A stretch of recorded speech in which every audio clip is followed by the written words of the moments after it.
The Opie and Anthony Show on XM 202, featuring Opie, Anthony, and James Norton. In the country, creeps, ankle biter. Obviously, the strength is their ability to turn mistruth into something people would believe. Wow, how long is this guy going to continue to babble and say nothing? All day long. Shut up! All right, here we go.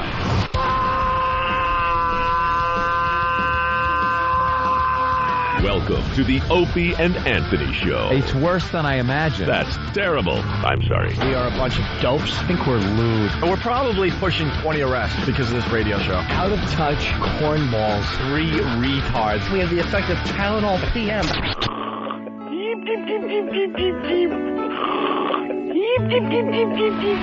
Opie. You know I could have been a model. Anthony. I'm gay. James Norton. I like yogurt. Robert Reed.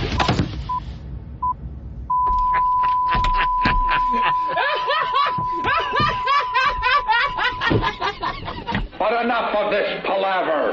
Let's get the show on the road.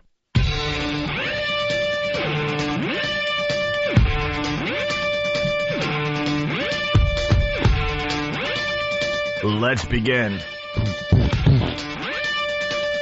Everybody back? Everybody back in New York? Holy crap. Holy crap. Back from the road, man. That's right, man. Man, back from the road. It's a tough old life on the road, man. Did a little road trip, did we? Back in New York City. Has been a while since we've taken to the road. Nice, though. Fun, exciting. A lot of stories get conjured up when we take to the road. There's little factions, and then we all get together and tell our little stories. Little tribes come together under the wigwam and tell us stories of tragedy, stories of happiness, stories of a-holes. And we got pictures. Yeah, pictures. And we have video. Sound. So the next few days are going to be very interesting for the Opie and Anthony Show. It's I cannot imagine a larger collection of jackasses than the people that travel around with us. The fans, some of the staff, us, just cannot conduct themselves like civilized human beings, or just stay out of trouble, or just not bother me. All right, it's the O&A virus spreading across America. Our phone number, 1-866-313-FREE. That's 1-866-313-FREE. For the new listeners out there that don't have a clue, we had our first O&A traveling virus. Yes, we did. The comedy event of 2006. We played Worcester at the DCU Center up there in Massachusetts. And it was just a huge success. Huge success. The reviews are in, and I believe it's well over 90% positive. Yeah. Well over 90% positive. And for the first one, we are very, very happy. The shakedown, the test flight.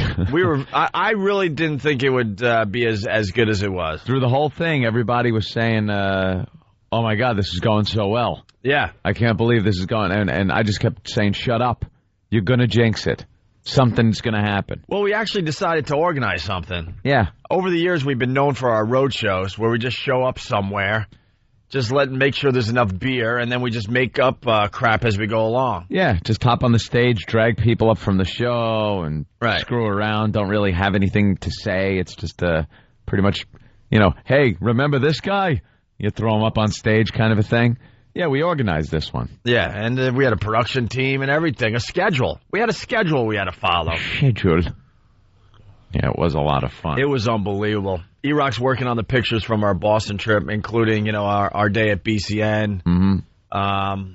After our BCN show up there in Boston on Friday, we decided to buy breakfast for about 100 or, I don't know, maybe a couple hundred listeners, I guess, at IHOP. There were a lot less when we left the BCN parking lot than when we got there. Yeah. And it was only a few blocks away. Yeah. I think people just started following.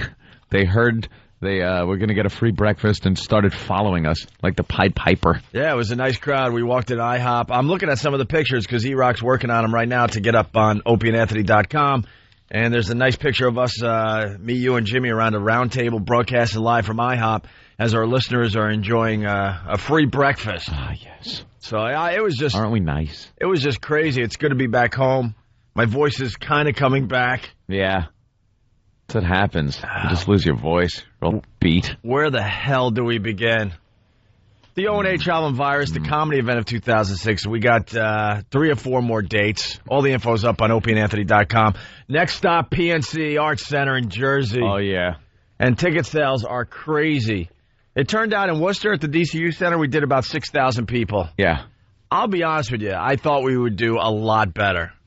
But it wasn't a bad showing, considering we only been back on regular radio in Massachusetts for like 90 days. I think we would have also if we were closer to Boston. Yeah, well, we got kicked out of Boston. The mayor's holding a grudge, so we couldn't play the Tweeter Center where we wanted to play, because this is definitely an outdoor show.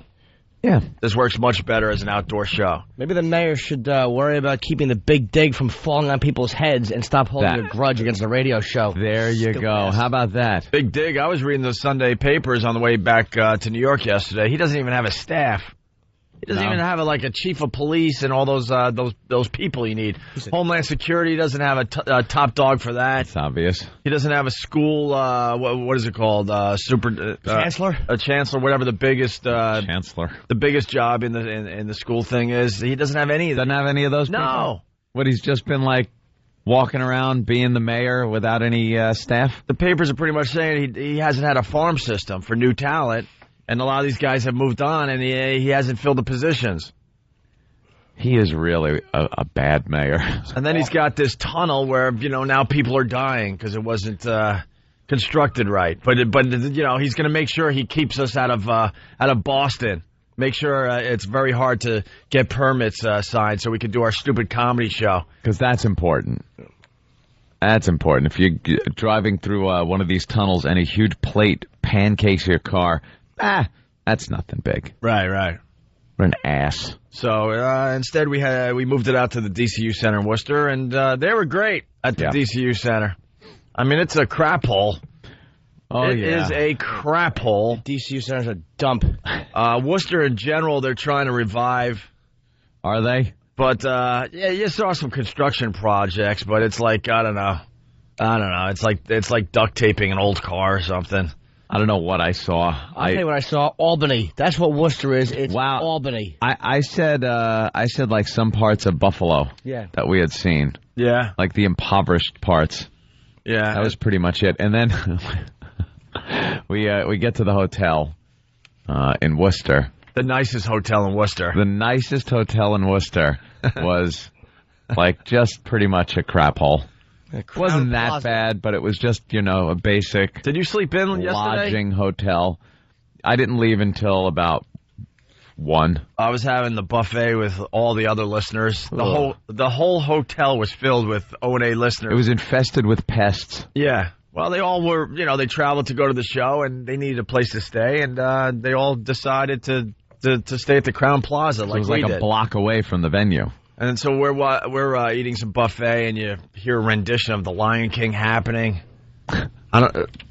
Just The Lion King was happening in one of the banquet rooms, I guess. And then they had some kind of Baptist ceremony going on. Well, the Baptist church was across the street. Across the street, it was in our hotel. Was it? I heard them singing. Because I heard the bells chiming over there. And they were awful. That's what you get some nice singing out of a Baptist church. Because not in Worcester, man. They were out of tune. I noticed there were a lot of black people were in the hotel and around that area.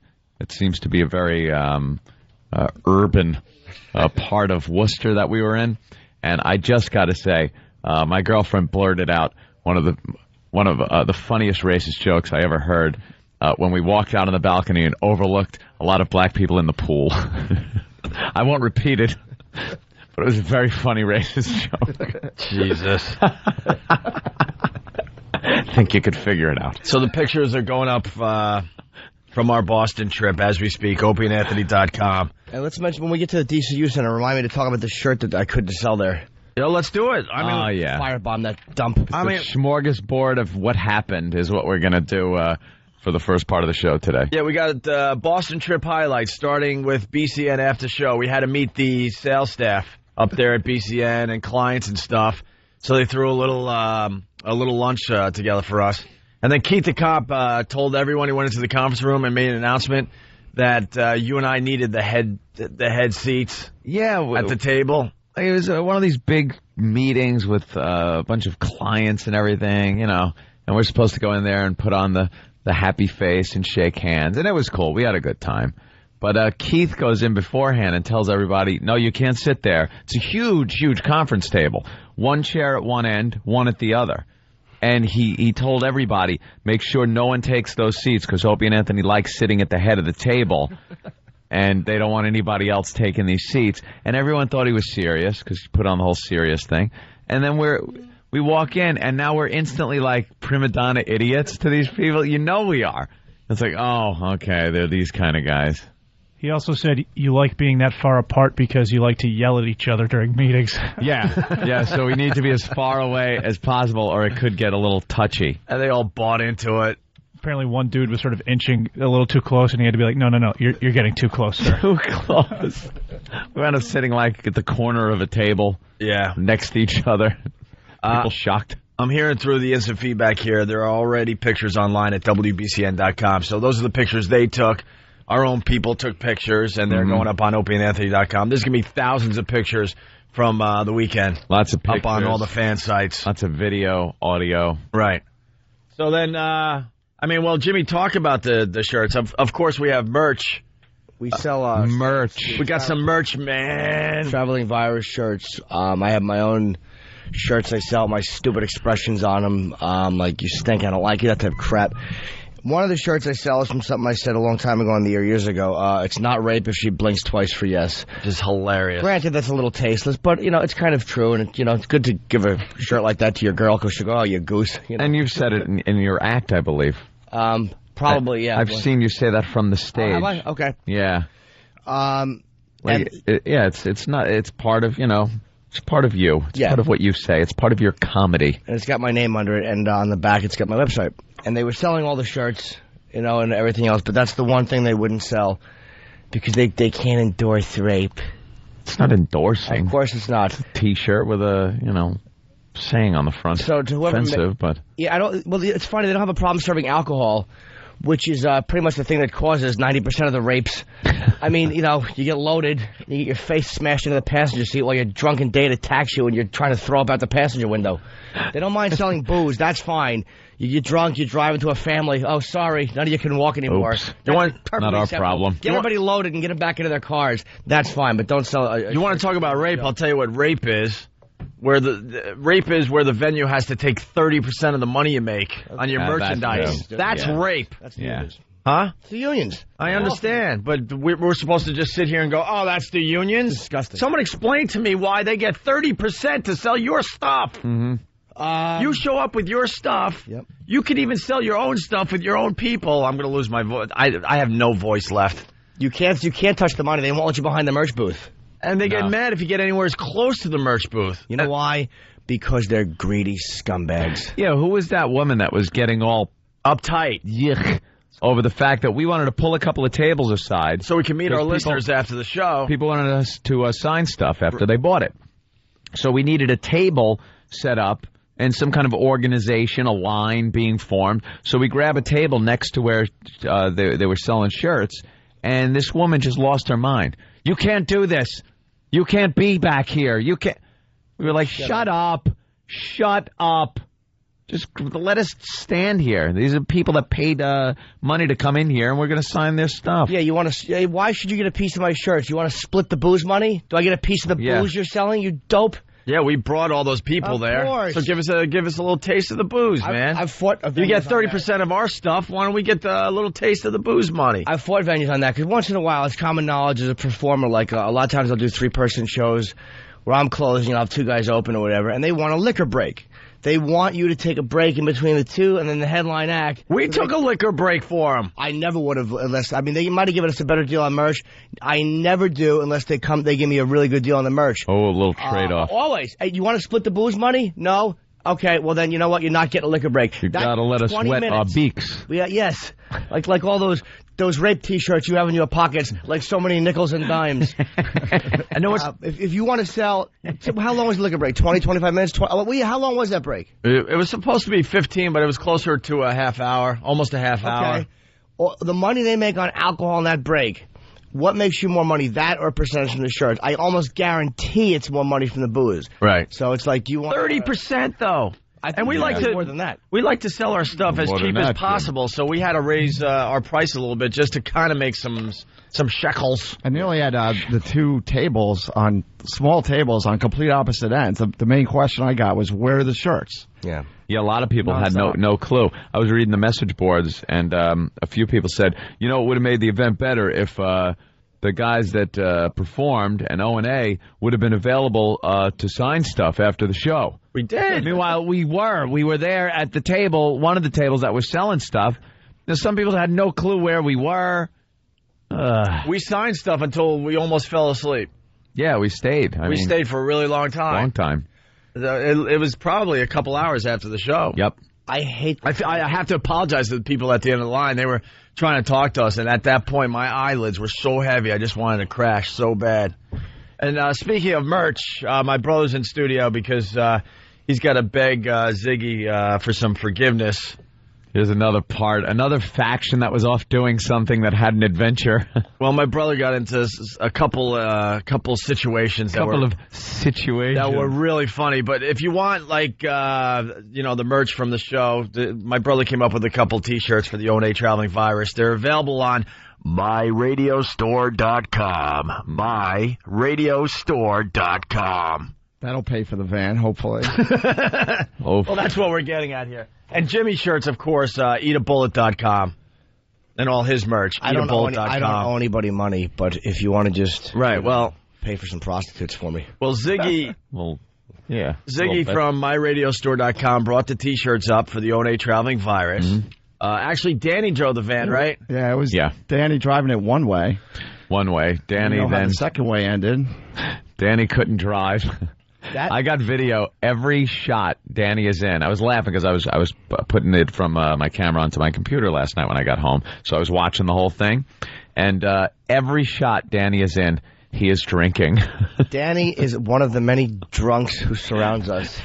We are surrounded by people who are going to die of cirrhosis. We're drunks. We're surrounded by alcoholics. We really are. Danny was so loaded, I just wanted to say thank you for all. I'm getting ready to go on, and he's literally sipping wine out of a plastic cup 6 inches from my face. I just wanted to say thank you for that stuff you said on the air. It was the drunkest I've ever seen. That was so cool. Well, so cool. Really? When we were doing the final counts, we're getting all the stuff settled, and he's sticking his A into the Pal Talk cameras, his hairy butt. And I'm thinking this guy's driving us home in like 5 minutes. No, he's not. What's going on here? Yeah, he was a wreck. So my brother had to drive the van back to the Crown Plaza Hotel in Worcester. The Crown Plaza, which is, I swear to you, we can look at the building across the street from this studio. It was 2 blocks right now. It was 2 blocks away, and that's how far it is. 400 feet. 400 feet away. The van drive back to the hotel. And my brother's, you're drinking, right? Very, very little. Let everyone know out there. Right. I saw some of the message boards that booze had none a factor in it. All right. Just on Danny's end, of course, but not on my end. Yeah. It was either die at his hands or me drive this freaking van. And I felt like Captain E.J. Smith of the HMS Titanic for a 400-foot journey, which ended very poorly. I got to make it perfectly clear. Ziggy from MyRadiostore.com. Buy a T-shirt. He just got the van done with our faces. Like the artwork on his van is unbelievable, and it cost him thousands of dollars. It's me, Anthony, and Jimmy, our faces on the side of the van. It says XM Satellite Radio. It says all sorts of other things. It's beautiful. It really is. he put a lot of work into his van. So my brother's driving home from the DCU Center with the rest of the shirts and a drunk Danny in the passenger seat, which is key to the story. Did you mention that with the customization of this van, not only are our images all over it and the logos and everything, but it's one of these extended top fiberglass on top of the vans. Geez, that information could have come in handy a couple days ago. Yeah, it's one of these things that it gives you extended headroom inside the van. Right. So, people make campers out of them sometimes. And this gives you a little headroom almost. It's got headroom for some merchandise or whatever the hell else Or it you needs. can walk around the back of the van a little bit without a little bit down without too low. Hunching over. And it's just got our very professional wrap, they call it, right. around the van with our pictures and logo and everything. Very nice. It's a nice van. nice van. Was a nice van. Well, you try to go into the parking garage. All right, so, I drive a Jeep, a Laredo. Uh-huh. So when I got in this van, it's the same exact thing. I'm like, all right, fine. Done so this. we drive the 400 feet, which takes, 17 seconds? Yeah. I start pulling into the garage, or right close to it, and Danny starts yelling, 6'8", 6'8", 6'8". I'm like, what the... 6'8". What the hell? And then... Again, like the Titanic hitting a freaking iceberg. Danny, what the hell is 6'8"? What does that mean? How many drinks he had? Yeah, why would you start yelling 6'8", 6'8"? I understand. Yeah, in hindsight, apparently it's the clearance, and I'm supposed to know that this van is, in fact, taller than 6'8". Why doesn't he say, like, iceberg, dead ahead, or how something? about just stop? Yeah, the word would be stop. Stop. Stop. Because he obviously in his own life doesn't understand what that word means. Yeah, Danny made quite an impression on everybody. I gotta tell you. Danny would have yelled stop, but the word has as much meaning to him as something else does to you or I in French. So, to make a long story short... How tall was the van? About 7, I would say. 6'9", 6'10". The whole top, man. Is the whole top. So you're looking probably about at least 6 inches higher than... It's gotta be. 6'8", so it was like... soundest thing made. So you went you went down into the garage and you heard the awful screech. How far did you get the whole van in before you stopped it, or did you was halfway through or more? Halfway. So now he has to back. So what can I do? We can't continue going forward. So No. I have to find a way out of this pickle. So we back up. I'll tell you what. Oh, with a certain happy person with us. Oh boy! I know what you could have done. Look at the shredded fiberglass. I can't see it. Oh, this is up on FoundYourMusic.com. The picture.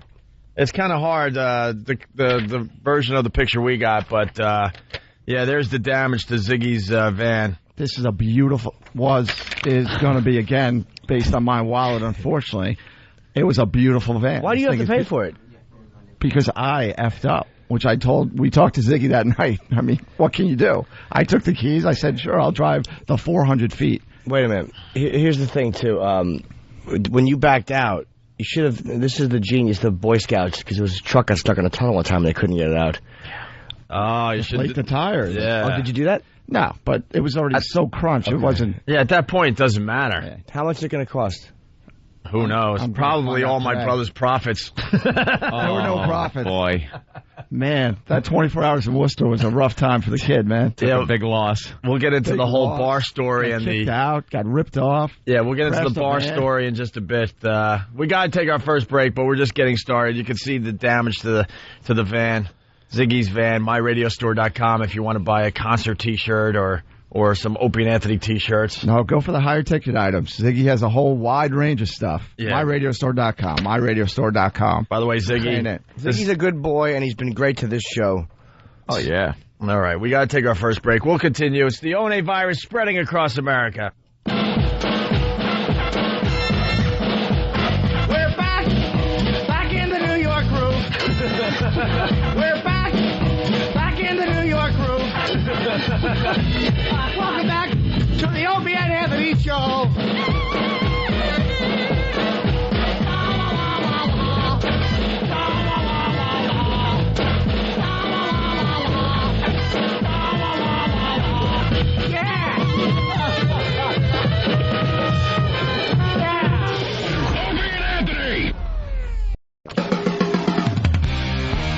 You're checking out the Opie and Anthony Show, the O&A virus spreading across America. We're back from our road trip back in New York City. We did the first O&A Traveling Virus, the comedy event of 2006 up there in Worcester over the weekend. Next stop, PNC Arts Center. Tickets still available through Ticketmaster.com. All the info's up on OpieandAnthony.com. All the comedians killed for us. Oh, yeah. We don't even know where to begin. We have so many stories to tell. Want to hit the phones really fast here. Let's say hi to Jason in New Jersey. Jason, what's up? Hey, boys. How we doing? All right, Jason. It's good to see you guys are on live, considering the fact that you guys had a real big weekend. We're kind of tired, to be honest with you. We all got home late yesterday afternoon. Wow, well, that's definitely surprising to see all that traffic on Long Island for Anthony. But anyway, I wanted to thank you, Opie, because I was actually the last one online, and everybody was signing stuff. Rich Voss is an idiot, but everybody was signing stuff, and you were just overly friendly with me, shaking my hand, saying thank you for coming, and it was really cool, really nice. And real quick, I got a dumb picture with Jim Norton, and Rich Voss decided to take a crotch shot with me and Jimmy, but it was my last picture, so kind of really disappointed me, but no big deal, though. Oh, that was your picture?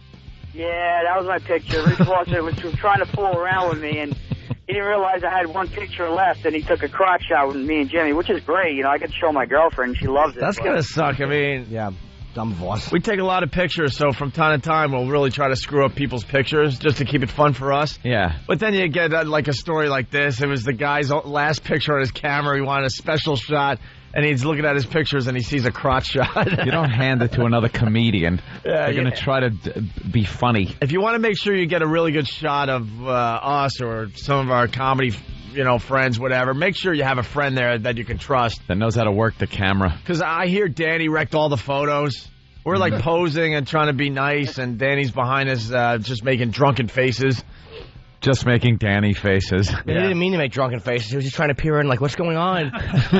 Stupid. Hey, real quick, got a quick question for you. How come all the stuff you were signing was dumb RichVoss.com stuff? I don't know. It's funny, like, we had T-shirts. Jimmy had merchandise. Did Bill Burr have merchandise? Billy had, I think, his CD or something. And Voss is signing a dumb bumper sticker. That's all he was. No, he had his DVD. Oh, I didn't sign one of those. But he had like a load of these bumper stickers. Yeah, we signed those. I know the struggle stickers. Yeah. What? He thought that was catching on, Rich. Yeah, he thought that was going to take off like the WoW stickers. Yeah, he thought that was the I don't get no respect of the O's of the millennium. What's that? He wants it to be as big as Get Her Done. Yeah, you think it's going to be Get Her Done. Yeah. No one says, I know this. Hey, I know the struggle. Me too. That's Voss's thing, right? Rich Voss. No one says it. A few of our fans, I was signing that thing, and he goes, what does that even mean? I'm like, I don't know. It's something to sign. All right, let's go to James. It's something nervous Voss used to say in front of black audiences. Because, like, he'd kill in front of black crowds. He'd go, I know the struggle, like what it's like to be black. Yeah. And they would all laugh. Yeah. All right, James, what's up? To a sticker. No. Hey, guys. Hey. Just wanted to thank you for a great time. I was down there in Worcester. Patrice and Bill set the bar unbelievably high. I thought there had to be a letdown, but there wasn't. Jimmy, once again, proved to be the funniest man alive. Love you, kid. Everybody had really, really good sets up there in Jimmy Worcester, killed. Man. Yeah, absolutely, Jimmy killed. I loved my set, but I'm very self-critical. I was like, wish a couple of things had gone better. I don't like what I opened with, but aside from that, it was great. All right, fantastic. Let's go to Sonny Ferrelli, one of the pests. Hard on yourself. That's right. From the Boston area. Sonny, what's up? Hey, guys, how you doing, man? I tell you guys did a fantastic job, man. I tell you, I had myself one of the greatest times there, man. Thank you. I've lost my voice, too, man. I don't know why, but, I wasn't even part of the show, really, but, geez, you don't think it had something to do with the bar incident before the show started, do you? Let me tell you how powerful the pests are, and you never know when they're going to just use their power. I guess a lot of people were drinking before the show in one of the local, of course they one of the local gin mills up there in Worcester. And my brother was at the bar. Another story with my brother, hence the reason he's here today. Worst 24 hours ever. But Sonny made it a little better by getting about 100 pests to leave en masse out the door after how do I put this on Free FM? The cunt dripping. Oh, wow. No. I don't think that'll make it through. Bartender stole my money. She was stealing other people's money. Hold on, I got to help you out because you think it's cute to use that word, but then no one's understanding what you're saying. You ass. He's cute. So everyone's drinking in this bar. Before the show, my brother's at the bar, and a bartender was ripping you off or something? We were there for a while. I had to go do the merch and all that, so just kind of sipping some beers there. And I was buying some drinks for Pass. We ate some food. So I kept putting 20s down. And I turned around. Kara from MySpace was there with Eddie, and JJ was there. So a bunch of the Pass. And we're looking at the Miss Virus contestants on screen. Oh, we'll get into that in a minute. 5 feet behind me. So I look at it like, all right, cool. I turn around, and my pile of money, is like $40, $50 easily. Gone. She just took it off the bar. So who was she, the bartender? The bartender. Oh, boy. That's a bartending trick, by the way. When you leave money on the bar, you throw your lot down. Yeah, maybe a 5 or something like that. And if you that's an old bartending slip away trick. for a while, you take the 5. You don't grab $50 off the bar. Well, it was a sleazy. It was a madhouse. It was a zoo because everyone went to this one bar, especially the O&A Pest. They all got together. They kind of travel in groups now, and my brother's there enjoying himself and notices that all his money from the bar is gone. I'm 5 feet away. I memean, a Happy Typing Girl was hanging with me most of the time, and these other Pass, she's still there. And this woman, this chick, this bitter, I would, Jimmy, if you could take what's in my head and express it as only you can do it. This silly goose of a gal. Oh, that's easy. perfect. I don't mean to get too salty this early. Easy. She takes the money, so all I do is I go back. How about this typical woman? Oh, there you go. You know what it is? It's one of these miserable bartenders that are working at this miserable bar, and her life is just miserable. Probably the locals that go in there don't tip her crap. The sad part, this was going to be a big afternoon for her. Yeah, this would have been big. You guys would have tipped her big. Yeah, if she wasn't pilfering off the bar. How much action does a bar like this in Worcester get on a Saturday afternoon? Please, the local yokels go in, down a few beers, and might leave loose change on the bar. What's the name of the bar? Do you want to say? Fair enough. Irish Times. The Irish Times. It got attacked, so that was good. Did it? But the chick, all I did was I asked her, I said, hey, can I have my money back? She starts cursing at me. She draws this invisible line on the bar. If it's here, it's mine. Are you kidding me? Dude, she started making a scene. And as Opie and I know, we grew up in a freaking crazy household. You think making a scene with me is going to deter me? No, not at all. Screaming like a maniac? If it's here, it's mine? Exactly. How about it's my money, you dope? Well, that was kind of my reply. Yeah. And it got ugly very quickly. She's screaming and yelling. How do you fight with a girl? What am I going to do? Go over the bar and swing at her? She could scream and yell and do whatever she wants. Yeah. Right. Next thing you know, she has bouncers coming, so I go to... Oh, you're instantly wrong now, yeah. Oh, yeah, and she's screaming, get the F out, get the F out. And all of a sudden, the funniest thing, this guy shrieks somewhere, oh, my God, they kicked Brother Elmo out. And it was kind of like something you would hear. Wait, did they drag you out?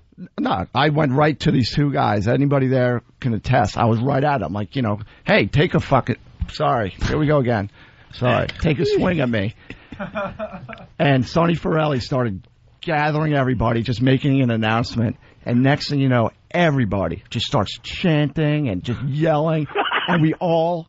This is the power of the O&A Pest. What he's getting at, 98% of the bar emptied out after my brother got kicked out. Of course. Sonny Farrell, you made some huge announcement, we're out of here? Yeah, well, I did the and this is the funny thing, the bartender was going to have a killer day, so for the stupid $40 or whatever she got off my brother, that was it for the day because the whole place just left the bar. Yeah, probably would have made a couple of $100. You know what made it even worse? I gave her a $10 tip for a $14 drink tab right before this whole crap happened. So the Irish pub, maybe somebody knows the owner there and can call them and just let them know that your bartender's a thief. The fact that allegedly your bartender, it looks like she took money from Elmo that she shouldn't have, and that cost his establishment thousands of dollars. Easily. Thousands of dollars. Now there's about 100 pests outside now after we're all gathered up. And we're all... Wait, I want to let that settle in, how beautiful this was. Sonny Forelli makes the announcement, and no one even questioned it. They're like, all right, we're out of here. Yeah. And they all just left their beers half full and just... Well, they probably chugged them down. Yeah, they probably. Yeah, who am I kidding? Pockets. Who am I kidding? You're right. And whatever was left over, I'm sure Danny was running around and drinking as fast as he could. He emptied everyone like a 6-year-old at someone's like a adult party. He sneaks out of his room, wrung out the bar rag in his mouth. The beauty of Danny too, because I saw that he was hammered backstage. I'm like, wow, you seem really drunk. He's like blaming his drinking on the fact that he stopped smoking. Yeah, we're buying it, Danny. We're buying that one. Yeah, No Filter Paul even left his credit card there. He left so fast. Yeah, so they all just filed out. Anyway, you're outside the establishment. Go ahead, Sonny. So anyways, there's about 100 of us outside the establishment, right? All of a sudden, I start chanting, "You effed up! You effed up! You effed up! You..."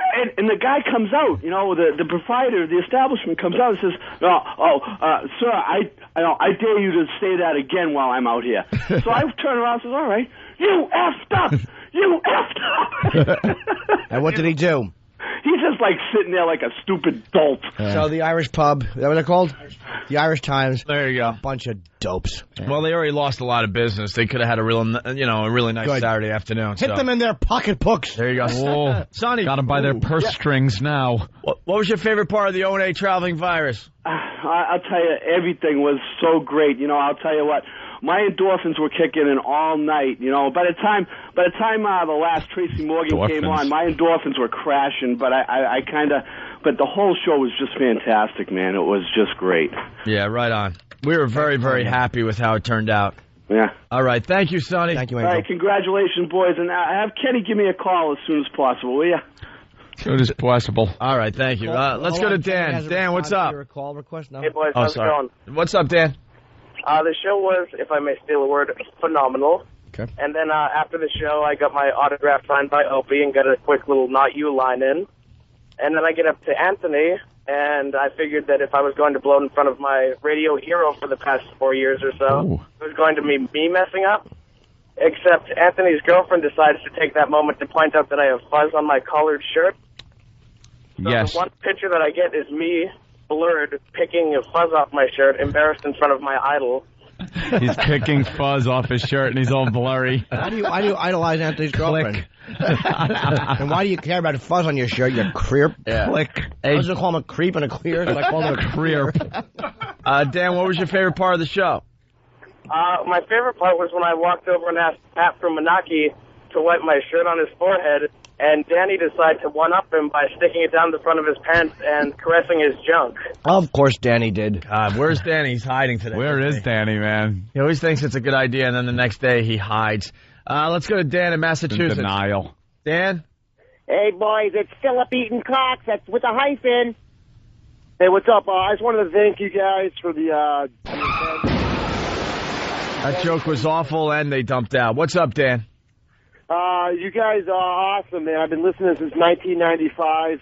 I've been hooked to the virus all these years. Jimmy Norton, you are by far the funniest stand-up comic I've ever seen. Thank you, mister. And you are the best part of the Opie and Anthony show, the new part of the Opie and Anthony show, man. Challenging words. You know, challenging observation, Randall. Yeah, a lot of people don't know the Opie and Anthony show back on WAAF was a lot different than any other show they've done in the past. I want audio of that show. I want audio. I've heard 3 of Anthony's lines, and I'm obsessed with hearing them. Oh, no, that was BAB. Yeah. I got we did good some after stuff. that, my friend. Yeah, we did some good stuff on AF. It was the BAB tapes you want. Because we were talking about that on the way home. I'm like, I yeah. hear Anthony's older stuff. Yeah, it's horrific. You were so happy. Yeah, we'll get to it. Yeah, I know. Yeah, really? I know. Just happy to be there. Blubbering idiot. Thank you, buddy. Jimmy, I've got over 72 hours of the WAAF stuff on tape, so if you want it, I'll send it to you. Thank you. If you have any friends with Spud Buckley, please have it immediately shipped here. I wasn't listening at that time. All right, Dan, what else you want to say? We got to move on. We got a lot of people trying to check in today. Yeah, you guys are, I just wanted to say Jimmy was the best comic of the night. I just wanted to thank him. You guys are hilarious. Your little video thing you did was absolutely hilarious. And thank you for the good time, man. All right. Fun. This would be a good time to mention the video we decided to make backstage. I got a copy of it, but it's clipping, so Steve's back at XM trying to fix it so we can get it online fix it. immediately. It's clipping. But I came up with this idea, and I didn't really have an ending to it. And then Jimmy came up with just an amazing ending to my little video. Certainly did. My little video comedy piece, because they didn't want us to appear until like halfway through the show. They wanted the show to build, and then eventually Ant and I made our appearance, and our bits sucked, and we'll get into the reason why it sucked in a little while here. But it's more a segment. Our segment. Yeah, we had a bunch of things we were doing during the show, but we were bored, so we're like, why don't we at least film a video piece and we'll play that. A vignette. Yeah, there you go, a vignette. And they could go, a la WWE type thing where they take us back and show what's going on in the dressing room. Right. So that's what they did. So we had a couple concepts, and we don't want to blow the other concepts because we might still film them. Oh, we will. We might film them, though. There's a couple that are really, really funny if we could pull them off. Yeah. So we go with this one concept that, Voss goes on stage. This was one of the only production F-ups, by the way, in the whole show. Voss was supposed to go on stage in between some of the comics and, say that there's something wrong, backstage. Something is going on. There's a commotion, like Anthony said, like WWE style, right? Yeah. So Voss is like, he's supposed to go, let's go backstage and see what's going on. And at that point, you see Anthony on a cell phone. But it wasn't queued up right. It didn't work. And then it was just audio and no video. A little glitch. A little glitch. It was worth it just to see Voss's acting. Yeah. What? We got a problem? What? What? And he actually pokes his head back and looks like he's a method actor. Yeah. What problem? What? Yeah. Backstage, I'm trying to get him psyched up and tell him this is all you need to do. And he was in panic mode because he had to improvise. I'm like, it's so easy. Make believe like someone's talking in your ear. Like, what? There's a problem? What? What's going on? I need a script. Wait. He's on the phone with the promoter. What? Let's check it out. What? Right. It was so awful over the top. and all he was supposed to say was something like, there's a problem.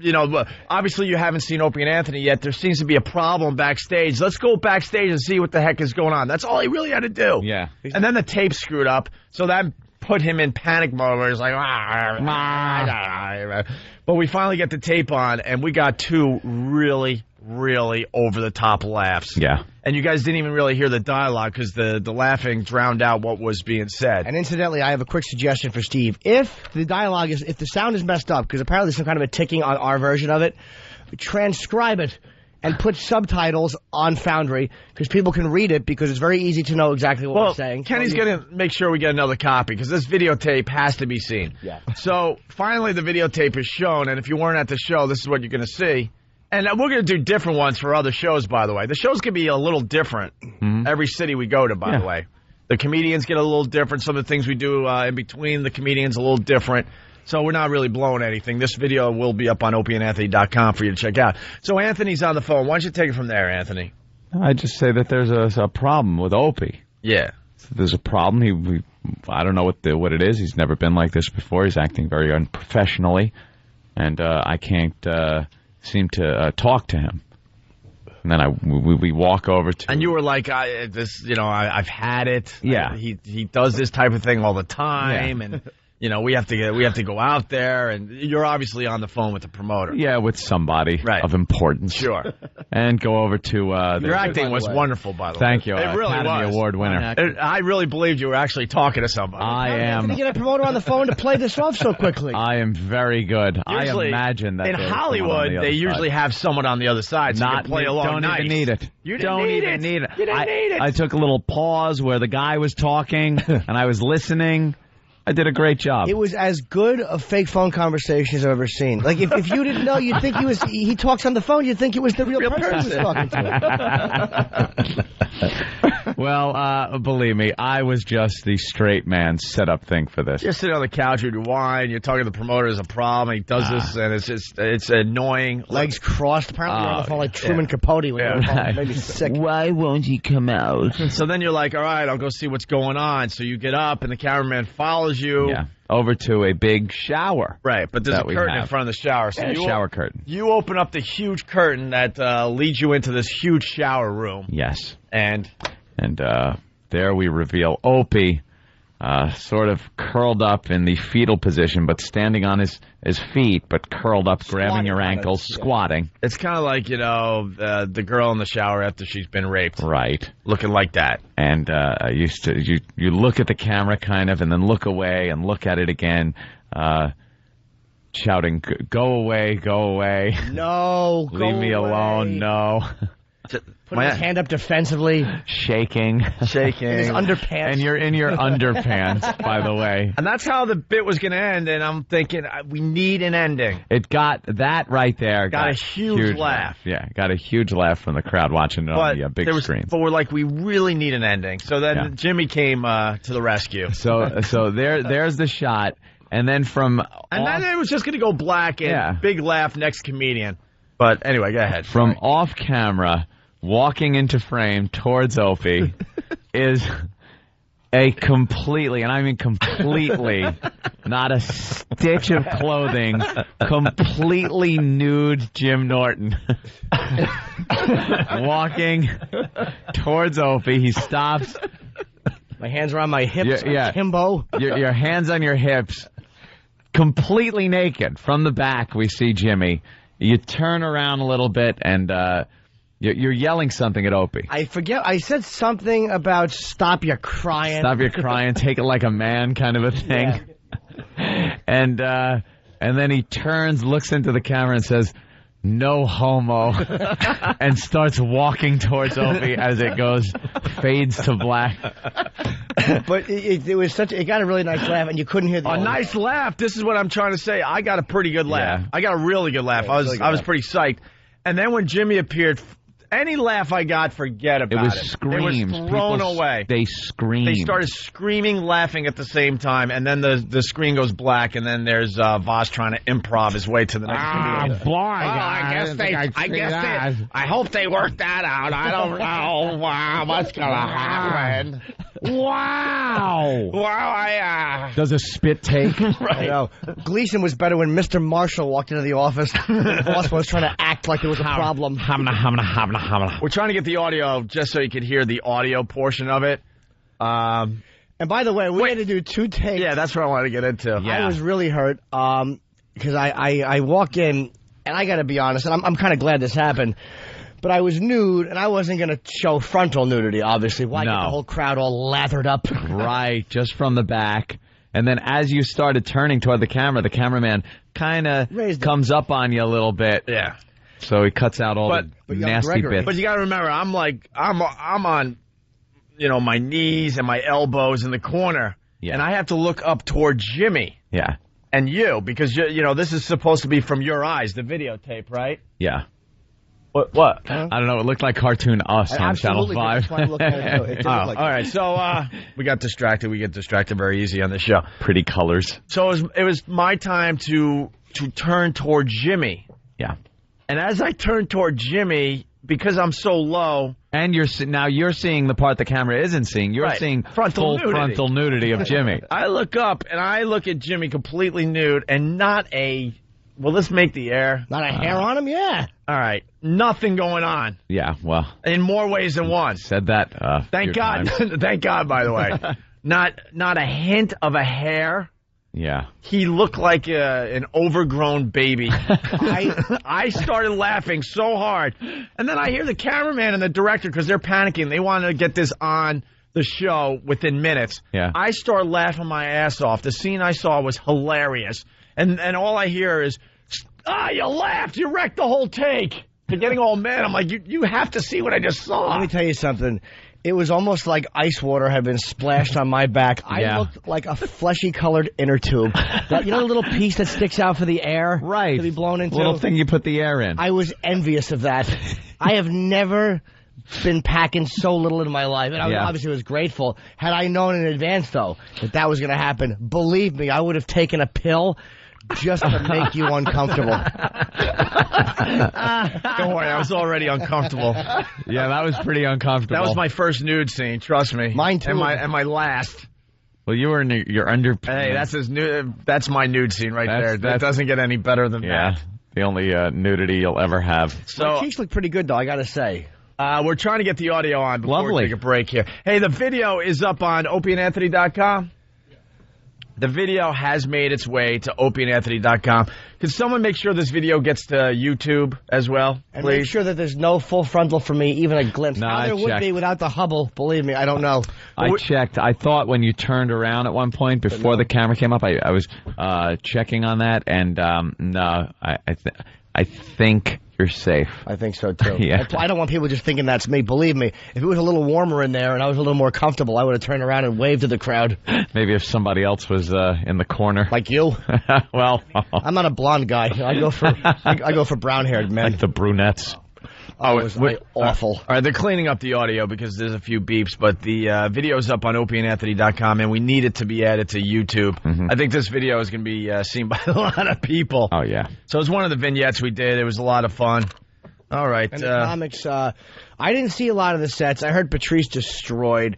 Yep. Bob Kelly destroyed. No, Bob always kills that big. Everyone, though. Lux. I mean, that's because I was asking Jimmy on the way home because, I mean, we were too busy trying to get things going backstage. So I try to watch about 5 minutes of every guy. And what I saw was everyone was killing. And I asked Jimmy on the way home, besides you, because I didn't want to put him in a bad spot. I'm like, who else killed? And we honestly couldn't really.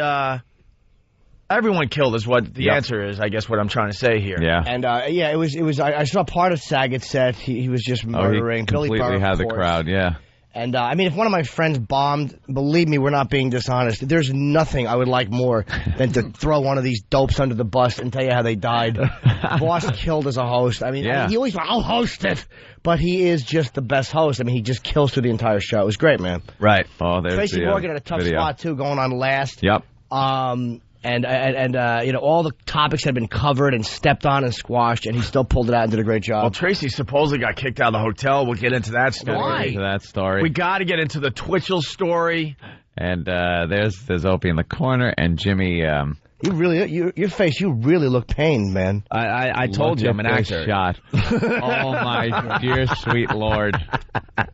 Way to put the Foundry Does Music the logo Foundry over my logo cheeks, have to be stupid. over the punchline of the Take joke? the Foundry Music logo off if you Oh could. my God! Could you put it in a corner somewhere like a TV station does? Why is the Foundry Music Steve, you had nothing to do with this video. Give us a break every once in a while. It's completely over the punchline, which is Steve Jimmy's didn't film butt. this. Steve wasn't even there. He had a flat tire. In fairness, I will say, what, someone stepped on his shoe? I will say this. I will say, in fairness, it's probably just a standard thing they do with. Why are you freaking? You had nothing to do with this video. Look at that. The Foundry Music. Look at where the logo is. You told me to put the traveling virus thing on there. Yes, that is fine. And maybe for once write opieandanthony.com instead of Foundry Music. It had nothing to do with just this. Put it on the side. But though. look, it's covering up the joke, which is the fact that joke. Jimmy. I challenge you to have a laugh while everyone else is filling up looking at that. I didn't mean Jimmy. that. I meant the punchline of the. Jimmy, now that the video's paused, vignette. what the F is going on at the top of your crack? Let me see. Where? The top of the crack. There seems to be a, maybe you should have, that area. No, never. Please. No? I'm immaculate. I shower. All right. Please. All right. Picture eating a fresh cantaloupe. Oh, cool and refreshing. And delicious, if I may. Well, the video's up. Can we get it on YouTube as well? While Eric eats cantaloupe out of this stupid fruit dish. There's the FoundryMusic.com website there. Yeah, just and whoever put together those Foundry videos, I was not even in them at all. Could I have been in them a little bit more? I mean, little bit. I know, right? Yeah, a little bit. Well, what the hell? We're gonna definitely tweak. Heck. But you're right. One of the things we're going to have to tweak for the next one at the PNC Arts Center. Here's the audio of the bit, but the bit is now up on opieandanthony.com. You got to see the video. And that's just, I think, putting the website, this is a standard thing they do. It all, it just goes up there in the window probably. So that annoys me though. That the logo, it reminds me of television, especially now. They put the logo of the station in the corner, and now they run promos that are movies on the bottom of the screen. You're trying to watch a movie, and a car comes over. There's sound effects to it now. All right, stop with the commercials for your shows. I'm trying to watch this. Yeah, sometimes you got to, and I've seen other websites, porn websites that do it. It's just probably it's almost like a template, I guess. This is where it goes on the screen and the template shown. And you have to make a concept to go, oh my God, let's move the logo to the side. Yeah. So it's not. Oh, because, annoying. Listen, I'm not trying to brag. Yes. But when you see my ass, it's lovely. It's lovely. I talked to Mike Cole. I'm like, how fast would I be attacked in jail? And I knew. That's why I behaved. That ass is the reason I pay my taxes. Oh, God. That's why I pay taxes. All right, listen, here's the audio. It clips a little bit at the end because we got a bad copy, but the video that you're now looking at on opieandanthony.com is fine. That's my acting. Here's the audio. People saying I was a little over the top with my acting. It's good. You're supposed to be. You were cowering about to be raped. Ooh. Silly goose. He won't come out. It's completely unprofessional. I've never seen him like this before. Listen to that great acting. I tried 3 times. I've tried. One more, and this is it, because I can't go out there by myself. There's a problem. I don't know. Never seen him in a state like this. Opie, we got a show to do. We got. Go away! I said go away, please. Just go away. Go away. Something. Go away. I don't know what the fuck it is. Go away. Stop your crying. No homo. All right, well, you know what? There was a curse in there. So good job. Who got the job of bleeping that? We need, of course, to blame somebody. It's what we do on the show. It's a blame game. Who did it? Forget it. Sam? Did Sam? No, I'm not going to forget it. I'm not. The only way these people learn is by discipline. Hey, this has to be run like a pirate ship. That's right. I wasn't cursing. I said pirate ship. Here's your. Get in here and get your mouth kissed. Where is that girl? Well, we got to take a break. That's why I said forget it. Feet. Can we beat him up after the break? How do you miss it? Sam, you missed an F. It's an F word. How do you miss an F word? Which messed up the audio playback there. You didn't listen to it. Is the whole word in there? The whole word. No, just the F. That's why we don't like the letter F. The whole word comes through loud and clear. Stop trying to grow a mustache. It doesn't matter where it is. Just take You your did beating. not Trust listen me. to the entire thing enough where you missed an F word. Yep. Didn't realize. I'm sorry. Of course. Shame on you. Oh, that had a Hey, hurt. there you go. Kenny slaps Sam's hand, and we can't tell. It's almost like a purple now, not red. That's bringing Kenny, back can some. you stop tucking in your creepy shirts? Thank you. All right. We beat up Kenny pretty bad on the way home. It was a lot of fun, actually. What a maniac. And I got it, by the way, nobody wants to hug Ope's brother, especially Ziggy, but more than I do. Why?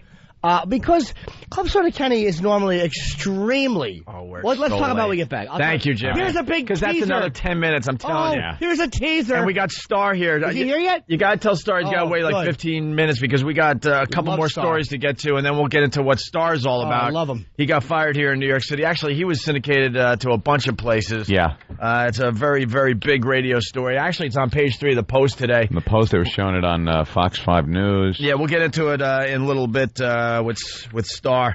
But we still got to talk about Stalker Patty. Yeah, I know. Look, they're panicking with the break signs now. All right, just break. No, I want to tease a couple things. We got Jimmy's Aussie thing. We got Kenny versus Twitchell's. Twitchell's running away crying to Ant. And now we think he's insane. Yeah. Patty wowed by the hotel room coffee maker. We also saw her in the dining hall at the hotel with a gentleman. We want to know what that's about. E-Rock dressed like a Boy Scout on his way to play kickball. Our horrible bit we had to do, the Wowless Miss Virus competition. We'll get into that train wreck. Andrew Dice Gay killing. We got lots of stories to come as far as the O&A Traveling Virus goes. Speaking of which, do you want to go see the O&A Traveling Virus at PNC Bank Art Center on August 26th? That's the next stop on this thing. All info on opieandanthony.com, by the way. Text the word virus now to 69923. Text the word virus now to 69923. The 90-second text message wins a pair of tickets to the comedy event of 2006. Text now virus to 69923, brought to you by Bud Light, okay? And one of my new favorite people is on the show today. Star? Yeah, absolutely. All right, we'll talk to Star in a little bit here. It's the O&A virus spreading across America. Learn to play poker with the Opie and Anthony Show. No. Oh, God. You spilled my chip. I'm sorry, sir. Okay.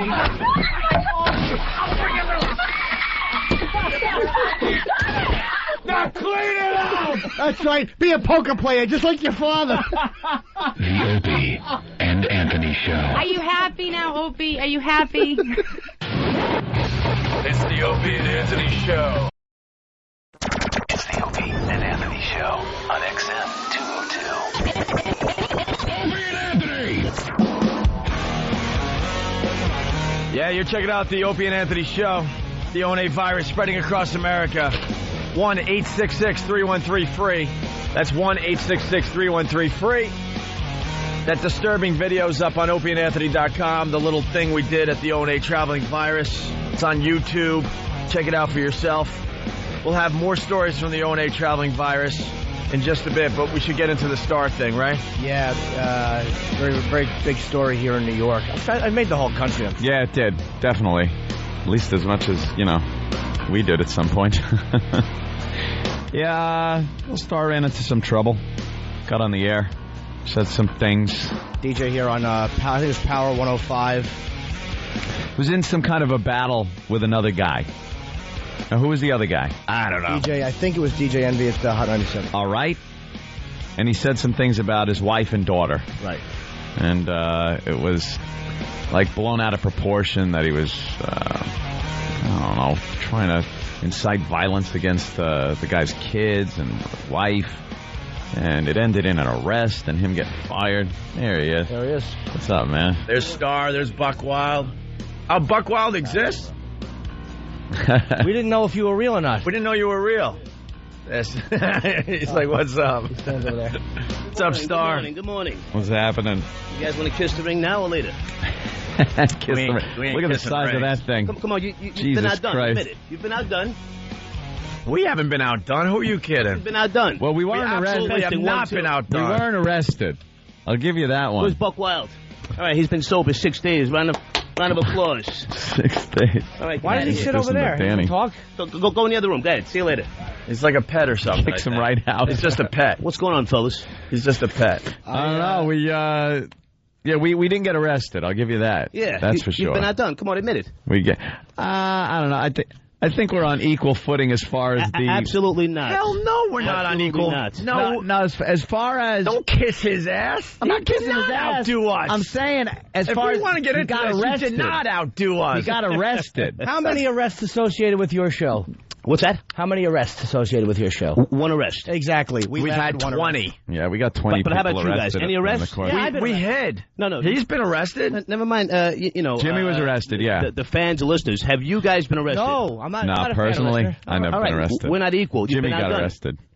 Huh? Jimmy got arrested. Jimmy got He arrested. doesn't know that I'm a part of the show. He thinks I'm like a listener who's just sitting. Yeah, I know. Our whole no staff. disrespect. I've heard your show a few times. The whole staff got arrested. I'm not No, totally I don't think like that. But I mean, I spent the night in jail for the show. Did you? Yeah. Okay. Well, it's been in the joint. And so did Steve and Ben, who's now not with us. But and after the Sex for Sam thing, they were looking for us, but we kind of hid. We kind of hid until it blew over. We hid out. Wasn't going to turn myself in. Screw that. Okay. So I can't handle fellas? the joint. What's going on, fellas? What's going on with you? See a everything. picture in the paper? How about that? And that's the Daily News, not the New York Post. The Daily News. Yeah. This is why I love. Well, the Post doesn't like writing about radio stories anymore. He said they gave up. He said things about Envy's wife that were, according to a lot of people, racially insensitive. And I love the fact that you said this in the Daily News. And this is like, how long ago did this happen? What's that? The whole incident. Yeah. The beautiful quagmire back in May. So it's only like a couple of months later, and this is you're very unapologetic about, which I love. Here's the quote: "So what? You're offended. Get over it. We're all offended by something. I'm offended every day by people who wave the flag of Jesus," he said, referring to his atheism. That's right. "I'm not going to grovel to soothe the current climate of pressure groups." He adds, "I didn't just one day decide to go after someone's Asian kid. I've made jokes about Italians, blacks, and Jews." That's right. That's what I do. Niggas, fakes, dot-heads, and everybody. Come on, let's talk about it. Yeah, people get very offended. They get pissed off. I think what it was the kid thing, though. That's what everybody jumped on you for. Well, I mean, I've never seen anybody's kid. DJ Envy is probably a nice kid. I haven't seen him in years. I don't know his wife, but they have actually helped my career. So God bless them. There is no God, but God bless them. You take it as just it was a radio thing, and the guy shouldn't have taken it so seriously. Well, there's a difference between hood talk and mainstream talk. Hood talk is something that people want to be in the mix with. They want to try to understand it. They want to peek into that world once in a while. Who does Bill O'Reilly beef with? The guy, Keith Olbermann. Now, could you imagine these guys, getting at each other in a way that people think is offensive? It's what it is. Now, the story you're referring to in the Daily News, that was actually the writer who said unapologetic. A statement was issued, an apology, and that's it. I mean, what do you want? You want me to give blood? I mean, when does it stop? Right. Yeah, well, some people would say, they want you to give blood. They want you to never work again. They want you to, know what? This is a new day in America. And if that's what we are, where everybody's got a gripe over something you say, then this is a new day in America, and I'm ready to move on.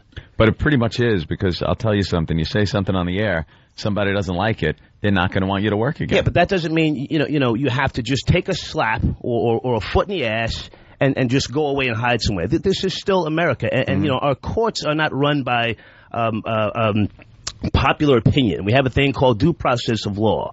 And I'm 42 years of age. I'm not 25 years old. I'm not a rapper. I'm not a goddamn former DJ. I'm not a comedian. So I have a right to make a living in this country. Oh, and by the way, I own businesses. I'm not unemployed as the papers, referring to people saying, oh, well, what do you want to do? You want a new job? I don't want a job. I want a goddamn adventure. All right? It's real, man. It's amazing how political correctness, because John Liu, who's an Asian councilman here, and he's pretty much, no one listens to him until there's a problem with an Asian slur. No one acknowledges this guy until someone slurs an Asian, and all of a sudden he's at the forefront, and people are like, well, I gotta listen to John Liu. Oh, he's a cowboy. He's a big-time cowboy. Yeah.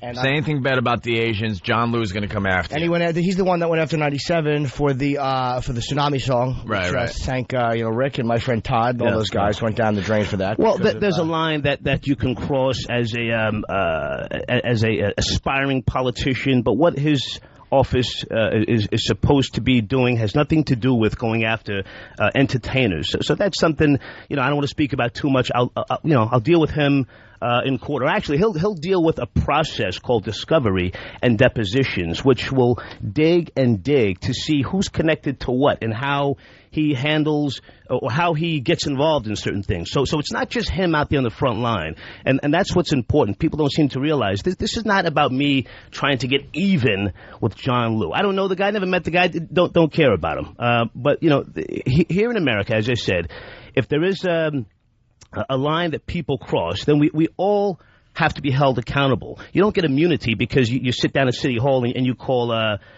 press conferences and you think you're above the law. So that process will be dealt with, as I said, by way of a deposition. But what's the court case about? If this whole thing is settled, well, it's a here's lawsuit. The thing. If I cross the line, or supposedly cross the line, and everybody gets offended, if I tell a joke about blacks, Jews, or gays, or something like that, and an apology is issued, okay, get over it. Move on with your life. This guy seems to be wanting to beat a drum about some a pedophilia act. My charges were dropped. My charges are not going to be dropped in 6 months. They were dropped. And to make some people feel better about themselves in a high-profile blunder, I was given 3 days of community service. Let me say I proudly picked up trash up on 98th and Amsterdam Avenue. But, making statements like, I should be terminated from the face of the earth.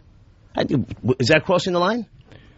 I ask you. And he called you a pedophile. Yeah. And he said you're a pedophile. Right. And again in the Daily News, I'm not a pedophile, so he's going to have to slow it down, Starr said.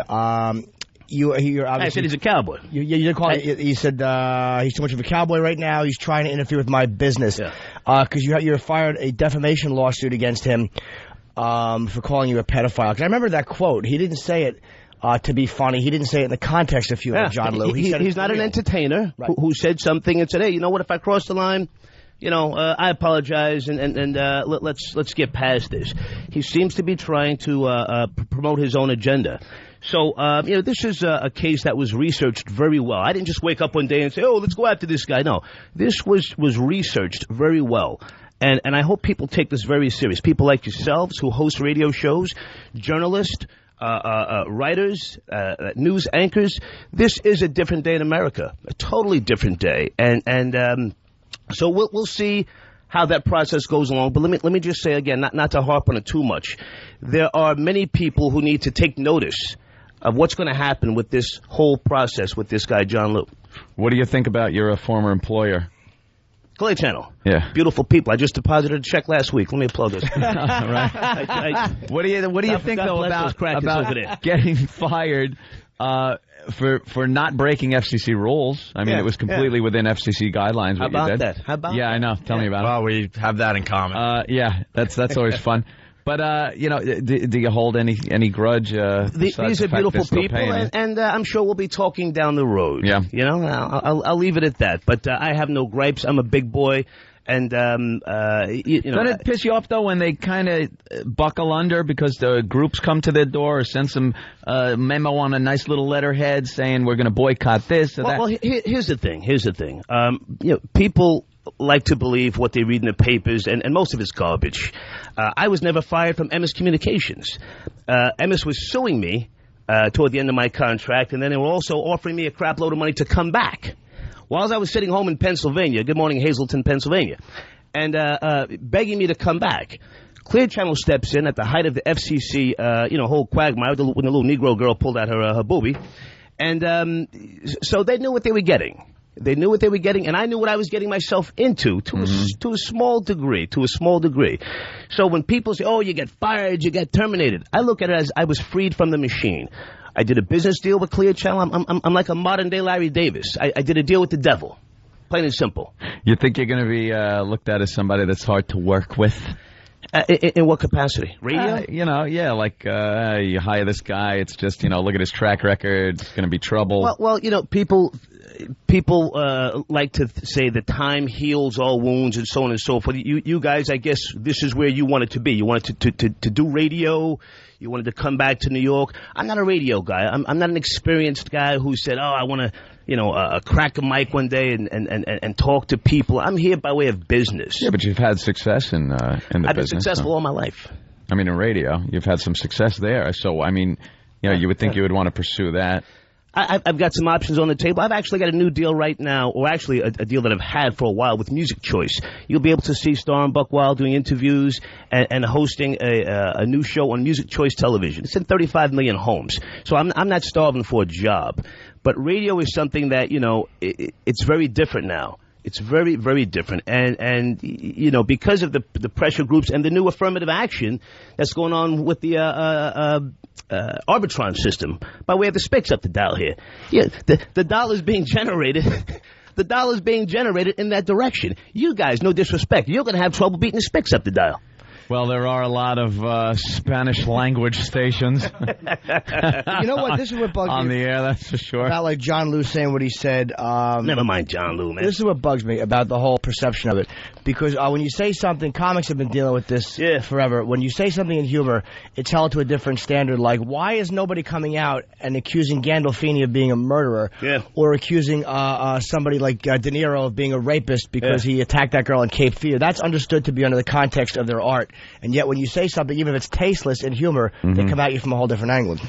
Well, it's like I said. I mean, we can sit here and bang the drum all day about it's a new day in radio, but it is what it is. You have to, get in, get your money while you can, in my opinion. Some folks want to get in and do it a little bit different. Can I play the game of radio? Absolutely. As you just said, I've never had an FCC fine, and I wasn't fined over this thing. But it's where we are now. It's totally where we are now. Where are you on your... This is what I wanted to ask you. Are you on your own dump button, or is there somebody else on the dump button there? That I can't speak about because I might have to speak to folks down the road one day. What? I got no gripes. I'm not mad at nobody. There isn't any real, genuine hatred between you guys? Between me and... what's his name? Envy. DJ Envy. Yeah, DJ Envy. Envy's a nice guy who has helped my career. And that's how you see it now? Absolutely. But if he said something that you found so personally repulsive, would you want to just kick his ass? Or? Well, I'm not a guy who needs to go settle things by way of violence. I'm 42 years old. I've passed that stage many, many years ago. My mother was called a white lesbian prostitute on that station down the dial. Did I get upset that I went to the police? No. My mother, is she white? Yes. Is she a lesbian? No. Prostitute? No. But it's what it is. It's hood talk. It's chopping things up.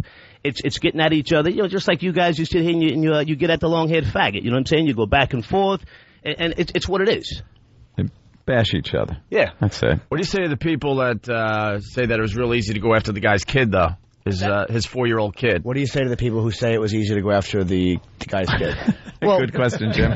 No, he said, what did he say? So I just phrased it like I kind of... Well, I'm trying to find out where the kid is and all that. I mean, it seemed pretty easy to do. Hood talk, man. Hood talk. I mean, it's entertainment. I mean, if I were to sit here and say, why did Hitler commit suicide? You would say... he took one look at the gas bill. Come on, laugh it up. Yeah? It's entertainment. Get over it. When did you realize, like, you had that show that day, when did you realize, like, all right, things are going really badly? Uh-oh. Like, yeah. Yeah, when did that, uh-oh? Because we know what that feels like when you go, oh, boy. We've had the You want to talk?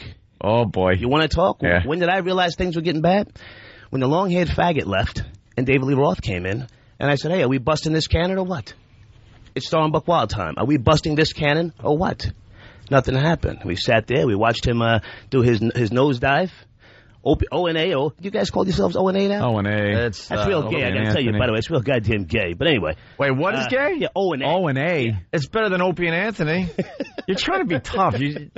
You're really bothering me, to be honest with you. I'm trying to be tough? You really are. I am tough, Blondie. O&A's gay? I am That's so tough, Blondie. stupid. I heard you, matter of fact, a little while ago, since you want to talk about being tough, this morning I tuned into your show as I was coming in. You started to tell a joke about your girlfriend who saw some blacks, but you didn't want to tell the joke. Finish the joke. I wasn't talking about my girlfriend this morning. What was the joke? Oh, that was my girlfriend. Yeah. Finish the joke. So figure out who's who, first of all. We were looking out at the pool from the balcony. Yeah. And it Tell was us a the bunch joke. and it was a Baptist meeting in the hotel. Right. So the pool was like full of black people. So it was the Cosby kids dropping the kids off at the pool joke. Yeah. That's it. Boom, boom.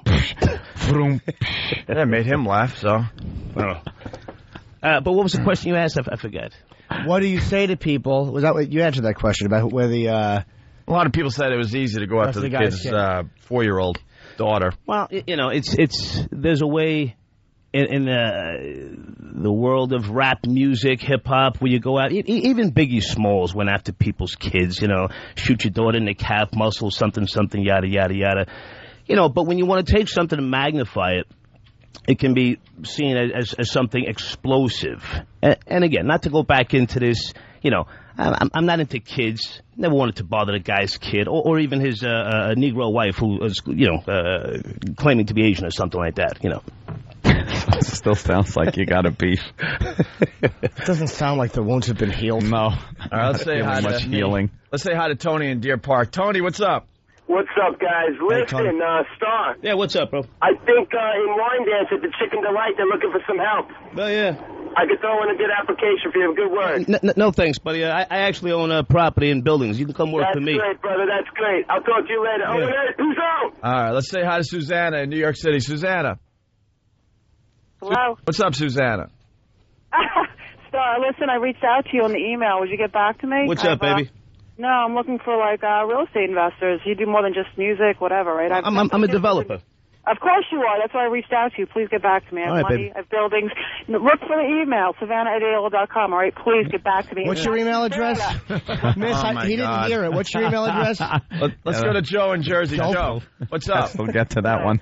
Hey, Star just said that he didn't go to the guys down the block because of that white prostitute comment. What's that? The white prostitute comment against his mother. The guys down the block said that or whatever, down the dial. Yeah. But anyway, it was in the papers last week that his mother's suing for like $11 million for that comment. Okay. What's it got to do with me?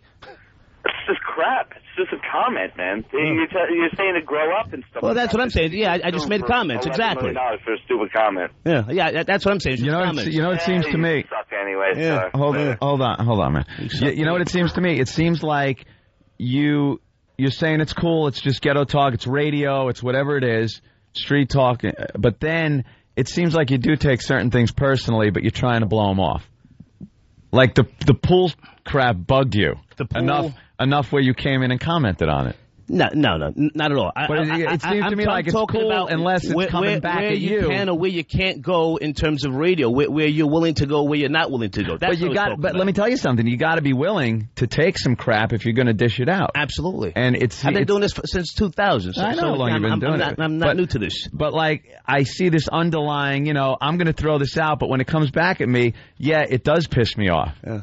Like, I think you do get a little pissed off. Well, you don't know me, I don't know you. If that's your interpretation, that's fine. There are a lot of people who don't like the fact that I'm confident and aggressive. You understand? So let's be clear. I'm not looking for a job. And many people think that, he's mad, he's bitter. That's not my grind right now. I got a book coming out, my website, StarringBuckWild.com. The people who have listened to my show, I got listeners, not fans. So people know, my grind is a different grind. Starring Buck Wild is a cool name for a radio show, by the way. That's a lot cooler than O&A. Malik, what's up? Got to give that one to you. Malik, what's up? What's up, fellas? Yo, Star, what up? Yeah, what's up, man? Yo, listen, man. I'm glad you got an envy, because there's a lot of people at that other station that they do a lot of side talking. You was the only real cat that got at that dude, because that dude said a lot of foul things about you, too. Well, he's probably a nice kid. Yeah, but he didn't want to take it there. You know what I'm saying? You gave him plenty of chances. Like, yo, you don't want to see me on the radio and see me in the street. And he didn't want to see you like that. You know what I'm saying? He know the game that he was playing. He didn't want to play. He jumped out. He know what it's about, son. He kept it moving. You played your cards right, son. I thank you for listening, man. All right, no problem. Thank you. All right, let's say hi to Cigars and Scotch. What's up, bro? Hey, I just want to remind everyone that it's a new day in radio. Thanks. I need to say that another half a dozen times. All right, let's go to Deanna in California. What's up, Deanna? Hi. I just wanted to know, he thinks it's right that he offered money for someone to give the name of the little girl's school. It's just messed up. You shouldn't do that. You guys know that, the pests, they go where they go with your stuff. What if his fans, what if somebody really would have sent him the name of the school? Then what was he going to... I'm sorry, what'd she say? The pest? What'd she say?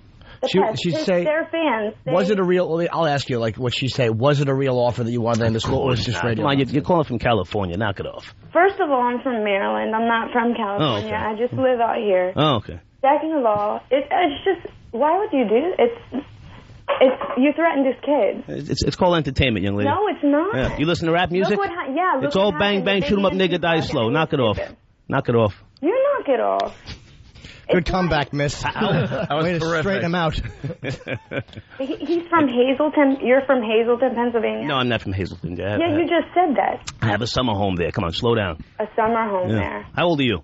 How old am I? Yeah. I'm 25. Oh. Thank you. I think that I have a daughter, and I just think that I mean, your mom can defend herself. Well, where's the father locked up? She can go sue, and you're... Where's the father locked up? Come on, slow down. Who? My daughter's father? Yeah. He's not. Oh. All right, let's go to Tony. You don't see that through, like you talk about, do you listen to hip-hop, and it's all bang, bang, shoot 'em up and everything. But at a couple of the radio stations, which radio stations is always 97 seems to be the ones with the problems outside. Yeah.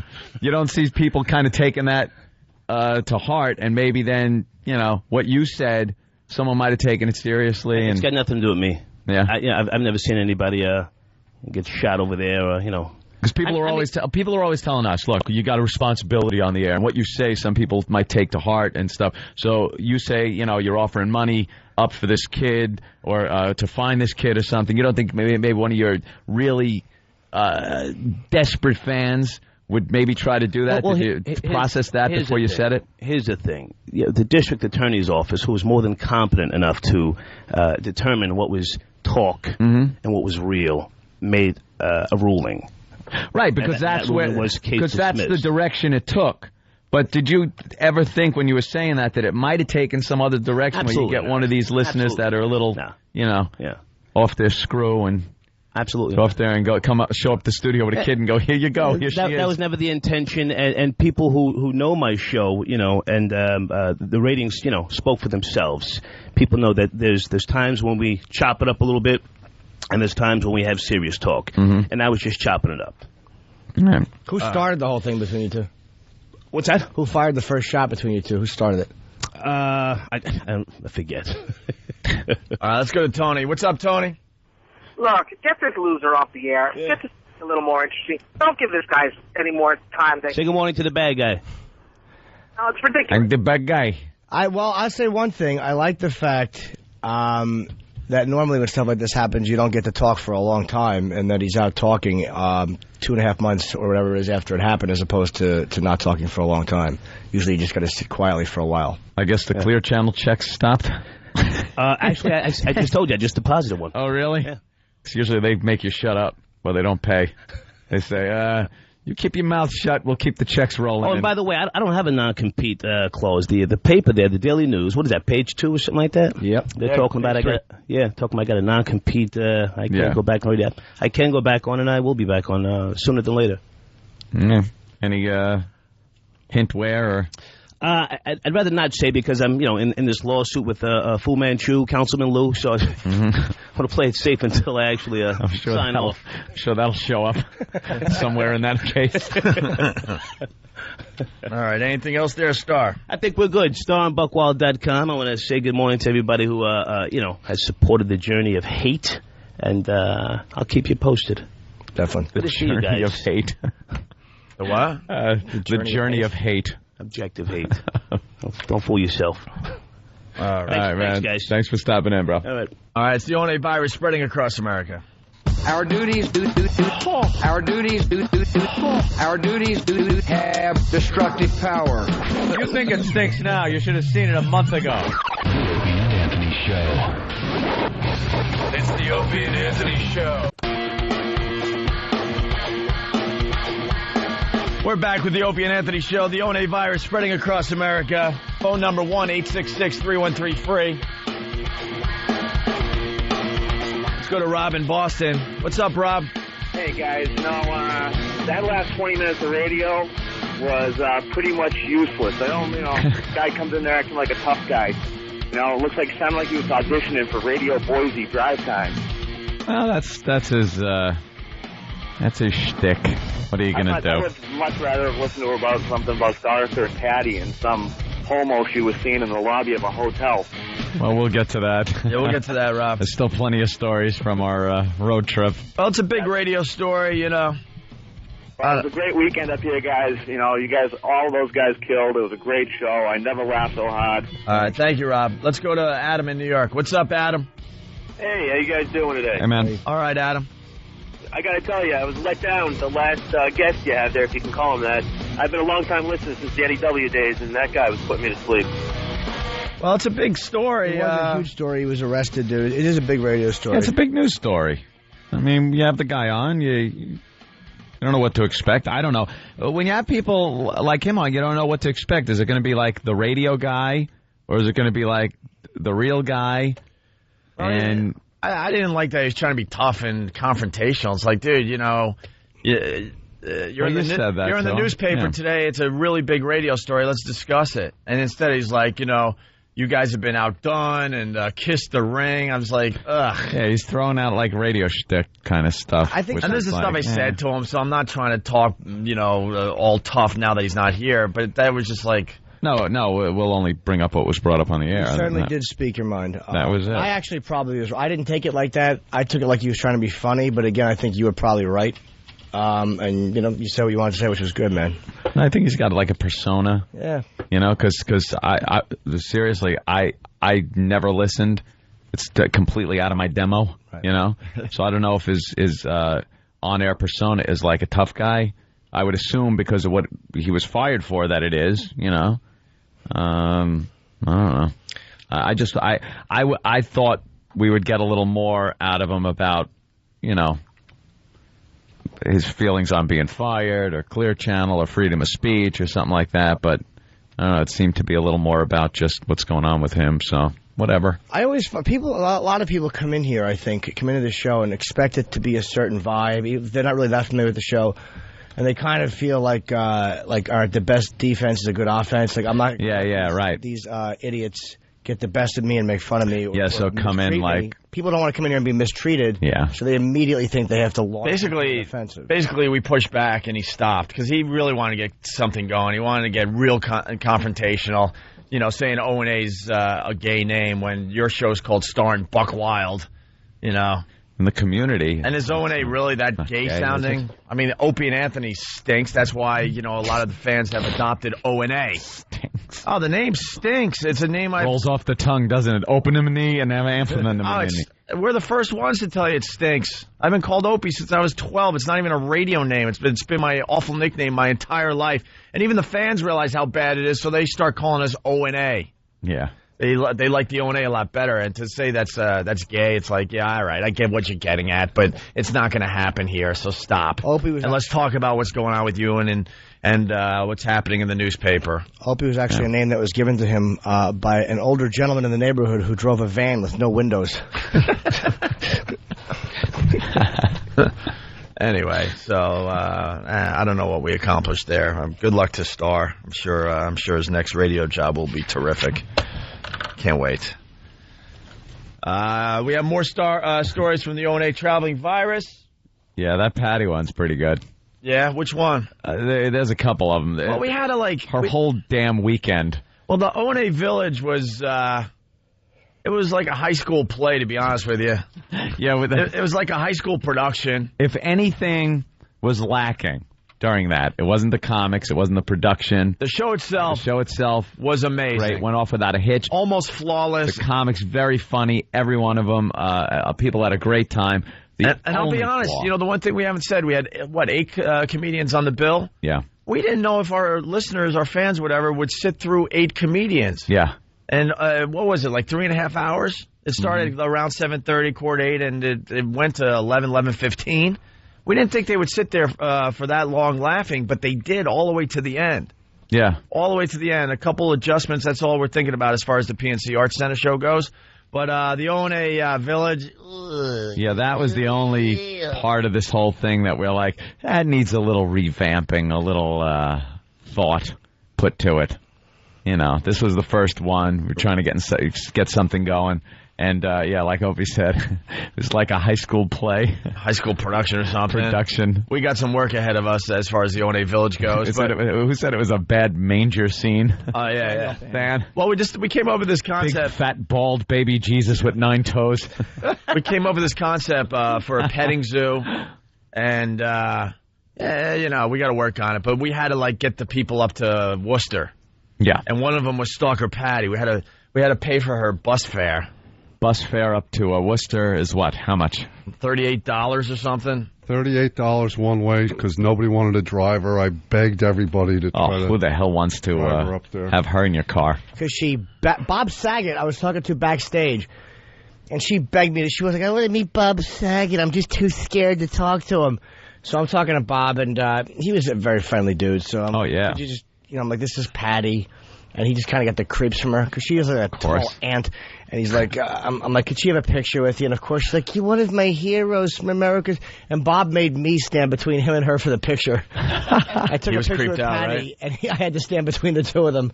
Patty, you stink, and you annoyed Bob Saget. He hates you. Yeah. What was torture also is, I had to call her about a half dozen times to, set this whole thing up. And her phone's not ringing. No. So, whenever she gets a call, she's so happy to speak to somebody. Oh, hi. Yeah. Kenny, how are you? Yeah, and the worst was, though, the morning after the show.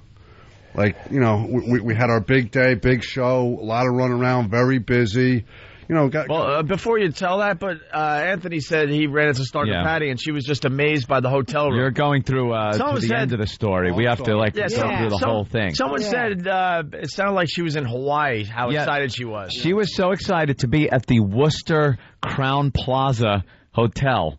This thing, and believe me, Crown Plaza might wait to get the hell out of there. It's like a Days Inn. It's like a Days Inn type of place. It's not a fancy schmancy hotel. It's in Worcester. And Patty, I see her when I walk in, and she's like, I love the accommodations. It's like accommodations.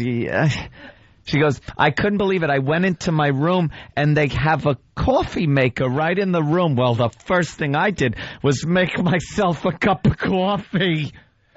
I was stunned. She has no filter in her head where she realizes people are looking at her going, no one cares. No one cares.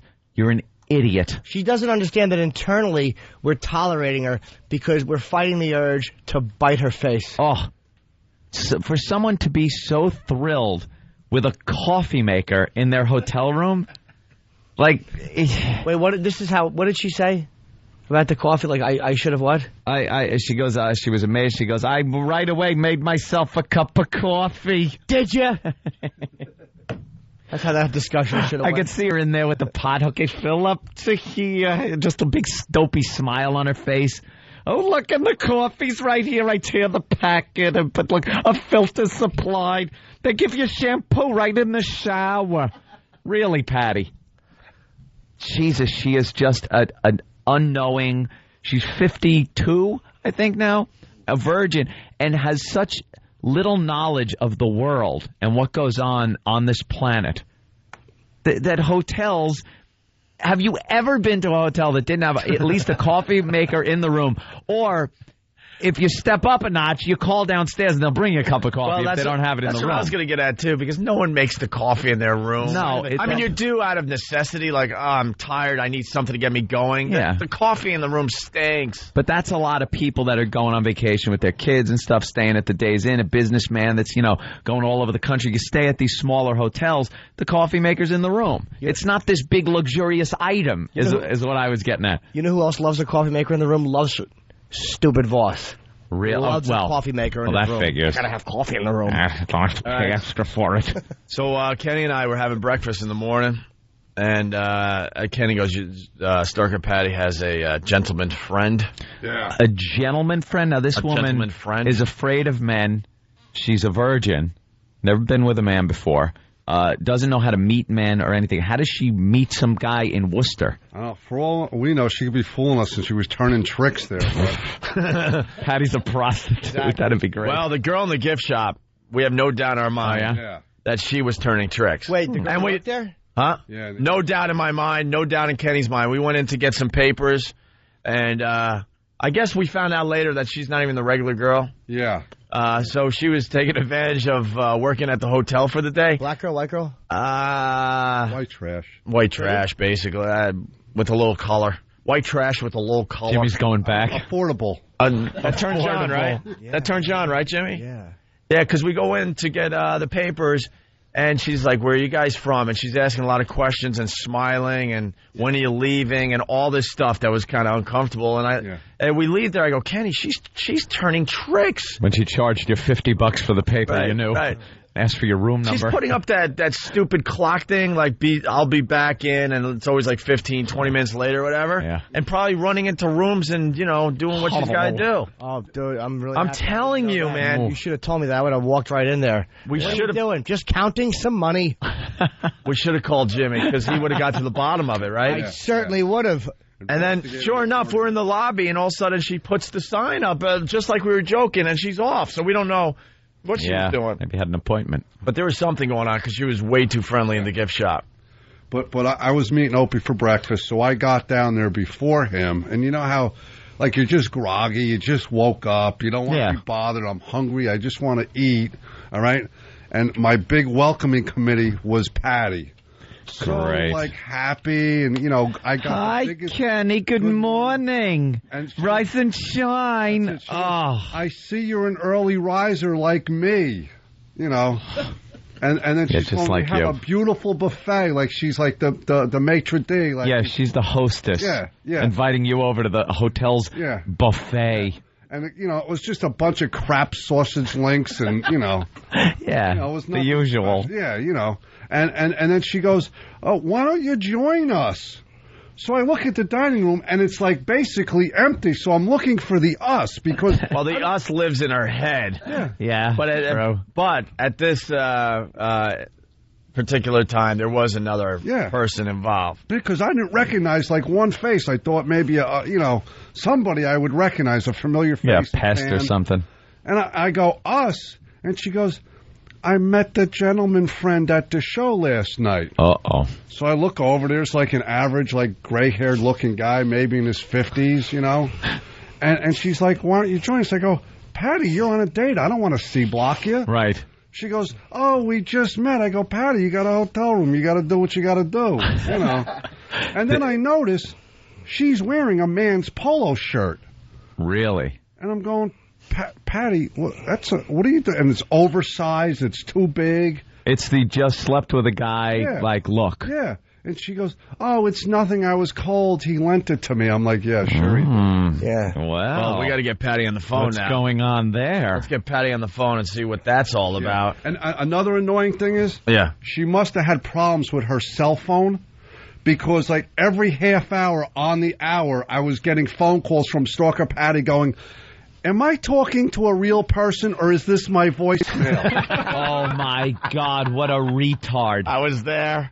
That definitely happened. She has to ask the voicemail if it's real. Yeah, she goes, am I talking to a real person or is this my voicemail? Did you go, please press 1 for your voicemail? You should have said, this is your voicemail. I've never actually had someone speak to me before. Yeah, it's the only reason I've never answered. This is your first message. Hi, voicemail. All right, we got to take a quick break to catch up. Yep. We're really late today. So one show down, we got 3 or 4 to go. Bud Light presents the Opie and Anthony Traveling Virus, the comedy event of 2006. All the pictures are being added to opieandanthony.com. They're going to be added all day and probably all day tomorrow as well. We got hundreds and hundreds of pictures to get up on our website. And that very disturbing and creepy video of Jimmy and I naked in the shower. I mean, that's a tease right there. The video is up on opieandanthony.com and YouTube to check out for yourself. Next stop, August 26th, PNC Bank Arts Center in Homedale, New Jersey. Tickets available through Ticketmaster.com. All the info on the tour is up on opieandanthony.com. And then, of course, September 9th, the Tweeter Center in Camden, New Jersey. And then September 23rd, we go to Cleveland. Yes. Where? I forgot the name of the joint. Tickets on sale now through all Ticketmaster locations, presented by Bud Light. Always worth it. With that, we'll take a quick break. It's the O&A virus spreading across America. Ladies and gentlemen, it's the Opie and Anthony Show. Radio to the power of rock. Sounds exciting. Hear what everyone else is talking about. O&A Uncut and Live, continuing the show on XM Satellite Radio starting at 9 a.m. Eastern. Visit xmradio.com to subscribe. The Opie and Anthony Show.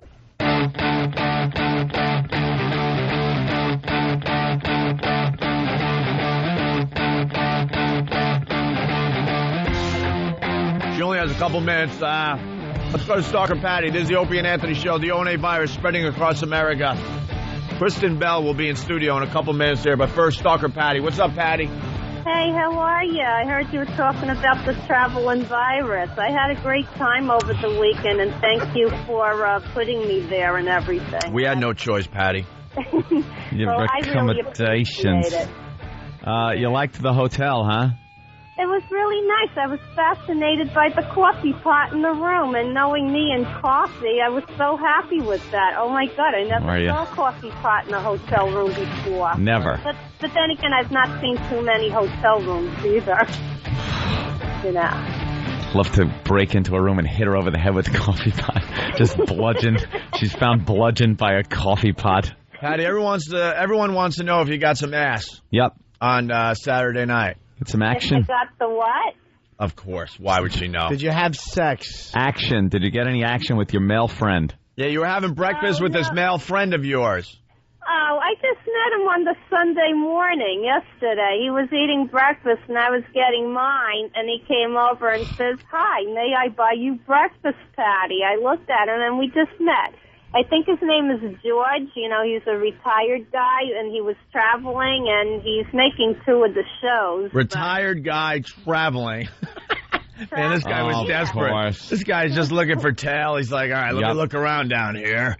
Ah, crap. Well, it's worth a shot, I guess. It's her or a poached egg. Right. It was nice making a new friend, and I really enjoyed his company. And when he comes to She New just York, I'm babbles and babbles and babbles. Kenny and I were having, like I said, breakfast in one of the booths, and by the time I got down, we could hear Patty across the entire restaurant, and there were a bunch of people now sitting because everyone started coming down together, I guess. And all you could hear is Patty's just voice that goes right through you. Yeah, and I didn't know he bought you breakfast. I want my $20 back. Hey, yeah, because Stalker Patty's sitting there enjoying the buffet. Yeah. And she's crying poverty to Kenny every chance she gets. She needs money for the bus ride. Yeah, so and the buffet was like I promised her the bus. Yeah. But she needed money for the bus ride, and then she said she only had $4. No, $11 to her name. I said, you got money to go home? I did, yeah. She goes, I only got $11 to my name. So how are you going to pay for the buffet, Patty? Which was, I believe, $19? Right. $19, yeah. So how did you expect to pay for that? Oh, I was, before I went inside, I was sitting in the chair, and Kenny came over to me, and, he gave me back my car fare for the bus. So I was able to use that, but then I didn't have to because he treated me. And then I used it for lunch instead because I didn't have any food at home yet, so I figured I'd eat a meal before always I a left story. home and don't have Every to time you talk to her, I refuse to feel sorry for you, Patty. You're pathetic, and I love it. I love it. So why were you wearing the guy's shirt? Because I was cold and shivering, so he was nice enough to go out to his car and get his extra shirt. She was cold and shivering. I gave her my shirt, placed him over her quaking shoulders. It's air conditioning. It's too cold sometimes. All right, Patty. There's more to the story, but we got to cut you off. We got a big Hollywood star. Yeah, I don't need you anymore. Okay. What was your favorite? Oh, you respect that? Thanks, Patty. I appreciate it. You respect that, do you? Yes, I do. You dope. I'm not a dope. Okay, well, anyway. We're going to get into that maybe tomorrow. I mean, some of these side characters getting a little too big for their britches. Yeah. I mean, we haven't even talked about Twitchell's breaking down and crying and spending the whole night in his room instead of at the O&A Traveling Virus. He lost his mind. And was crying in front of Anthony. I saw it. That's one of many stories we still have to tell. But Stalker Patty, you respect the fact that we have to go to a Hollywood star instead of talk to you some more, right? Yes, that's awesome. That's awesome. All right, Patty. All righty. What was your favorite part, by the way? I had a great time, and I'm looking forward to... What was your favorite part of the O&A Traveling Virus in Worcester, Massachusetts? Being in the pet thing there and getting to throw a little hay back at Paul. Die! Back at Paul. Let's get Kristen Bell in. Isn't she annoying? That really Patty is just... There's more to that story, though. How does she get the shirt on? Yeah. How does she get the wow, wait. Got a shirt Hi, Kristen. on and Hi, how are you? The Pal Talk camera. What a creepy is. He's setting it up. Look. I know. This is a camera for the website. People watch us online. That's Flight of the Navigator. Yeah. Creepy. Well, you got your hair done, so we figured we'd show you off a little bit. Okay. I heard you were getting your hair done for radio, huh? Yeah. Nice. Yeah, I do my hair every morning, no matter what I'm doing. Very nice. No. Good rule of thumb to follow. Well, you're in the new movie. Now we're just going to... Wait, what happened? Nothing. There's not going to be no talking to her. We're very ineffective. We're horrible interviewers when pretty girls are in here because we instantly turn into junior high school boys that couldn't talk to pretty girls. Every bit of low self-esteem kind of comes rushing forward, and it's just three dummies who can't make eye contact. For example, Whoopi was on our show last Thursday. No problem whatsoever. I could still be talking to her. It was like talking to a family member. It was like no distractions whatsoever. And look, you sit Indian style on the couch, all cute. I'm getting comfortable. Is that getting it? Ready. I'm warming up. Good. You're warming up? Yeah. You were actually in, just reading your bio, you worked with one of my friends. You were in Pootie Tang. Not exactly critically acclaimed, but Louis directed it, Louis C.K. Louis directed that? Yes, he did. He's a director? Well, yeah, he was like Chris Rock's head writer for a while, so him and Chris have a good relationship. And he directed Pootie Tang, which a lot of people compared to Raging Bull. He was wonderful. He kept me in the film, actually, because my part was cut. I was like 19 at the time, and my part was cut, and he kept me in the credits. Oh, nice. Yes. At least in the credits. That is nice. Why not, you know? You still got paid, right? I think so. Yeah, she made $100. I did. I think I made about $100. But you know what? The funny thing is, more people have seen that movie than I could even count. I'm recognized more off of that because it was played repeatedly on HBO. And one of those movies. Yeah. Let me ask you a question, because I do a little acting, and I don't say that to be humble. I mean, I just do a very minimal amount. What is your when you act? What is the thing that you think you suck at the most, or that screws you up the most as an actor? For me, it's all dialogue. Thank you. That hurts. How did that bomb? Because it was serious? That's true. Because you were just being right? I was actually thinking about it. No, I'm actually decent at dialogue. You know what? Actually, on Friday night, we shot a scene. We started it at 3:30 in the morning, and it was because it was the end of our day that involved me saying the alphabet backwards, and somehow I managed to do it in one take. And that's at the end of the day. That was the end of the day. We had day, started at like 8 a.m. Have you done like kissing scenes and stuff? Because I had to do one kissing scene, and it was really like freaked me out and was uncomfortable. Because it was. Oh yeah, it's. What was his name?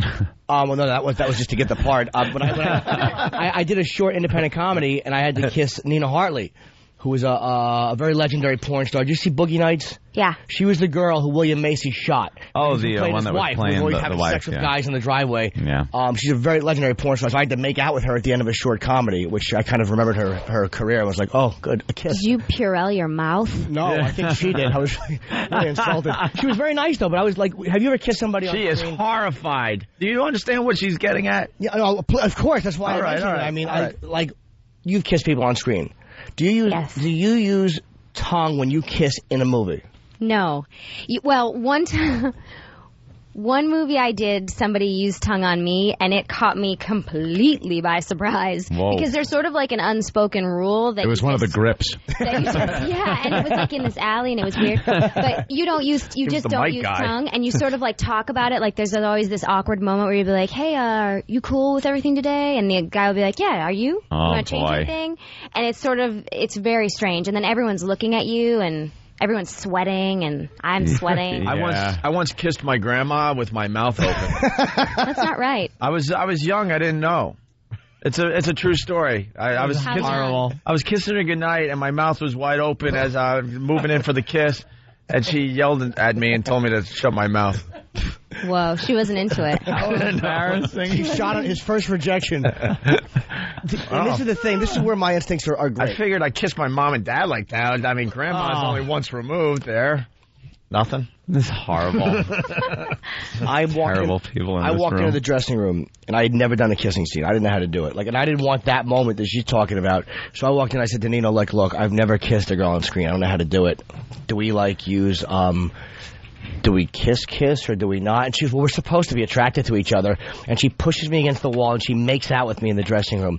Just so we get... she was like, let's practice. Let's practice, which I imagine doesn't happen. But she's a porn star, so it's not like, And we're kissing... She's method, so it's fine. Yeah. It's not like you're going to get the same reaction from Meryl Streep. Yeah, exactly. Hey, we have to kiss in the scene. I would say that to her, and she'd just lean over and throw open a bucket. And I was like, all right, I'll see you on the set. But Nina actually, while we were kissing in front of the whole crew, she took my hand and she put it on her chest, and she went, go ahead, you know you want to. Do it while you can. And she put my hand on her and made me laugh, and then I was very relaxed. It worked. And loose. Yeah, well, maybe now you can take some of that advice away from this show. Sure, I'll try that on Veronica Mars. Yeah, right. I haven't seen that, but I see ads for it all over the city. Yeah, they've been because the CW is the merger of Warner Brothers and UPN, and so they sort of launched the new network. So there's ads everywhere. That's what CW is. See, they're confusing people. Yeah, because I saw that on a poster yesterday. They're I'm like, not explaining it. And what does CW mean? Who knows? Nobody knows. Oh, you don't know yet? Nope. Okay, I got it. All right. We're just going to make it up as we go. Well, the new movie is Pulse. Yes, it is. And it's a horror movie, and scary. And it involves like technology. Yeah. It's sort of about a computer virus that starts affecting people. It's sort of like the whole idea of Wi-Fi and how everything can travel through the air, and that it starts affecting people's minds and really messing. That's why I wear tinfoil under my hat. Like you wear tinfoil, and it keeps the rays and waves from getting into your brain, because they'll control you. He's kidding, but if you knew him, you'd understand how everyone in this room kind of can definitely see him doing that. He's kidding / really creepy. Didn't you see most of us try to look under his cap real fast? Yeah. While he was saying that? Because we know something's going on with him. We just haven't figured it out yet. No, I'm normal, guy. I've been trying to figure it out for 12 years. Yeah. You know how embarrassing it is to talk to a beautiful girl and realize you have a breathe right strip on your nose? That's all. Every word that was coming out of your mouth, I was looking at the breathe right going, do I feel like an ass? and I'm just thinking, what is she thinking? That I was wondering if it was just like a nude Biore strip or something. What she's probably thinking is, what is that mess under the breathe right strip? I'm really embarrassed. I think we would have like a chemistry. We're both actors. You know? We are terrible like that. We've had very hard times. That's right. You guys are so hard on yourself. Girls. Yeah. It's just really hard to talk to pretty girls. Most of our audience is not like you. Most of our audience is, let's see, I'm going to look at Kenny. Do you see On a him? beer belly. Picture him a foot and a half shorter and 300 pounds wider. That's what most of our audience is like. And our female part of the audience, picture him. That's pretty much it. Yeah, but less feminine. Hey, can we ask Kristen Bell, what do you think? Does he have some black in him? We're trying to figure it out. He says he was This Thomas Jefferson's. Little white kid right here? Yeah, well, let me explain. Exactly, little white He's kid. related to Thomas Jefferson, swear to God. His family did the genealogy, and Thomas Jefferson, it's known, has some black ancestors because slave he was owner. slave owner, and he fooled around with some of the slaves. And we're thinking perhaps because of his hair. I don't know. I'm not buying it. I'm No. from Detroit. Yeah, which is really, I read that, and I'm like, wow. I'm not buying that. Yeah. You don't look like you're from Detroit. No. Well, no, I don't. But Is there a good part of Detroit? No. Oh, no?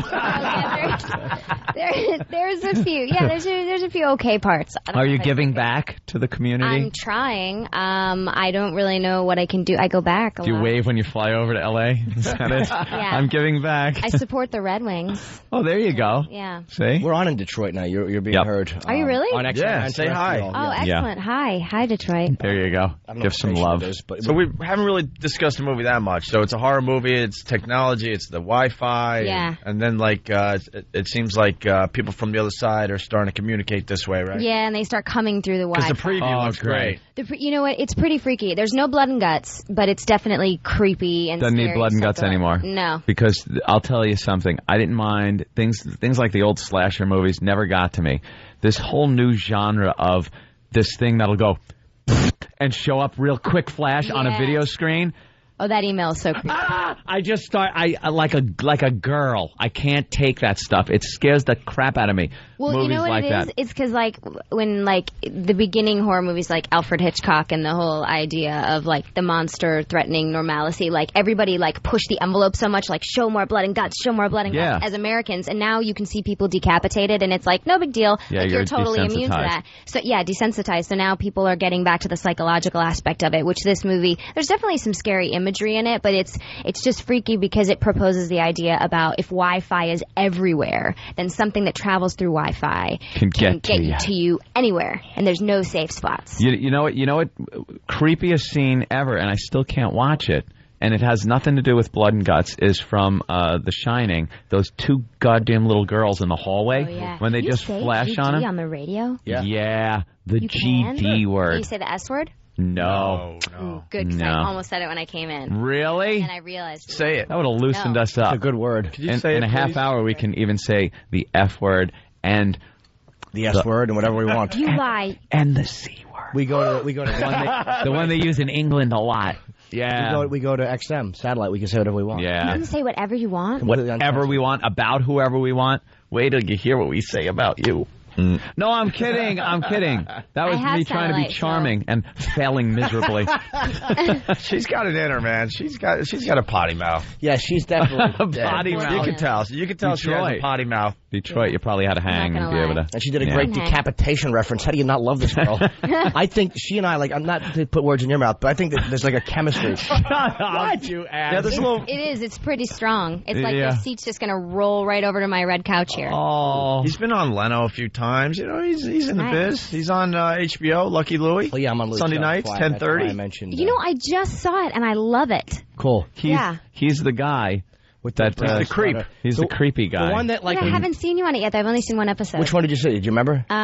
Where the little girl was screaming and she danced to some really sexy song.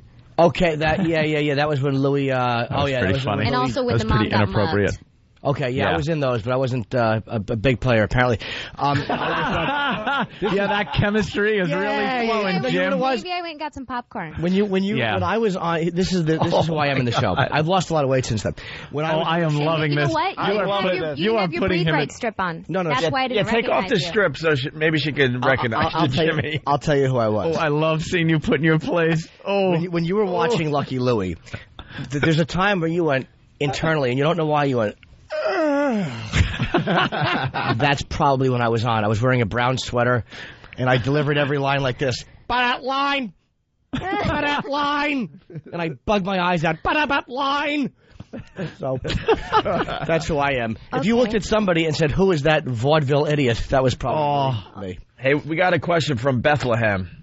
Eric, what's up? Hey, guys. I just had a question for Kristen about the movie itself.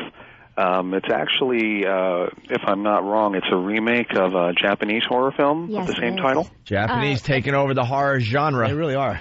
Absolutely. And wait, so this is a remake? Well, it's based on the Japanese. Cairo, yeah. Okay.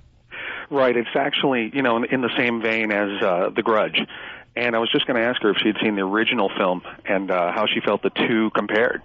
I did see the original, actually, and I think I didn't see it till after I had read the American version. I think what they did, as far as if you watch the other the Cairo, for an American audience, they would view it as more of a series of vignettes because there's more characters than an American audience is used to. There's like 3 different girls and 2 different guys, and then there's all these sort of subplots that tangle that I think maybe the Japanese are used to following more. And so in order to sort of commercialize it a little bit more for the masses here, they combined and they condensed a lot of it.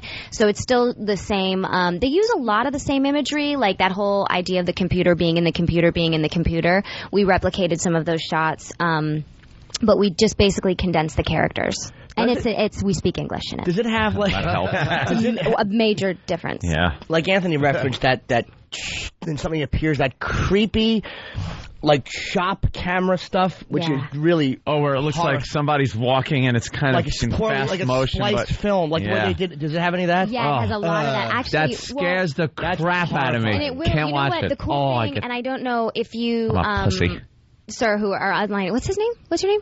He's gone now. Oh, he's gone. Yeah, we didn't need him anymore. Well, hopefully he's still listening, and he hasn't. Yeah, he's listening. Yeah, okay, good. There's nothing else to do. In the original one, they really didn't use any CGI at all. It was all just shadows, which I think is kind of cool, because to really just stick it. Yeah, completely. But here we didn't use a ton of CGI, but basically we put it was shot in Romania, so. Actually, all the phantoms we used were just Romanians painted white. Romanians? From head to toe. Really white Romanians. I guess that keeps the cost down, huh? Yeah, shooting in Romania. But you know what? It was really freaky, but they harnessed this one girl, and they let her sort of fall to the ground, and they slowed the film down, so it's not really any sort of alteration to the film. She just falls, and her body moves really weird, and it's like one of the creepiest parts of the movie. I like the fact that you did Romanians. That makes me really happy. Like, they were having a meeting, and they're like, who will let us spray paint them white? And someone said the Romanians. Who could do anything to these people? Oh, these poor people. I mean, it was actually a wonderful experience being over there, but the poor people, they got paid like $8 a day. I mean, it was just awful. Hey, BCH it's hard to make a movie over there because you know the standards that they're used to, and you know like the standards that we're used to, and it's like it was just incomparable. All right, bad. Yeah, they're awful. They didn't have craft service; it was just peanuts. Oh my God! And how do you pull manual labor as a crew without getting like food during the day? Well, did the actors have food? No. Wow. When we filmed our TV commercial recently, we had lots of food. Yes, we just did that. I wouldn't know about that. We're in the biz too. But when I shot mine recently, I didn't have food. I had to shoot my commercial like a week ago. Breathe Right I didn't have any. Yes, well, they were free. They have like a little bowl of Breathe Right strips, multicolored. I was trying to figure out what to do with my hands during the commercial. The commercial, yeah, This because is always a it's good very one. hard to This is what figure I- out. Hand on That's what hip. I do in pictures, one hand on the hip. That's good. And you look really relaxed, but you kind of also are showing your waistline. You're like a little teapot. That's short and stout. Not short and stout. I was trying to be charming again. Every time you try to be charming, you insult her. Jesus. I knew what you meant. You're pretty in the face. Like that's something I would say. Yeah. You have a great head. Hey, we got a couple questions here. BCH from Whackbag. BCH. Hey, how's it going? What's up? If the monster's coming to get me over Wi-Fi, I got a great safe spot to hide. Where? It's about 6 feet away from my wireless router. He'll never get me. Good computer joke. There's a little loophole there. Pat in Buffalo, what's up? Hey, I just want Jimmy to be careful with Kristen Bell because Kate Beckinsale will get jealous after their stunning relationship. Oh, yeah, she was so impressed. Yeah, Jimmy, why don't you remind Wait, what? the listeners, and why don't you tell Kristen here for the first time about Kate Beckinsale and your chemistry you had with her. A little actress by the name of Kate Beckinsale. It was, it was like a whirlwind type thing. I did whirlwind, all right. I did Leno with Kate, and Jay Leno, by the way. Leno, Yeah, right. Yeah. just in case Leno, didn't sell The way it he enough. spits it out. She I was- did Leno. She was the lead guest, and I was the second guest. And she stayed on the couch. So I do stand up, I do my set, and I walk over, and I sit down. I say hi to Jay. Kate and I address each other, and we talked during the break. And she's really funny. You want to talk about a potty mouth, but a filthy mouth she has. I loved Kate Beckinsale. So we're talking and we're walking over, like what you do at the Tonight Show is after the band is done, you walk over there and you all like stand in the frame together. Yeah. And she tripped and we almost fell into each other. And then she told me she wasn't wearing underwear, which she was kind of kidding. Awesome. Believe me, that's exactly what I thought. There was no humor in it. I just went awesome, like angry. And she's like, at the end we were talking and she's like, hey, I'm going to be in New York next week. Are you performing anywhere? So I told her, yeah, the Comedy Cellar. And she's like, all right, well, give my number. Give me your number to my assistant. I would love to see you when I come. So lo and behold, a week or so later, my phone rings. Hi. When he tells us this, though, we are just like, oh, my God, you're going out with Kate Beckinsale. This is the biggest thing ever. You know, it's our little Jimmy on this Hollywood date. Well, they called me when they got into town. They're like, look, Kate wants to come see you tonight. Are you performing? So I said, yes, I'm performing at the Comedy Cellar. So I got a call back a little bit later from the assistant saying, look, she has to do press really early in the morning. Can she come tomorrow night? And I'm like, yeah, no problem. And I immediately knew, A, she'd never come. She would be very busy. And they talked about it on the show, and everybody thought I was going to have a date with Kate Beckinsale. But it kind of worked out the way it normally does, where I was at the Comedy Cellar, and I kept kind of running to the door, peeking. Oh, how sad. Is that the saddest thing? You ever wait for a package from UPS and you just keep pushing your dumb Breathe Right strip fat face against the screen door going, is that my package? And life just keeps saying, no, fat face, it's not your package. It's never coming. Hey, we got to take a break. We really got to take a break or we're really screwed today. You want to stick around through a break or you got to go? What do you got to do? I got Regis in a couple minutes. Oh, no, why don't you get out of here? That's very important. Kristen Get Bell. out of here. Well, we'd like you to That's stay. his way of being charming. He wasn't saying leave. I'd love to stay, but what time is it? It is 20 of. What time do you got to be at Regis? Ooh, 9. Yeah. Yeah, why don't you go? You got to go. We love you, though. Kristen you Bell, too. the new movie's Pulse. It's out in theaters this Friday, I guess, right? And also, Veronica Mars premieres October 3rd on the new CW network. It's Tuesdays at 9, so good luck with And the both. preview Thank for you. Pulse looks really good, so we'll see what happens. Thanks. All right, it's Kristen Bell, everyone. It's the ONA virus spreading across America. It seems like every hole in my body is exploding every liquid imaginable.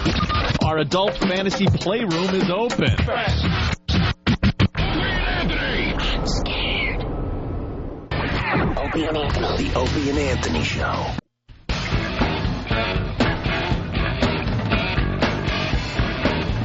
I'll bring us back if you want. Hey, you were listening before, and then we had some commercials, so apparently you're back with us here on the show. Welcome, and appreciate it a lot. Thanks.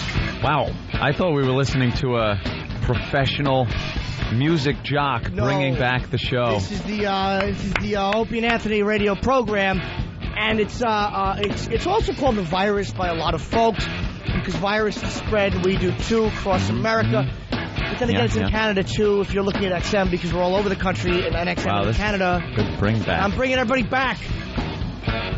Good work. That's right. Job well done. So I appreciate your listenership. All right. And thank you, Kristen Bell. By the way, she's going to be on Regis today. She is so fantastic looking. If you want to see her, watch Regis. She's so lil. Anthony and I were talking. Is she tiny? She was playing with her skirt on the couch. Oh, I couldn't look. At one point, she went to sit Indian style on the couch. So she pulled her skirt up, and, we got a little few. Did you see? Oh, I'm so jealous. Yeah. What'd you see? I saw, whitish thong. You saw London? You saw front. France? I saw your underpants. I know that Kristen's underpants.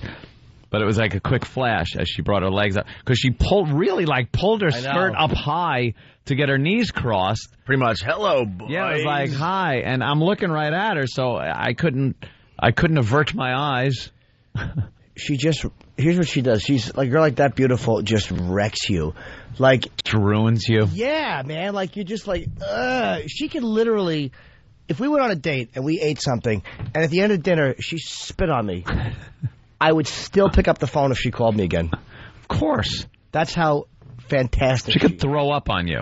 Well, Foxtrot And Yankee you'd be fine with it. from Washington, D.C. If you thought she was hot, you should see her when they dress her up in little high school outfits on Veronica Mars. Yeah, she's 26. I can't believe Is that what they do? It's the best show on TV, Yeah, according she plays to Foxtrot. She plays young very well. Does You she? could see. God, You know. she's great. I felt like Carson interviewing a kid. She's just wonderful. All right, we But I gotta. did feel like a little chemistry between us. Oh, We've been playing catch up all morning. We pretty much have to go. We just broke. We thought we could do a few minutes, but now we have to go again. Somewhere along the line, we lost. What happened? We lost the battle today? We with, lost against time. Yeah. Time always wins, my friend. Remember me and you were discussing that once? Time beat us. In the shower nude. That's right. Got it on video. I'm starting to think that might not have been a good idea, that skit. Yeah, That's no. not going to go around anyway. Oh, my God. I don't see anybody downloading it. It's been downloaded a lot already. It's Yeah. on YouTube. It's on opieandanthony.com. It's on foundrymusic.com. The fan sites have it. They're commenting on it. It's my first nude scene, and I'm sure. Well, it's not a complete nude scene. That's my nude scene. That's That it. as nude as you get? Yeah, you gotta, when you're Underpants. when scene. you're an actor, Anthony. Yeah. You have to have a line that you won't cross. Uh-huh. For me, nude scenes, I'll go down to my tighty whities. That's it? Although they were Calvin Klein's and like kind of a charcoal gray. They had like a nice they had a nice hue against the pinkish beauty of your skin. Like there was a contrast between the charcoal gray underpants and the soft, if I may, the baby textured skin that you have. It's like a wonderful contrast. Jimmy, on the other hand, has no boundaries. He will be completely I nude. do actually. For me to do frontal nudity, it has to I cannot have a cowering radio host in the corner, and B, the room has to be. I saw your frontal nudity. No, you didn't. You saw. You could look see, like an adult baby. There's the camera. There's no shrubbery. I have no hair. I should have he's talked about this on the air about having no shrubbery. Right. And I saw it for myself, and he ain't lying. He has no shrubbery. But I not even a hint. I should. Sometimes you put just a little bush. No, all of it off. However, I will say, I mean, for me to do frontal nudity, if a friend sees you, who cares? For me to have the camera see it, you cannot be in there, and the room has to be a certain temperature. Closed set. Warm. And it's got to be warm, yes. Yeah, you should have seen Cole poking his head in there. Everyone with Keith, the cop. Everyone wanted a peek. Everybody wanted a peek. You think I don't know? Poking their little heads in. By the way, trying to catch a glimpse. This video where I'm almost naked and Jimmy's completely naked, it's all the rage today. Go to opieandanthony.com. We're going to get a better copy of that because it's still clipping. By the way, okay. Yeah. And we're going to also hopefully get the outtake where I just start laughing, uncontrollably. Yeah, you had to because do I it see twice. what Jimmy was packing and how he presents his area to the ladies out there. We're on in San Francisco now. And look, let's not to be stereotypical, but there's a lot of gay people in San Francisco. It's just a fact. Right. You men in San Francisco, you love other men. Well, wait till you get a load of my hiney. Ooh. We are about to shoot to #1 in San Francisco, my friends. But they're Just debating. on Jimmy's hiney. They're debating on the fan sites what's going on with your hiney because there's so you can't really say it. We'll say it over at XM. Trust me, I'll explain that at XM today. That's all it is. It's a shadow. Oh, yeah, he's going to say Just it's a shadow. All right. Other people are saying it might be something else. That's all I'm saying. I think they can figure it out. Oh, don't be a goose. All right. Well, that video's up on opieandanthony.com, getting downloaded like crazy. Are we leaving now? Understand? We have to leave. This sucks. All right, we have more stories from the O&A traveling virus tomorrow on this side of the show. We got lots to do on the other side of the show today. I hear some people are downstairs to welcome us back into New York because we've been away for a few days. So We're off to XM Satellite Radio. yeah, if you're not joining us, thank you so much, and we'll see you guys tomorrow.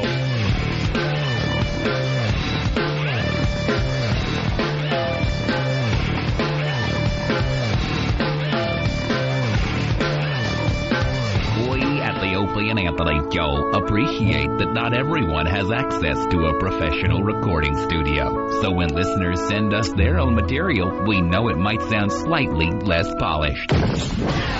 Opie and Anthony. Hardcore radio. Oh, smoothies are here. I want a smoothie, but I want pineapple strawberry. I like blueberry. I like soft fruit. Were you in a beauty parlor 2 weeks ago? What do you need, Dollface? Do you like looking at me? Yeah. The Opie and Anthony Show. Spread the virus. I got my back waxed yesterday. What the hell is wrong with you? If you think you have the chops to be a bargain bin broadcaster, send in your material. And keep in mind the very likely possibility that you just might suck. The Opie and Anthony Show. Opie and Anthony. The Opie and Anthony XM walkover begins now.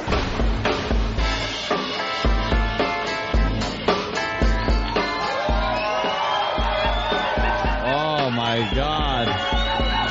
That's right. Look how What lovely. you're listening to is the sound. That's the sound of Danny's liver since he stopped drinking. That stupid sideways hat he has. I want to spit my gum in his hair. They decided to welcome us home. Yes. From our Boston road trip. Isn't that wonderful? It made us all smile. Look at that. Pal Talk's on us. That's nice. It is. And Ope called it right. Ope said there's going to be some people. Maybe they'll welcome us back when we get back. And I'm like, no, there'll be 2 people outside. So you were correct. Not wonderful. No, you said there'd be people, and you were right. Yeah, you guys did all right. A nice showing out here today. I see And our we appreciate construction it. workers back. Are you back to work with the hard hat? Yeah, come on over here. We got an update on the guy that fell. What, 14 feet was it? Well, you come on over here. I can't hear anytime you. you want to limp over here, He looks, Gimpy. he looks like Gandolfini in True Romance. That or Fred Flintstone, I was told too. Really, I wouldn't insult you. Thanks. Back to All right, thanks for the update. All right, let's walk. Jesus, do you know when to talk? So wait, don't be shy. Killers, man. So what happened? Oh, you're on Vicodin? Yeah. Oh, he's all smiling. Ah, that's it. He's re-breaking the arm That's why and you look laughing. so pretty, Norton. You might want to drop a few out of your pocket as we walk. What do you have in your pocket, sir? Oh, pills. He's wearing a hard hat. All right, that was a great falls update. down. He's got a cast, so I don't know.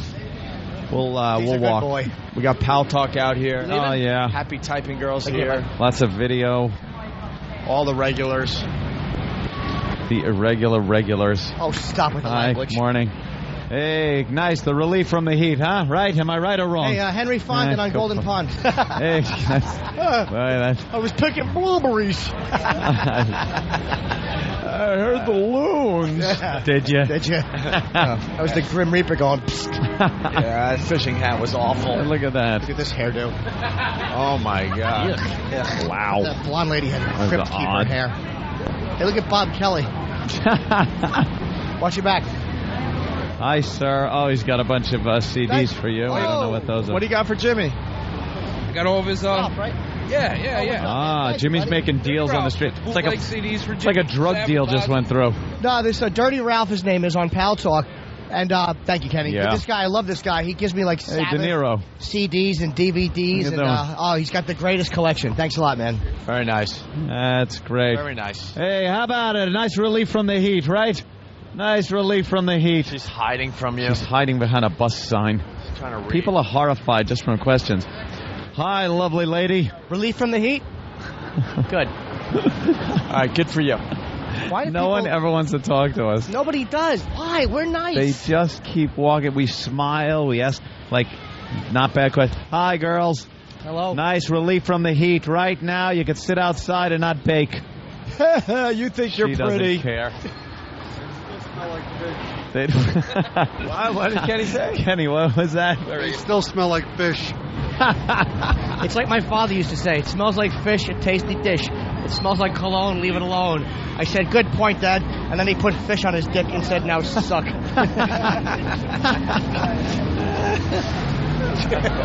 I like that. Yeah, Wow. and How you doing? Lumbering along? All right, nice comb over. Wow. That was a good one. Started from your ear. That's always attractive. There we go. Hey, there we Oh, that's getting a reaction from the walkers as today. he plows into some pedestrians. Oh, God. That would have been the All I greatest. want in life is for one fan to beep and look at us and hit somebody. That's all I want. Hilarious. Yeah. Hilarious. Not kill him, just hit him a little. I'm starting to think we might have lost our homeless friend for good. No. Oh, yeah, he's not around anymore. Probably had his legs hacked off. All right, well. He wasn't sure. feeling too good the last time we talked to him. And he shouldn't have been. Nah, not at all. That got a good reaction at the O&A Traveling Virus when they showed his leg. There was Oh, video yeah, it was on- disgusting. One of those video clips had, the homeless dude rolling up his pants leg. I saw the videos. Yeah, honestly, Jimmy, I'm with you. I don't know what the hell was going on with that. There's not much representation of little Jimmy Norton. No, I know. Why would there be? Well, very angered. That's going to change for the next show at the PNC. Very angered.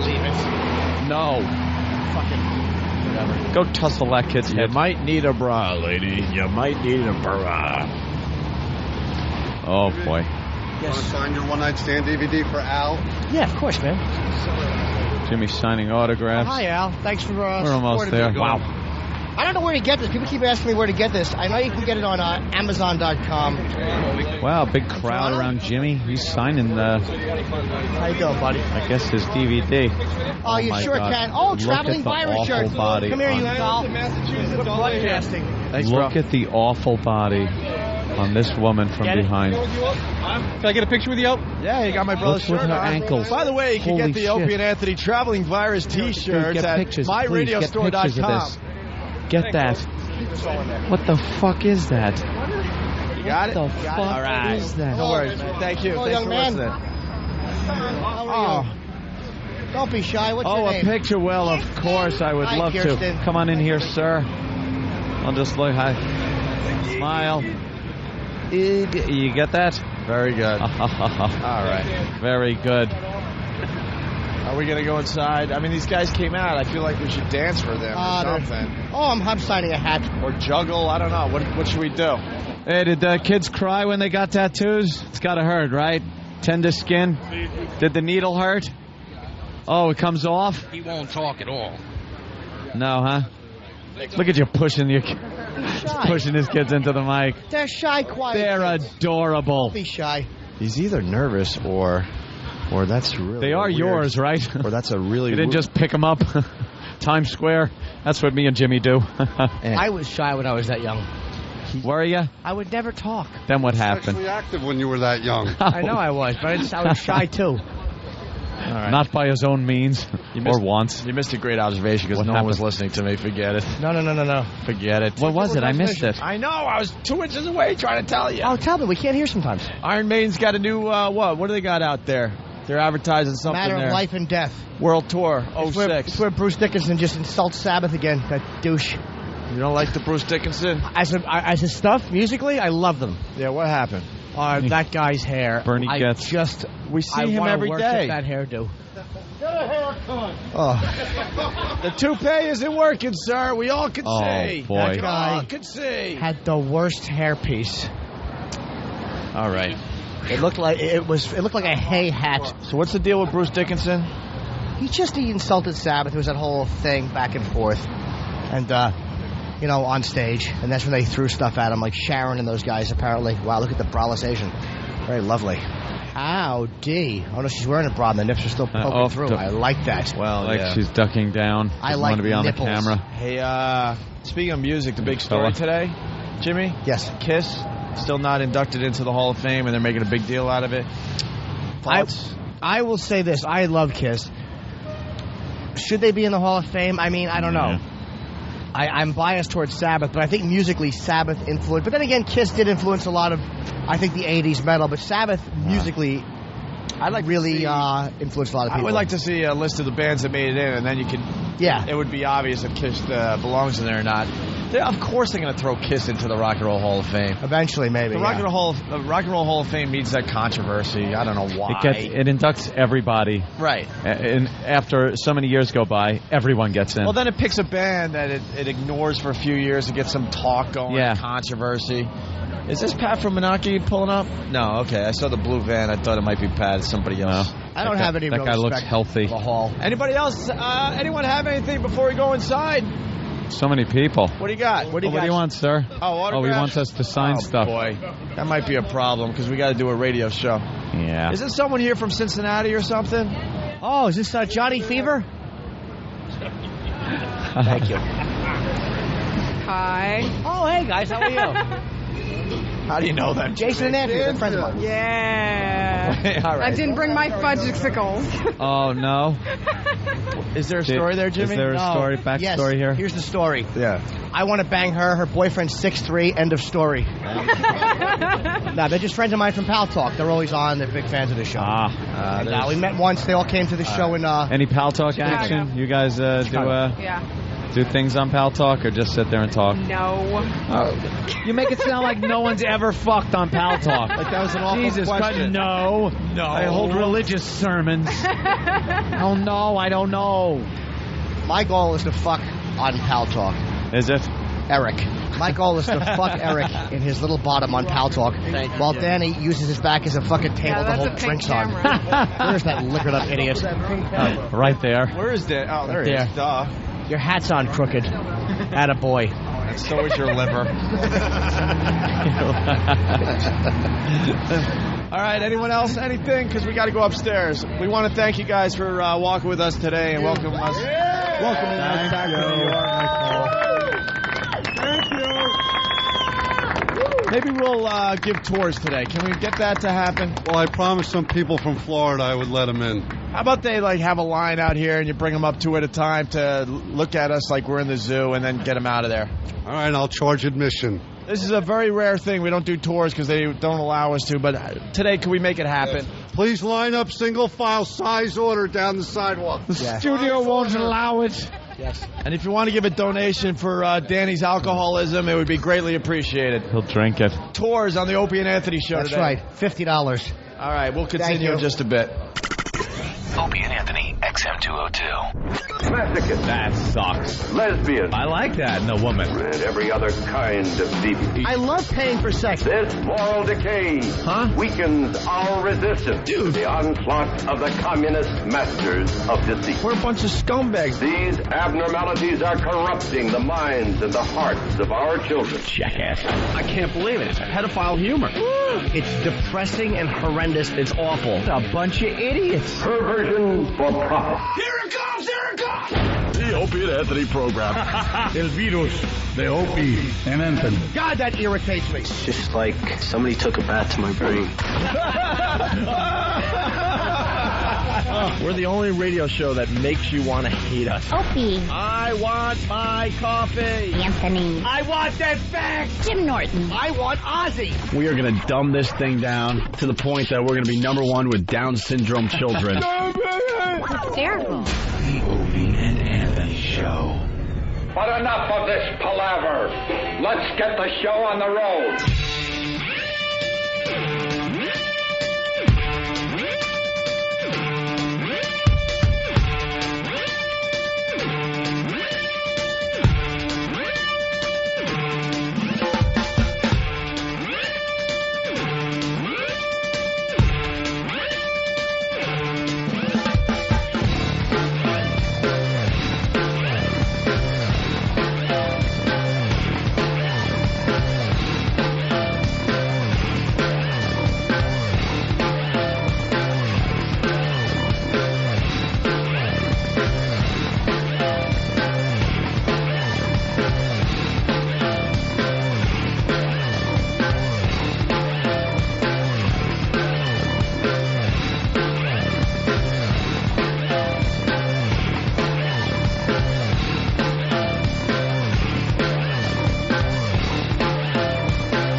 Waiting so long.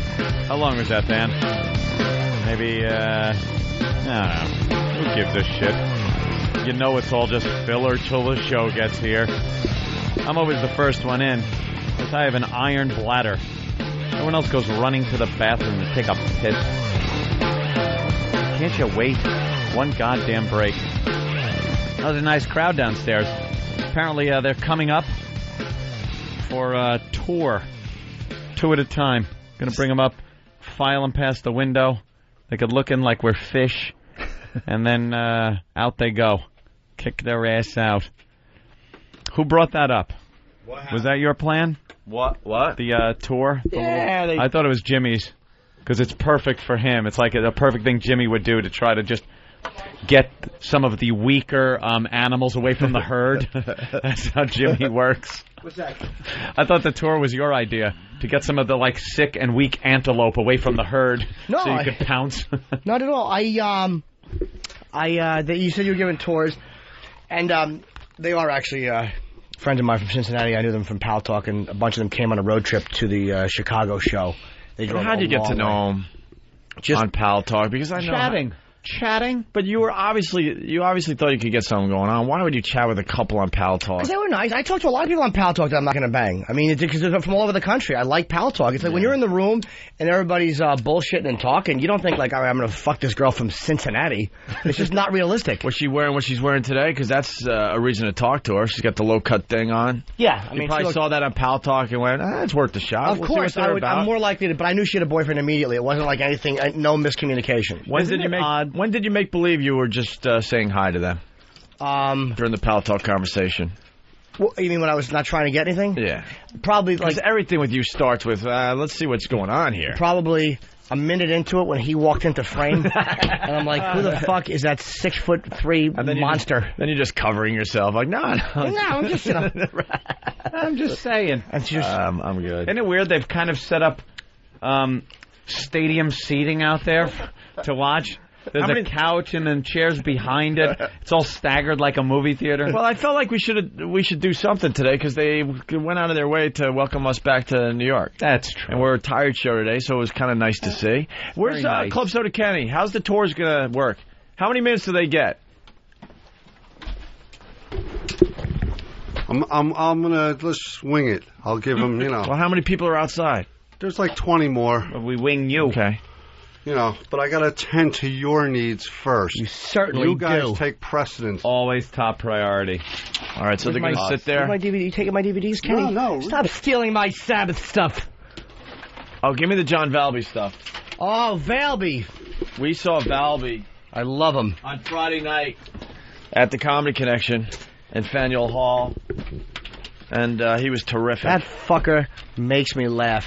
John Valby really makes me laugh, man. He's potty mouth and he plays a hell of a piano. Hey, by the way, I got to ask the listeners for something. I thought we were going to mention this before. I forgot.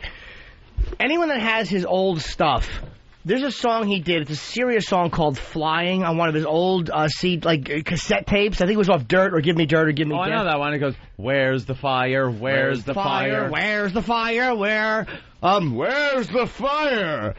No, it was a serious piano piece called "Flying." If anybody has it, please email it to me because I would love to hear it. I'm sure now you'll I'm a big Valby fan. All right, well, he did great. And we're trying to get him for the O&A Traveling Virus for the Cleveland show. How funny was he on the show, too? He was hilarious on the show. He was great on the radio show, and then he was really, really good at the Comedy Connection. And we want to get him when we do Cleveland. When I was a kid, I would ride around. I was like 14, and someone gave me this Dr. Dirty tape, and it was "Give Me Dirt" or "Give Me Death." And it was some of the funniest shit I've ever heard. And I used to pretend I was singing the songs. And now What are you getting? Oh, my God. I want to know what this gift was from XM. How funny is this? Thank you, Don Wicklin. This is a little note he gives me. Jimmy, this is what they sent from Breathe Right. Told them you were a huge fan of their product. I have been given a box of Breathe Right strips, and also... Oh, look at the shirt. I'm a stripper. That shirt. It says, "I'm a stripper." Please wear that tomorrow. I'm a stripper. You're goddamn right I'm going to wear it. Yes. So thanks, Breathe Right. I wish they would have sent me... Oh, they did send me some of my favorite kind, which is the small, medium vapor strips. That's the one I'm wearing now. Do they give off like a little vapor? Dude, you smell my nose. No. Why? I never smell a nose. They do have a vapor scent to them. So thank you guys for the Breathe Rights. I really do wear them, and they have changed my life. They certainly have. No one could look at you now without going, "What an idiot." They never could before. What do you think they thought when they saw me riding around the same prostitute block 40 times? There's a decent boy. There's a rocket scientist. All right.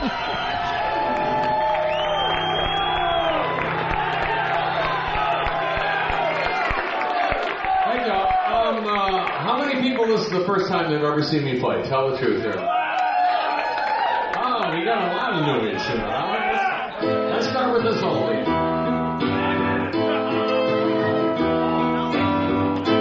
Ain't no pussy when she's gone.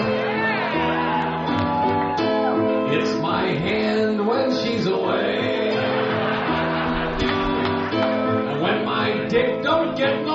service. My dog gets really nervous.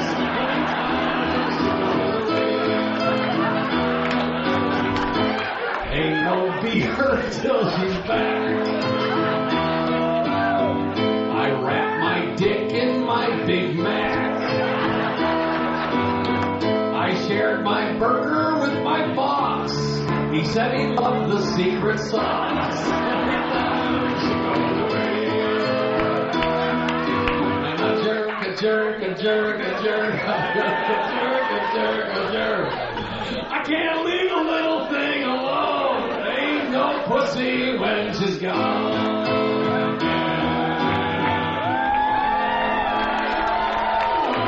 Hey, Nathaniel, I want to ask Than to isolate something, because there's one thing Valby does that I love so much. It's when he does the Eat Bite song, like when he goes like, Eat Bite fucks like out of you know, and he'll, like in between verses he'll go, oh, fine, Eat Bite. That's the gang, man. But it's in the Eat Bite song. He does. Yeah. Remember we were laughing because Than thought I made that up, and then you just see Valby bellowing at the mic,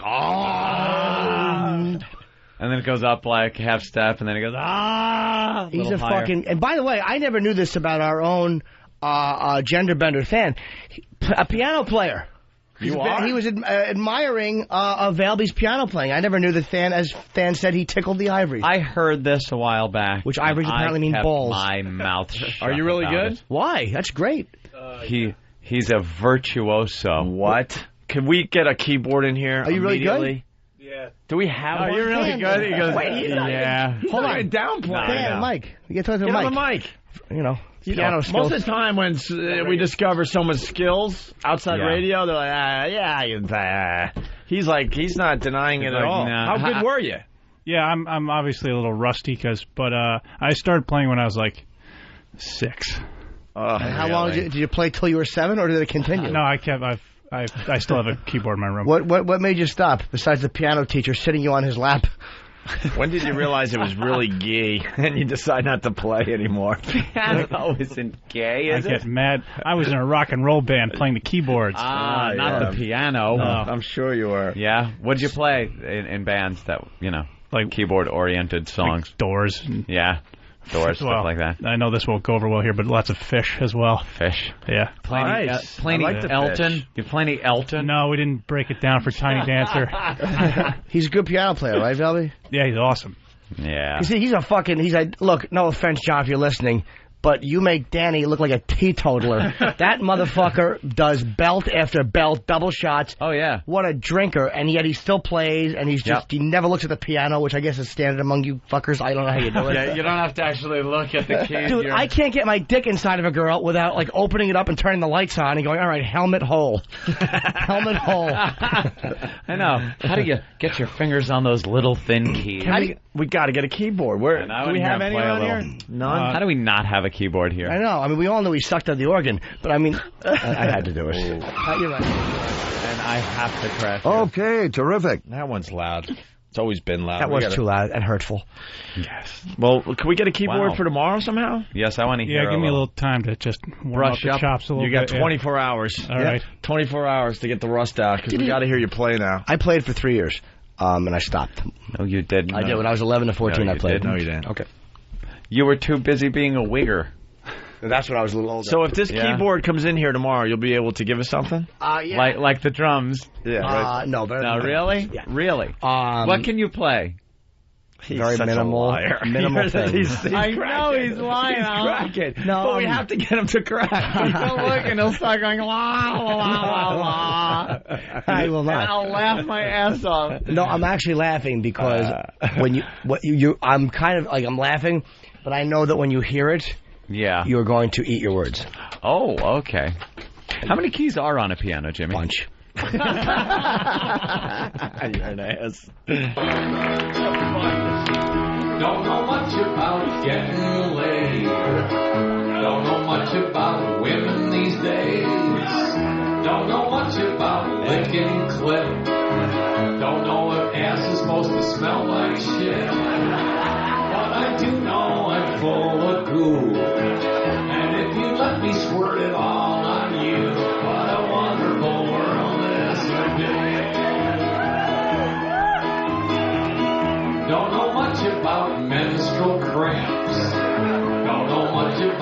titty clamps. Don't know much about KY gel. Wish I did, I tore her ass to hell. But I do know I got $50. And if that girl in the front table sucks, I wonder what world is You know one of my favorite old Valby songs. Does anybody remember At the End of the Month? The song about the period. Oh, yeah, the period. It's just vile. Yeah. He's great, man. Is it on this? I don't know. Here. Because it's not labeled that way, but... Probably not. It's a really... Dude, he's got 25 CDs. I don't know how much fucking material this guy goes. And you guys went, and just the crowd, bunch of animals, right? Yeah. Yeah. That's Kenny what they got are. some underage drinkers kicked out that were having a really, really good time. Killjoy. Yeah, Kenny's a killjoy. I felt bad for these guys. They were really into it, and they couldn't have been more than 19, 20 years old. They were annoying, though. Which is amazing, because Valby's been doing this for well over 30 years. And You could point out annoying people at a Valby show? The whole crowd is There's annoying. a table right next to us, and they were all standing up, high-fiving and bumping into Having each other, going fun. nuts. Oh, okay. They were just having a really good time. Yeah. And they were really drunk. But here's the key: they were being annoying. Like it was open lens. It was Than and I didn't mind them. And maybe because I Ming was sitting on the other side of the table, so I wasn't getting bumped into. But and his gal, and it was a bunch of every time they jumped up, they would bump into our table, and they were hitting Lindsay, they were hitting Than. Oh, okay. And it was. That's it was like I didn't want to be the old guy dick, but they were like stomping and hitting the thing, and it was really annoying. But You I kept shook saying to your myself, fist at him and went, "Hey, you kids!" I just went, "Fah!" That's what all people say. Fah! He called the staff and went, "Hey, they're meddling!" Yes. Hey, you ass. We're trying to have fun, and they're laughing. You're But Why you? I didn't want to be a dick because they were having fun. I'm like, these are Valby's. These are guys that have been coming to see him for years. Yeah. But they were being so over the top annoying. And Keith was the guy kept bumping into my chair. Keith finally leaned over and said to the kid, "Hey, don't. But every time you jump up, you're bumping into my guy. Be careful." And the guy was like, "Oh, I'm sorry." He was cool about it. So finally, the owners came over, the bosses of the connection, because they didn't want it to get too crazy, and they nicely asked the guys, "Hey guys," at one point, fucking the kid turned around and started rapping with Lindsay, not trying to pick her up, but just trying to like, "Hey, I'm sorry, I didn't mean to be so annoying, whatever." But he was being annoying. Yeah. And boy, I just saw the a giant Kenny swoop. fucking galoot swoop between the two tables. And it was really a pleasant talking to he gave the young man. Yeah. What'd you say? I felt bad for those guys. I did up to a point. They got a little life lesson, but, you don't mess with the boss's lady. All right. Kenny basically told the kid, fucking stop talking to my friends. And the kid turned around a little dejected. But they were being annoying. Dejected? Or was he even thinking about showing you that he was pissed off at you? There was 10 of them, and you still could have, tied one hand behind my back. Yeah. They were just dumb college kids that were, very excited. They've all been young and stupid, though. They were just having a good time. Yeah, they didn't know any better. That was fine. No one was, wanted to punch them. But then when the bosses came over, they go, "Look, you keep bumping into these guys." They were bumping into our table. So the guy from Manager Connection comes over and goes, "Look, we're going to move you." They weren't throwing the guys out. They were just going to move them to a table where there was nobody else next to them so they could have the time that they were looking to have. And, fucking the guy that Kenny spoke to, just all of a sudden, tough guy, goes, "Why don't you move them?" Okay, boy. cocksucker. And then then they realized they were underage, and they all got the boot. The reason you guys got the boot, if any of you were listening, is because your friend was a jerk-off when the manager said, "I'm going to move you to a table where there's nobody next to you." Because you're not bumping into them. Right, we weren't causing them a problem. And they were underage drinking with their own booze. Yeah, they had booze in a water bottle that they were passing around. Oh, okay. They brought their own stuff in, and were getting away with a little something. Very smart. We didn't want you thrown out. They have a good club there, and they had to take care of that. Absolutely, don't fuck around with that. Hey, how's the tour going? It's not a tour much anymore. There's a theater out there. Yeah, it's standing room only at this point. There's women and children out there. The guy's a good parent, brought his little kids in. Yeah, I saw that. It's no nudity. Isn't that nice? Don't throw out my friends, though. No, it's all good. They're nice people, I guess. They're having fun out there. Hey, They're Ralph. sitting and... They're all very nice people. Ralph. Just nod yes or no. Are these all CDs? Any DVDs? When you get time. We got a lot of lovely listeners out there, and we certainly do. Well, there's still a few more that are vying to get in. Really?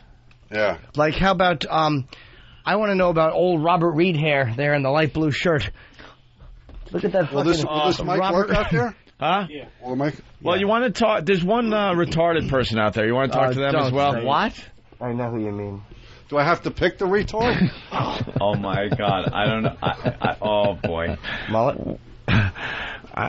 No, they all look kind of special to me. Why? Why did I just? Anyone want to volunteer to be the retard? Why? You would think I would help myself once. So why don't you say hi to the guy in the light blue? No. Why'd you signal? Hello. Hey. What's up? He signaled though, but he signaled like the like when you put your hand flat out and you run it back and forth in front of your throat, like cut. Yeah. Like no. Like that was like the inside TV signal. I tried. Don't be so I shy. failed. Why are you shy? I don't know. All right. A little shy. Oh. Are you mad? No. You don't like me? Why don't He's you with like a hot me? chick. Are you getting in there? Oh yeah. Oh, he's Is that confident. your You girl? get in there last night? Yeah. No. No, not last night actually. No. What'd you do to her? What was last night? We got off a train about 9:10, coming back from the Worcester. Oh, a real Greg, one. what's your story? We're the hosts for Gendria Weekend. So Jason and Andrea who came all the way from Cincinnati are staying with us. Boy, we couldn't get a more interesting bunch of people out here. Wait, hold on, Kenny, back up a little bit. You guys are staying with that fucking serial killer face? Yes. Holy shit. They're brave. They're brave in Cincinnati. Did you wake up in the middle of the night and catch him jerking off into your shoes? What is he doing? I don't know. Just go back to sleep. We should play short end of the stick today. You ever play short end of the stick? Yes, with God, and I lost. Oh, okay. No, you sit, and you watch people go by. You watch couples go by, and it's like, who got the short end of the stick? Oh, that's funny. Oh. It's called short end of the stick. You laugh and laugh uncomfortably in their faces and stuff as they walk by. Have that guy's girl stand up. Stand up. Just give a quick stand. For example, these There two. it is. Okay. All right, get up. Give a little spin. All right, who's got the short end of the stick? He's holding a billy Holy club. Jesus, yeah. And she has perhaps a pretzel nugget. Yeah. She got the short end of the stick. She completely got the short end. No offense to you. No disrespect. Anybody else? Unless you're like an F-18 pilot that just won Lotto. No. No? Okay. No. What do you do? I'm actually a manager for Best Buy. Okay. Wow. Okay, so maybe you get a little discount on he gets the company discount on the televisions. Exactly. He can get us some free shit. Do you live in? Oh, you're from Boston? No, from Florida. Oh, cool. Where? Jacksonville. Ooh. Yeah. All right. And what does she do? She works at another. How about Best she Buy. talks? Yeah. How about letting her talk? How about letting the lady talk? What do you do? Hi. I also work Missy? at Best Buy. Best Buy. Wow. Yeah. Do you I combine see. your All right. discounts? That's wonderful. What's your job there? Supervisor, actually. Oh, do you have a better job at Best Buy than he has at Best No. Buy? He's your boss? No, we work at different ones. But you got pretty much the same job, or No, he's above me. you're above? What do you do? Attaboy, Then? the way it should be. Then what is he? What is his job there? I'm an operations manager. Not a You're all middle fucking management. Yeah. Is what you are. You both have bosses, right? You're not Yeah, like oh, yeah, your last yeah. name isn't Best or Buy. No, neither. Wait, is she hoping to trade up? She better. Oh my God! don't be that way. Oh, you can't give up that. Are you like the supervisor, like the electronics store in the 40-year virgin when you have fuck buddies? No. Kenny, don't make her uncomfortable. She's trolling around for Circuit City guys. All right, Kenny, go talk to the retard. So, Yes. Best we say bye to them. Oh, stop it. All right, very nice.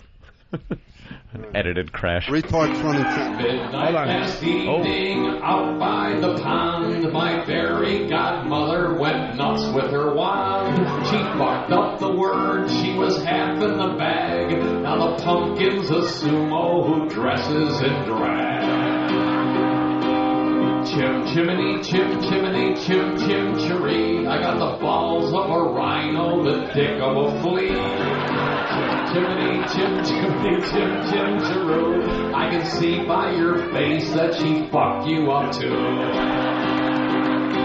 I may not have much, but it's enough to fuck you.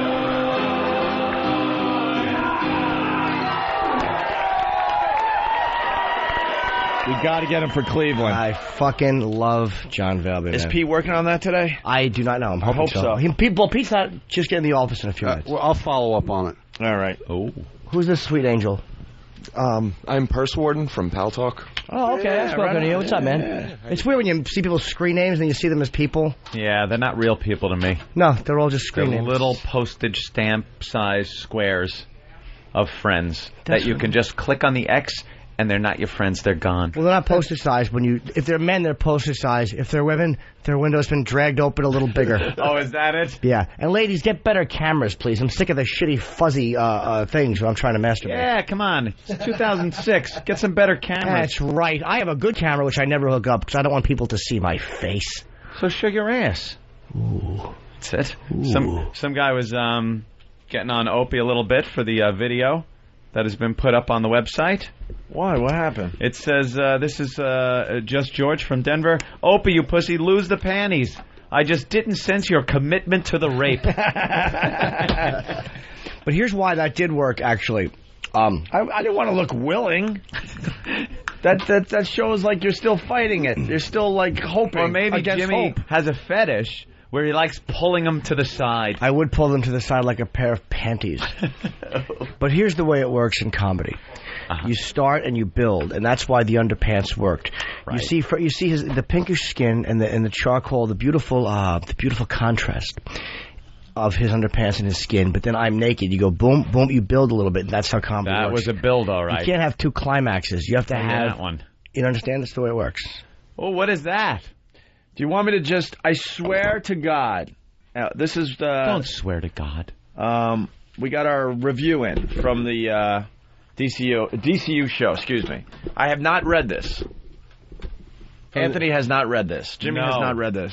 Who's it from? The paper? It has been brought to my attention. I have no idea if it's a good or bad review. I'm just going to read it. Okay, read it. Unless it says something bad about Norton, then ixnay on the review A. This will be pure honesty right here. Okay. We're not going to hide this. What paper? The Worcester Telegram and Gazette. No, not that one. All right.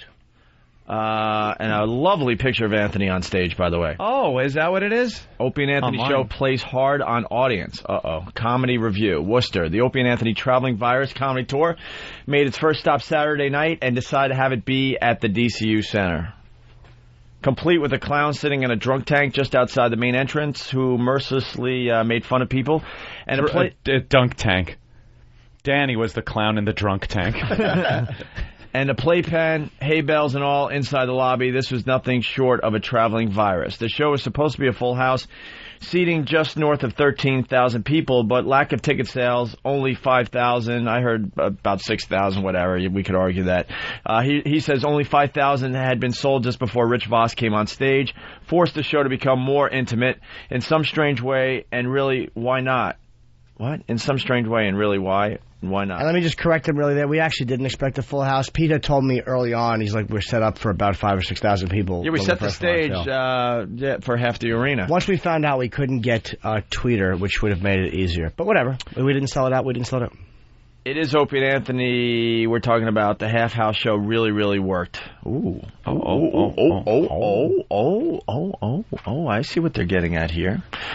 Outside of Dane Cook's Tourgasm back in spring 2005, this marks the first time that a comedy tour will be traveling like a rock band, hitting different cities with the same lineup.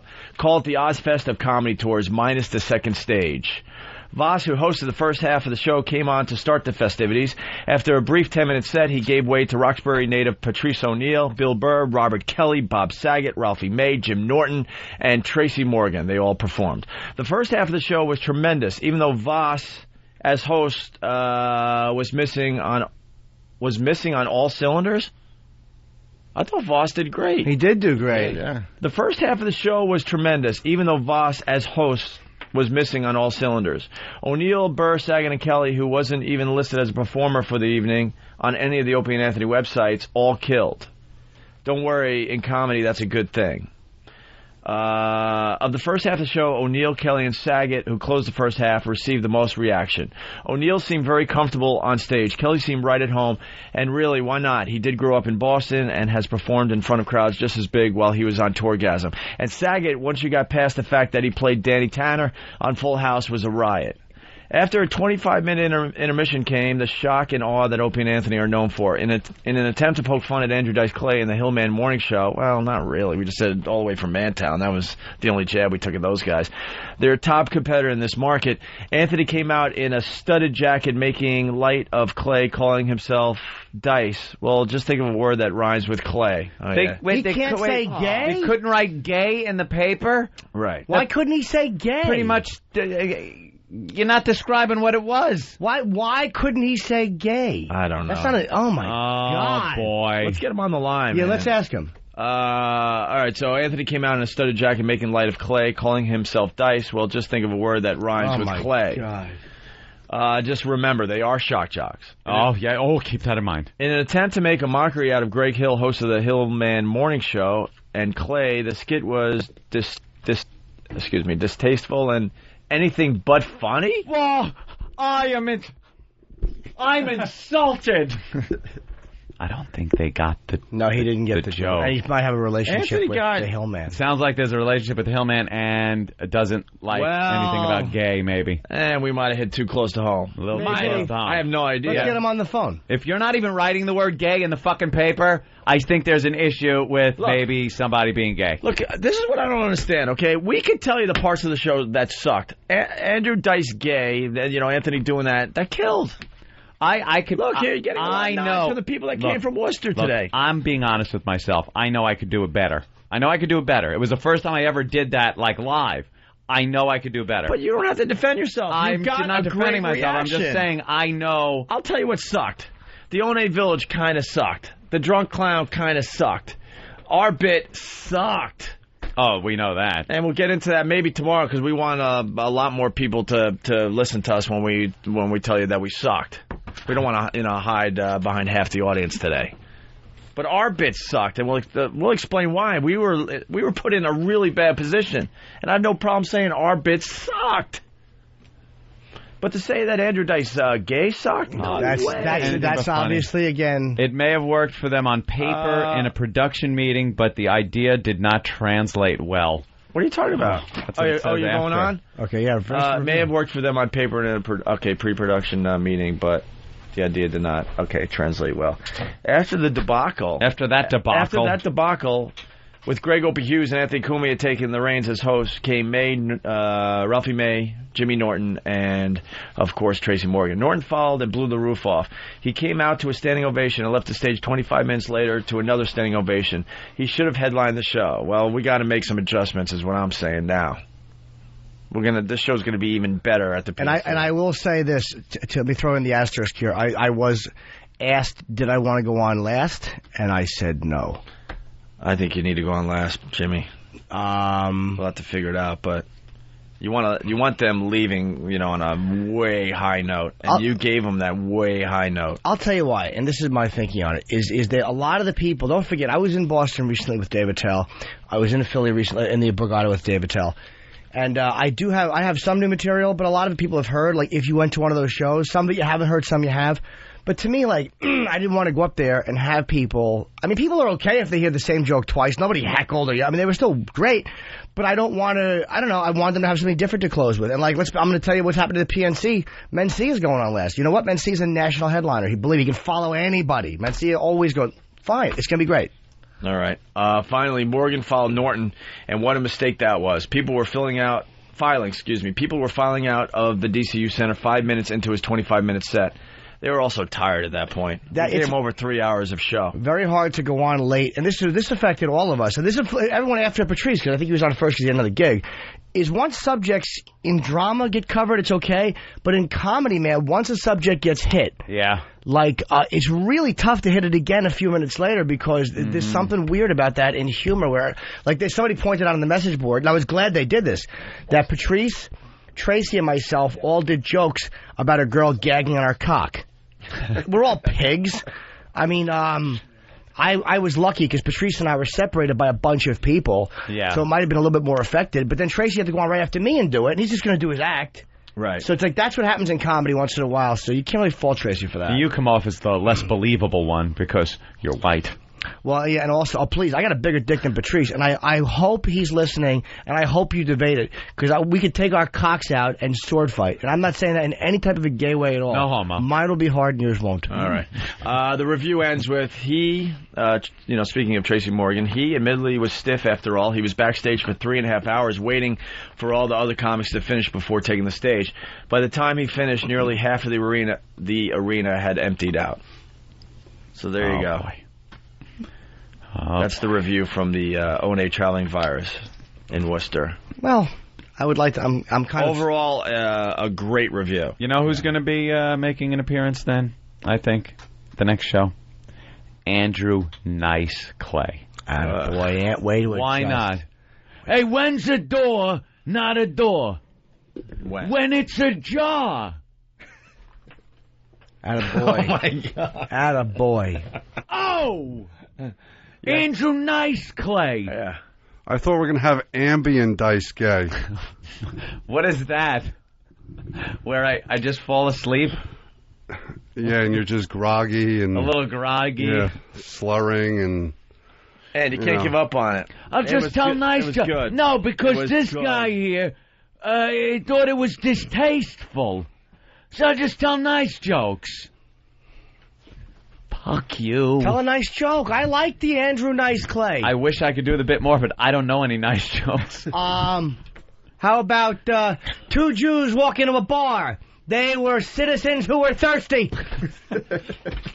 Huh? Hickory dickory dock. Thank God we know the time. We can help others. So there you go. That's a good review, though. Yeah.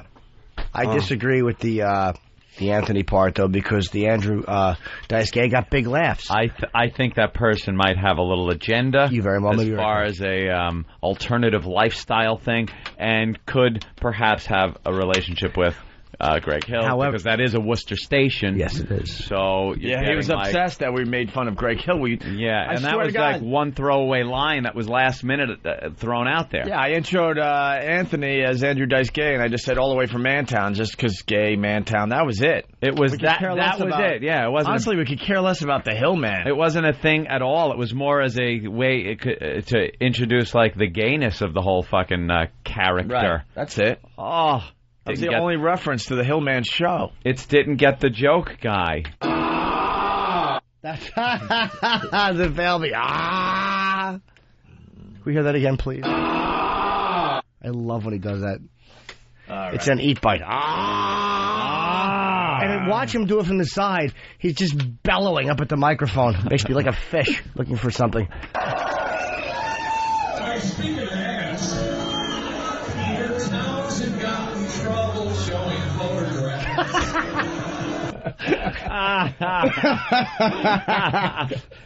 I've not heard this. That's funny. We're pumping him up, man. He's got to do the Cleveland show, Pete. We love him. Is that the whole thing? Is that whole line? No. Peter Townsend got in trouble showing photographs. Every kid he's had the pleasure to know.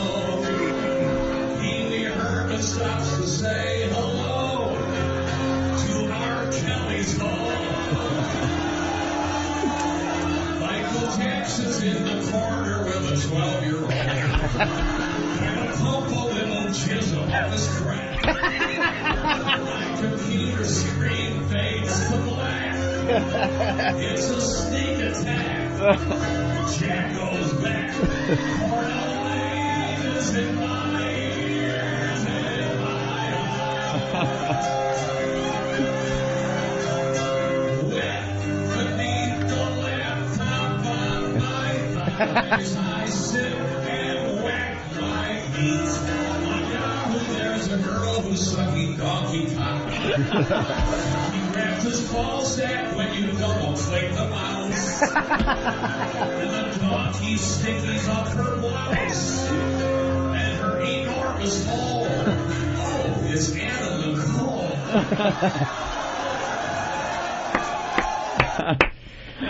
God, I fucking love him. The rankest songs ever. And he's a lot of his stuff, and he gives credit to is co-written by his friend Ron, who's a fucking guy who works for him as a Ron real writes degenerate psychopath. Wow. Ron is a silent partner that writes just about everything, actually. Always has been a very big part of LB's career, and he helps sell stuff, and they're just a great team, man. What a creep. Oh, he is a foul. We're pumping him up because we want him for the Cleveland show. Yeah. That's an ending to the O&A Traveling Virus, to have him come out as everyone's completely hammered and do a few songs. That's fucking...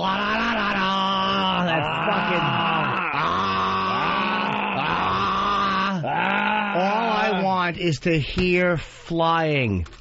All right, we'll get flying for you, no problem. Please. The listeners are that damn good. I know they are. You want to hear one about Iraq as we go to break? As long as it's not offensive, and I'd appreciate language, young man. This is my home. Let's go with this cut as we take a break. John Valby, everyone. I'm on Travis one. Here we go. It's beginning to look a lot like Kabul. All around Iraq. The mother of all regimes and the blood of the smithereens. Saddam is hiding in some candles.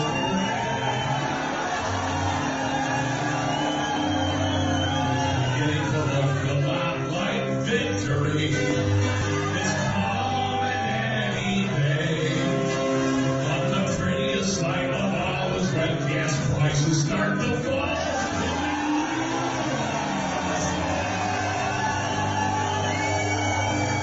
3,000 pounds of Republican troops and barrels of poisonous gas. The Marines are killing the Fed-IE with precision-guided blasts. And France and Germany can kiss my fucking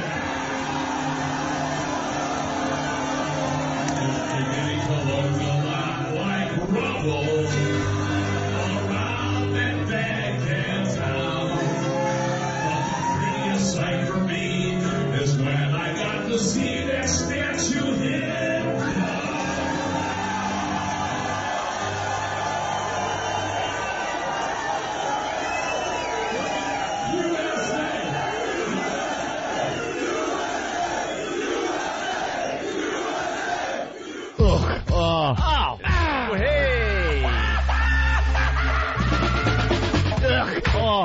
Hey!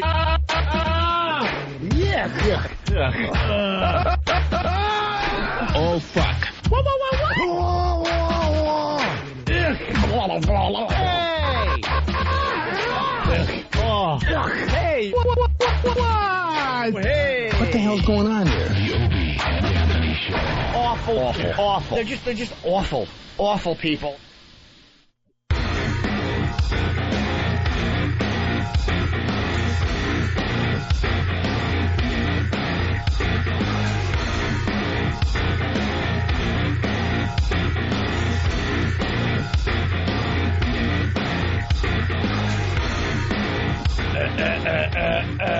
All right, we're back. All right. Blah, blah, blah, blah, blah, blah, blah, blah, blah, blah, blah. How long was that break? I don't know. Couple of minutes.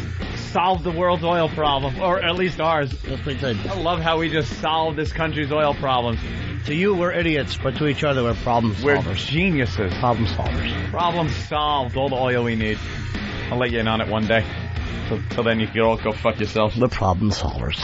I'm just going through my BlackBerry. I like my BlackBerry. I have a BlackBerry. I don't have the type you have. I have a Nerd BlackBerry. Elo writes, Howard's pathetic show is on replay again today. Holy crap, how do we get that deal? What day is it? Wait, August. It's Monday. Oh, it's August. Remember? Oh, that's right. He's taking off the month of August. But the zombies will tell you he's not taking the whole month off. He's working 8 days. And then By the way, thank you, Elo, for that lovely text message wishing us luck. Wishing us? Wishing us luck. Yeah, he didn't wish it because that would be faggy and annoying. He wished us luck. At Very the traveling good. virus, I got a nice text from Elo. How That's many nice. bosses would wish the boys luck? Well, I count one. Tom Chiasano, who called me personally, not a text, to wish me luck. So I wouldn't. He that's called what me I as got. well, and I didn't get anything. I didn't from get anything Elo. from Elo. I wouldn't know. Not I have no a connection thing. to any of the CBS people. No. So I deal with only Elo. He's, as far as Wow. I'm concerned, my only boss. This is cute. It's such a divorced family with kids, and some of them like the other parents better than the I other acknowledge one only because they give a little more. That's nice. He's the only one.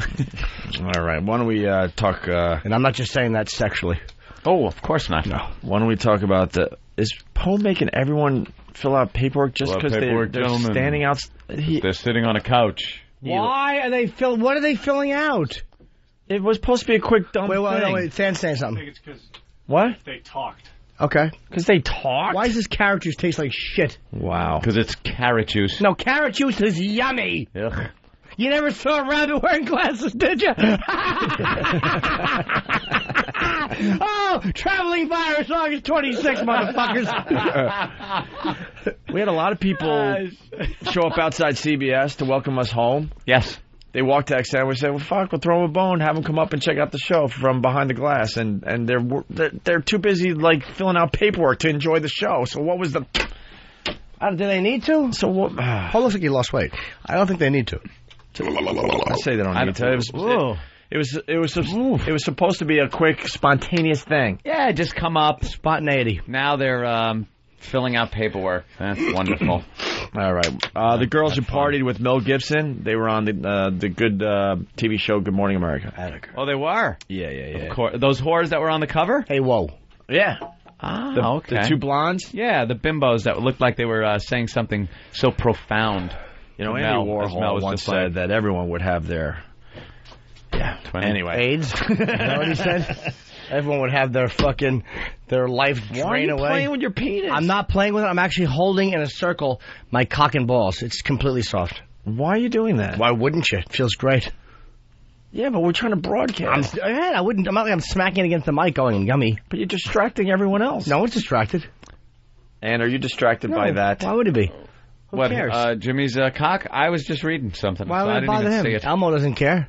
Don't be shy. As he's moving away from you. Yeah, he is. Patrick Swayze thing to do. defending Mel Gibson, by the way. Oh, is he? Patrick Swayze. Because people actually wonder what he thinks. Yeah. Said he's a wonderful human being. Cool. Glad Pat spoke up. Looks like the voice of a generation. Boy, anti-Semitic. Looks like no one has been paying attention to Patrick Swayze lately. They fucking crawl into the woodwork, don't they? How about a little trivia question for you guys? Who's older? Mel Gibson, Patrick Swayze. Patrick Swayze. Wait, no. Who gives a fuck? Because you wanted us to say... Right, correct, Jimmy. You wanted us to say Mel Gibson. I know. By how much? Patrick by 14 years. No. Patrick by 8 weeks. I'd say 5 years. Patrick by fucking you're going 2 5 years? You're a little over. Patrick by 3 years. 3 years. I said that on my 8th guess. Patrick by who? Patrick by, Yeah. What are you reading, Ed? I'll kiss you. Mike sends me little things. 59th Street Bridge lower level closed due to 2-car fire. He knows how to help me put it out on my way out of the city. All right, here's the girls that party with Mel Gibson. They're all over. They're all over TV of course today. They are. Because they'd party with me just as fast as Mel. Fast as Mel. The first You've clip. been breathing around Danny. First clip. How did you approach Mel? Huh? I put Pussy first. I let my cunt do the talking. You don't think Mel approached them? Could be. He might not have to. He's Mel. I know. He's Mel. Could you tell he was at all tipsy? I know we've heard... Tipsy. There, that's the next track. Oh, listen, I know we've heard rumors. And joining us, as we mentioned, in the morning exclusive, Kimberly Lee Sack and Julie Smith. They talked with Gibson extensively, and, of course, the pictures first published in Touch Weekly. Kimberly Thanks Sack? for being here, both of you. What? Is that a name Sack? Is that what they said? Oh, that's a great name for a whore. Hope it's SAC. They talked with Gibson extensively, and, of course, the pictures first published in Touch Weekly. Thanks for being here, both of you. You were in Malibu or in L.A. on a vacation weekend, long weekend, and many people go there hoping to at least see a celebrity. Tell me how the night transpired. When you saw him, how did you approach him? Well, we just went up there to get some drinks and get a late dinner. And someone came up to us and said that he was at the bar, the back bar on the deck. And we went up there to see if it, in fact, was him, and it was. Busybodies. And then I think at that point, I just said, let's go say hello to him. So we did. And he was very approachable. He was very approachable. Yeah, sure he was. Yeah. If it was any one of these motherfuckers that are watching us out this window. Absolutely. He'd call the bouncers and security. They'd be kicked out like Elmo was over the weekend. Oh, hey now. Nothing. No, it's kind of true. They're very approachable. Well, look in the mirror. Of course he is. Look at your pretty eyes and stuff. I'm sure he would have reacted the same way with a fatty. Yeah. So we did. And he was very approachable. He was very approachable. Very approachable. And how did you approach? How did you just say, hello, I'm a fan, I have to meet you? And I don't know if I think I just said hello. And he just responded back. And it was You want me to suck your cock, I think is the quote. Hi, Mel. Would you like to come in my face by the toilet? All right. Of course he responded. Yeah. You didn't even finish hello when he was like, hey, want a drink? Drunk bros. Want a drink? Want a drink? Want a drink? Want a shot? Want a shot? Orange whip, orange whip, orange whip. Yeah, exactly. 3 orange whips. Approachable. Very approachable. And how did you approach? How did you just say, hello, I'm a fan, I have to meet you? And I don't know if I think I just said hello. And he just responded back. And it was just kind of like from there, the conversation just flew. Congratulations, you're hot. That's what that is. Now go home. Could you tell he was at all tipsy? I know we've heard reports he was mostly drinking water.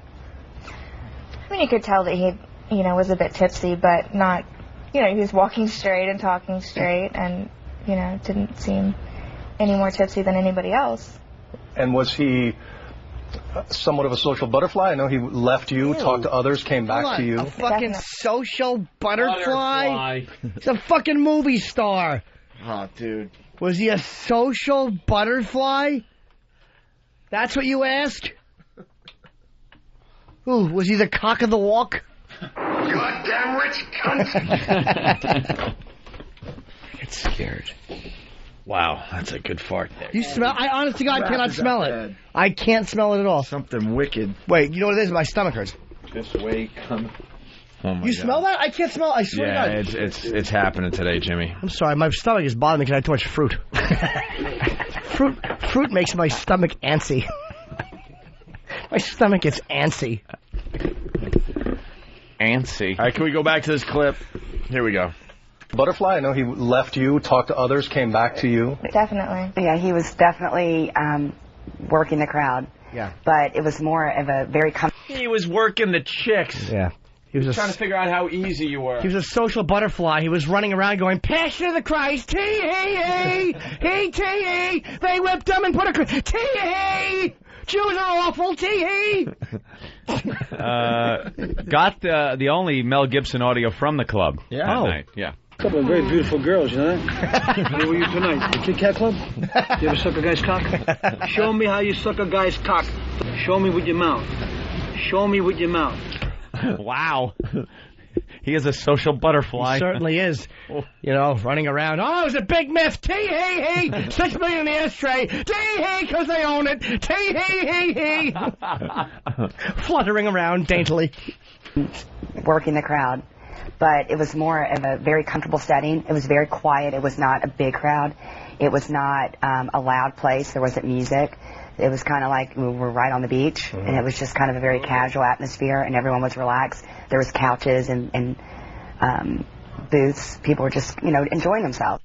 Wow, she just described a Saturday night out. Yeah. Yeah, and there was alcohol and tables, people to put their drinks on, and chairs for them in case they didn't want to. Get out. Fucking whore, get to the point. Were you concerned for his safety? Oh. Did he seem inebriated enough that you were concerned for his safety leaving the bar? Insofar as, California laws being so strict with drunk driving, I mean, there were a group of people who there are, in a way that there are laws against drunk driving, I think, yes. They're trying to sound like experts. Did the blonde whore say insofar? I thought I heard insofar. Insofar. And if I did, I'm going to hunt her down and weren't they, and fuck her throat. They were visiting California. They don't know anything about California. Oh, but no. Apparently, fucking Barry Scheck knows all about it, insofar as the statute states. No, you would know. I guess she's a good reader, reading all the articles in the newspaper, and now she's just reciting what she read. Apparently a lawyer who makes a lot of money. And that's nothing but pure and simple old-fashioned communism. Happens every time one of those dancers start poontanging around with those showfolk fags. See? He knows. He certainly does, insofar, really. Did he seem inebriated enough that you were concerned for his safety leaving the bar? Insofar as, California laws being so strict let me with ask you, drunk this driving. is how that should go when a woman says that. insofar. She shouldn't be able to get it out. She should go insofar. You grab her hair so forcefully it hurts her. You know, California laws being so strict with drunk driving. Right. I mean, there were a group of people who offered him a ride home. Of course there were. Really? Yeah. And you think that's the result of the California law, or was he I'm sure obviously it would just tipsy? be cool to give Mel Because he's Gibson Mel a ride Gibson, home. stupid. Let's be honest, Steve is an alcoholic. If that fucking yammering bear was fucking bumbling around, who would offer him a ride? No one. Not even me. Wouldn't care. Go ahead, kill yourself when you're hybrid. But no, I've just been drinking. Even better, at the ONH Halloween virus, everyone knows Danny was completely hammered. That fucking no liar. one's offering him a ride anywhere. No, I did. Well, yeah. Exactly. I'm sure Obviously it would just tipsy. be cool to give Mel Gibson a ride home. And it would be cool also to buy him a cocktail, but you think he resisted those offers? He resisted our offer. Because you might put something in it, stupid. Well, this is what he said. No, my health doesn't allow it. God, these girls are on TV for this? Victim of the modern age, poor girl. They were in a dumb freaking bar with Mel Gibson. That's it. They don't know shit about the incident. Nothing. And when you woke up the next day and found, or what days later, found out the headlines as they were and what he had said, your reaction to that? We found out during lunch, Friday afternoon, or Friday What were you early eating, afternoon, cunt? that he had been arrested and charged with the DUI. And at that point, we were just kind of shocked. Very unfortunate. It would be unfortunate to hear that about anyone. This is the fucking biggest non-information piece of shit interview I've ever heard. There is nothing these girls can offer to move the story along. This makes my Zach Wilde on the bus interview look like a fucking 60 minutes expose. You fucking... So, was he drinking? Well, yeah, he said hi to... Shut up! Girls, what'll you be doing now? Me and Mick are gonna wing on over to London and jam with the Stones. Really? Are you? Holy shit, did he get nothing out of them? To hear that about anyone. Hopefully And I guess just kind of disbelief. And that was just kind of like, oh, wow. You know, and then as the story unveiled and some of the accounts came out from the arrest, that was very shocking. And how did that change your perception of him? Or did it? It didn't change my perception of him. It actually seems... it just didn't seem right. He was in a very good mood, very outgoing, very friendly, and to hear the accounts of the arrest, it just doesn't seem right. It is right. He was not belligerent. Yes, he was. He didn't seem out of line at all. You're a dumb chick. So it just kind of makes you wonder. Does it? What happened in those 10 minutes? He got pulled over and he got belligerent. Stupid cunt. What do you think happened? You fucking... Stop trying to get on Mel's good graces. He doesn't remember you. He could care less about you. Yeah. Yeah. That's just you know how many times that happens to that guy? The girls, oh, look, Mel, I hear he's out at the bar at the back. Let's go meet him. Oh, well, this is the first time this has ever happened to me. Hi, Mel. Being Mel Gibson. Oh. Guy's dreamy. Hope they liked being in the spotlight for a couple of minutes. Exactly. Beat it. It was great. I have to cut her hair off against her will, then we'll see. Graham. Yeah, take this. In other news... All That guy better help me load a piece of furniture in the back of a van. Would you? I have some moving action to be done. I'd like her to help me fucking move the seed out of the bottom of my bag into her throat and hair. Thanks. That's the help. In other news... Joseph Blum's life will never be the same. He says he's going through the mental and physical anguish of getting his finger bitten off by his brother-in-law, Michael Tabor. This after he says he witnessed Tabor physically abusing his sister on the corner of Villa Avenue and Crescent Place in Yonkers. He says they were arguing about their pending divorce and custody of their 2 children. I see him smack her and then put his hand on her throat. At that point, Joseph says he ran to her aid. Grabbed my left hand, put my index finger in his mouth, and bit it off. He would not let it go. The only way out, he wouldn't let it go. When he let it go, I saw my whole bone exposed. I wrapped it in my shirt, and I just called an ambulance. And he had my finger in his mouth, and I'm telling him, give me my finger so I can please have my finger to give to the doctors. He's like, you want your finger? He threw it back in his mouth, went in his car, and he locked the doors. Holy Jesus. What a great story. He hit the sister and bit the finger off the brother. This guy's a wrecking ball to this family. And then he wouldn't give the finger back. He's like, give me the finger. Runs in, locks the door. And then what did he do? Take it out of his mouth and dangle it? Like, So what happened? Did he get the finger? What a maniac. I say we just go home now. I got to know if he got it back. I'm getting so angry at this guy for biting the finger off. Yeah. The guy grabbed him by the mouth, I guess. Excuse me. We got to back up a second. Oh, wow. Brett in Florida. Brett. Hey, what's going on, fellas? Welcome aboard, Brett. Hey, Bravo Sierra on you boys. Why? They both had mics in front of them. They are experts at everything. Wow. You're right. I'm sorry. Thank you, boys. All right. All right. He is right. Then he says Yonkers police arrived on the scene. Cops came. I told them, they said, where's your fingertip? I say, he's got my finger. They saw him where he had the finger. Instantly, they took the cuffs out and arrested him. They said, you're under arrest. He had my finger in his mouth for like 3 minutes, chewing on it, whatever he was doing. Joseph says he went to the hospital, but doctors at Montefiore Medical Center in the Bronx couldn't reattach his finger because it was a human bite. I was born with 10 fingers, man. I got 9.5 for doing what most people in the world would say was the right thing. Now Joseph has hired a lawyer and plans to fight this out in court. I'm hoping he knows what it's like to visit a jail cell. Stop whining. And I'm hoping that he knows you can't go around biting people. Stop it! Stop whining. If I was in that situation, The guy kind of lost it. I would have swallowed a finger right in front of him. Oh, my God. Because it was a human bite? Probably such a sloppy Wait a minute. bite. I want to know, is there some kind of fucking protocol I never heard of? No. If you get a human bite, if something bites your finger... I think it was because he was gnawing at it. There's no way to reattach the thing. It's a sloppy. It's not a clean cut. Like for instance, if you're in a piece of machinery and the tip of your finger went through the knuckle, like like a buzzsaw went through your finger, and cut it off.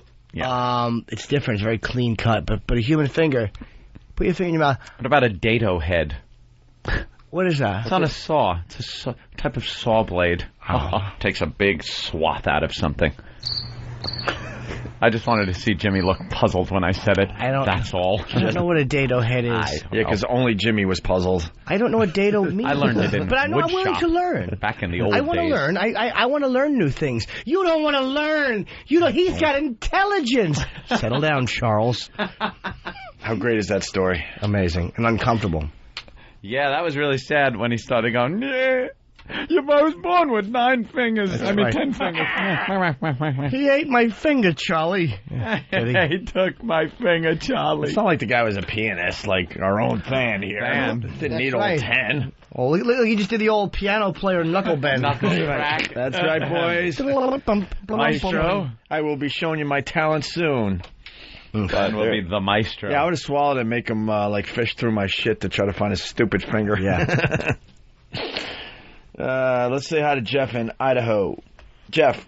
I was gonna ask you if you'd play the clip on how to eat a watermelon that you talked about Friday. Oh, God, I told you guys to remind us. You wait till the end of the show. What the fuck? All right, how to Sorry, eat... I just remembered. Yeah, sure. How to eat a watermelon. You know what? Thank you. He just insults people. All right. Yeah, we're going to do this after the break. All right. We got a big break coming up, then we're going to do this. We're going to do this. Am I right or wrong? And then maybe this as well. But definitely we're going to do this. Sam?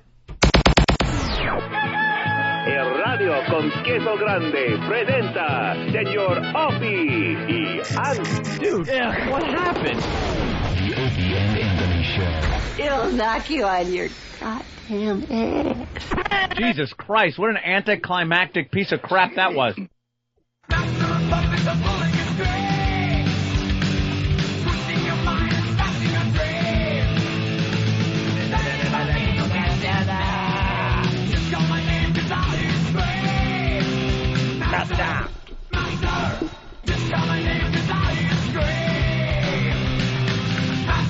Ladies and gentlemen, it's time to learn how to eat a watermelon. Do.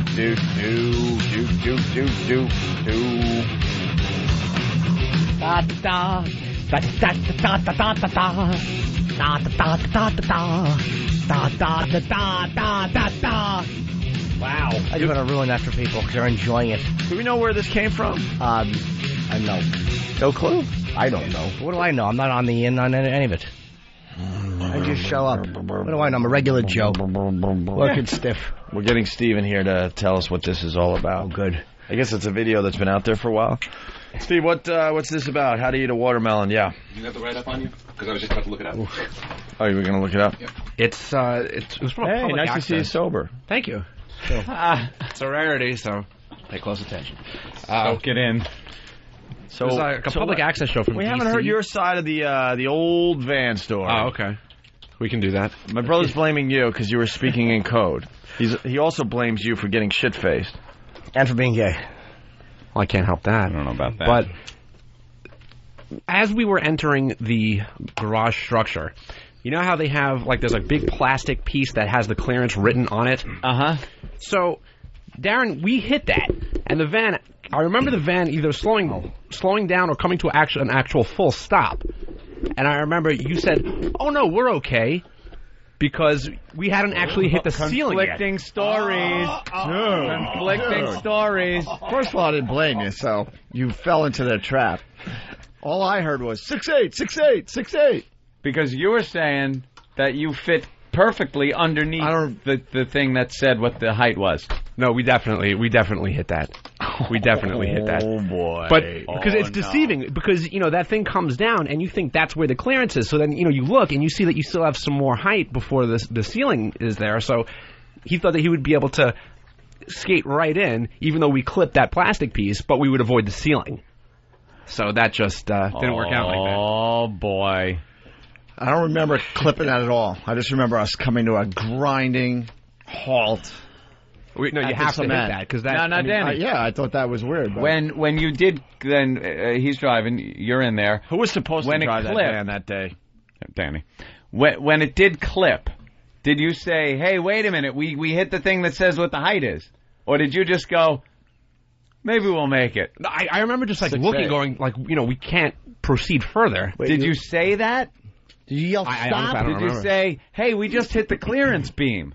That I do remember. Well, it was kind of obvious that we hit it because it made a huge sound. Yeah, I know it was obvious. But did you say? Did anyone vocalize? We just hit the clearance thing. We're not going to make it under the garage. No, so look at him. He's thinking. He was completely out of it. He was out of his mind. That's why I was driving. We got other witnesses outside the studio. Happy was there. Happy Typing Girl was in the van. Let's get her point of view on this. Yeah, let's get her point of view on this. Come on All Danny was thinking was beer.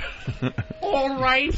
You're getting quite a reaction out there, Happy Typing Girl. Yeah. Everyone's applauding Happy Typing Girl How can today. they not? Nice gams. Thank you, Jimmy. Gams. Welcome, miss. All right, so what happened? 1950s. I don't remember hearing anybody say anything about hitting All right, the take us clearance back to the DCU Center. The show's over. You guys loaded the shirts back up into the van. It was time to drive the 400 feet, by the way. 400-foot drive. We were trying to find that place. We were going to go to the, 7? What was it? Yeah, that shitty dump. Bar. Some friggin'... Wait, can you open the Club door? of loud Master music. Poe's now making announcements. What was the announcement? What was the announcement, Poe? They're all laughing. All right, if you guys have a camera, you cannot take any video. Only still. Why? Do I have your word? Okay, that's policy. Why Video, is that in essence, policy? is just a bunch of stills. Whose policy is that? Steve has a policy? Steve has a policy for why? Because he wants to be the exclusive provider of video. Of course, that's what it is. We're getting into some no video. Oh, Joe! Whoa! He pushed Happy Typing Girl out of the way. He's going in like Kong. Steve, why'd you push Happy Typing Girl? Came in like Kong. Why are you getting mad at that? I'm going in 100 different directions right now, and this is like number 49. All right, men, women. I know. Thank you. No, there's no policy. It was a long time ago. They told us that we weren't allowed to have people bring in video cameras, and it was just one of those things. We have one in the studio, and that's the one we use. Well, you're calm now. Why the anger? Sorry, dude. I'm going in. I'm doing 100 different things at once. So it's just why you have so much start pressure to go like in one direction in the other room, and immediately I hear my name, and I'm like, can't get done with task number 75 because I'm getting, this in the other room. So it's just... I have to push a slender girl to feel better. Man. You all right, Happy Timing Girl? I'm fine. You can sue for some of that Foundry Music money. Absolutely. All 4 cents of it. Go ahead. Oh, wow. Now you have to give it. You took a mic. She's on a mic talking for the story. What are you doing? Oh, God bless. Enjoy. What are you panicking for? No video, only still pictures at 30 per second. Guys, You're in my motherfucking studio. guys, if you want a clip, if you want a video clip, just video clip. Yeah, we don't care. Who's got video cameras? All right, Jimmy's going to give you a little... No, I'm not going to give him nothing. You got video cameers? No. All right, then why was Paul making that awful announcement? From their phones? Yeah. People with digital cameras that have video, he on their deleted a couple phones? people's video from their digital cameras. He's like the FBI after the Kennedy assassination. Wait, you deleted... Babushka lady had a fucking camera. Wait, you already deleted video? From people's phones? Oh, no. Yes, I deleted all the video. Holy shit. What happened? Are you fucking kidding me? God, this is out of control. Not the CIA. It's a stupid radio show. Run rampant. Yeah, well, a while ago we had a God policy forbid that came video from gets DC. out of there showing us that we're incompetent. I'm a cop, you idiot. Once again, there was a policy that came down from D.C. that... Did you break anyone's that arms? Videotape. That the Did anyone get hurt when he went for your video cameras? So... They're dying out there. Can we see the policy in writing? Yes. Oh. We'd like the policy. I want to see the policy, how it is Where's stated. Bruce? I want to know if it's just video off a camera, video phones, professional organizations, whether guests can... I want to see how it's worded. The guys you're listening to right now, we don't take ourselves seriously. So why is all this crap going on behind the scenes? Who gives a shit? Take pictures if you there's want. a 30-second video of this shithole. What's it going to do? Where's it going to end up? Your tube? I don't. Yeah, what? The excitement of us sitting here The talking? internet. That internet, it's just a fad. What are they protecting against? What could possibly happen? There probably is a company policy. I mean, There is a company policy, Yeah, sure and I'm just following the rules. Policy sounds a lot like police, by the way. Just noticing. All right. Just want you to notice that. Great. Okay, so now, Happy Typing Girl. All right, the 400 feet. Yes, they load the van. Yeah. I want to get into a couple of things here. So they load the van with You the wanna shirt. sit? You're looking for the Club 7. You never know. That we went to for like 15 minutes because it sucked. And the guy at the door, by the way, at Club 7, just a typical door guy. I know. Douchebag. Anthony walks in, the guy goes up. You might want to take your hat off. They're very strict about that. He didn't say you might. Oh, he said- goes, yeah, take the hat off. We don't allow hats in here. There's going to be problems. Yeah. And especially after, because when I did Andrew Dice Gay, remember that unfunny little sketch that I did? Terrible. When I did that, I couldn't wear the hat because, Dice Man doesn't wear the hat. So I went in the shower. I believe Danny was there and Keith the cop. We were all in the shower together. And I wet my head down and, slicked it back. Well, you and Keith trying to sober him up like Martin Sheen in Apocalypse Now? Very good. So I had to slick my hair back. And when I was done, I just threw the hat on. So now if you want, you cannot get worse hat head than when you wet your hair and then put the hat on top of it. So I was not fucking taking my hat off in that club. And the guy said that, and we were like, yeah, sure. Yeah, okay, whatever, dude. He was just a jerk off, and then Ope's girlfriend walks in, and the guy says stop for ID, which is understandable because she looks at, all right, she could be 20, she could be 21. But then Mike Cole goes, no, it's okay. I don't know if he knew Mike was a cop, in fairness to the door guy. He goes, no, I say what's okay. I'm a cop, you idiot. So the guy was just a dick. Yeah. A very unwelcoming atmosphere at 7. So if you want to waste your time and go there and fucking whatever, go. I hated it. We were out in 10 minutes. If that. 10 minutes. If No, that. they didn't get a bartender for us. No, Like that's somebody right, up there, yeah. their VIP area stinks. It fucking stinks. If there was a bartender or something, or a waitress that came over, asked for some We're having drinks, something with a tits and a tray. something. That's all we wanted. Tits and a tray. All right, so that was a disaster. Shithole.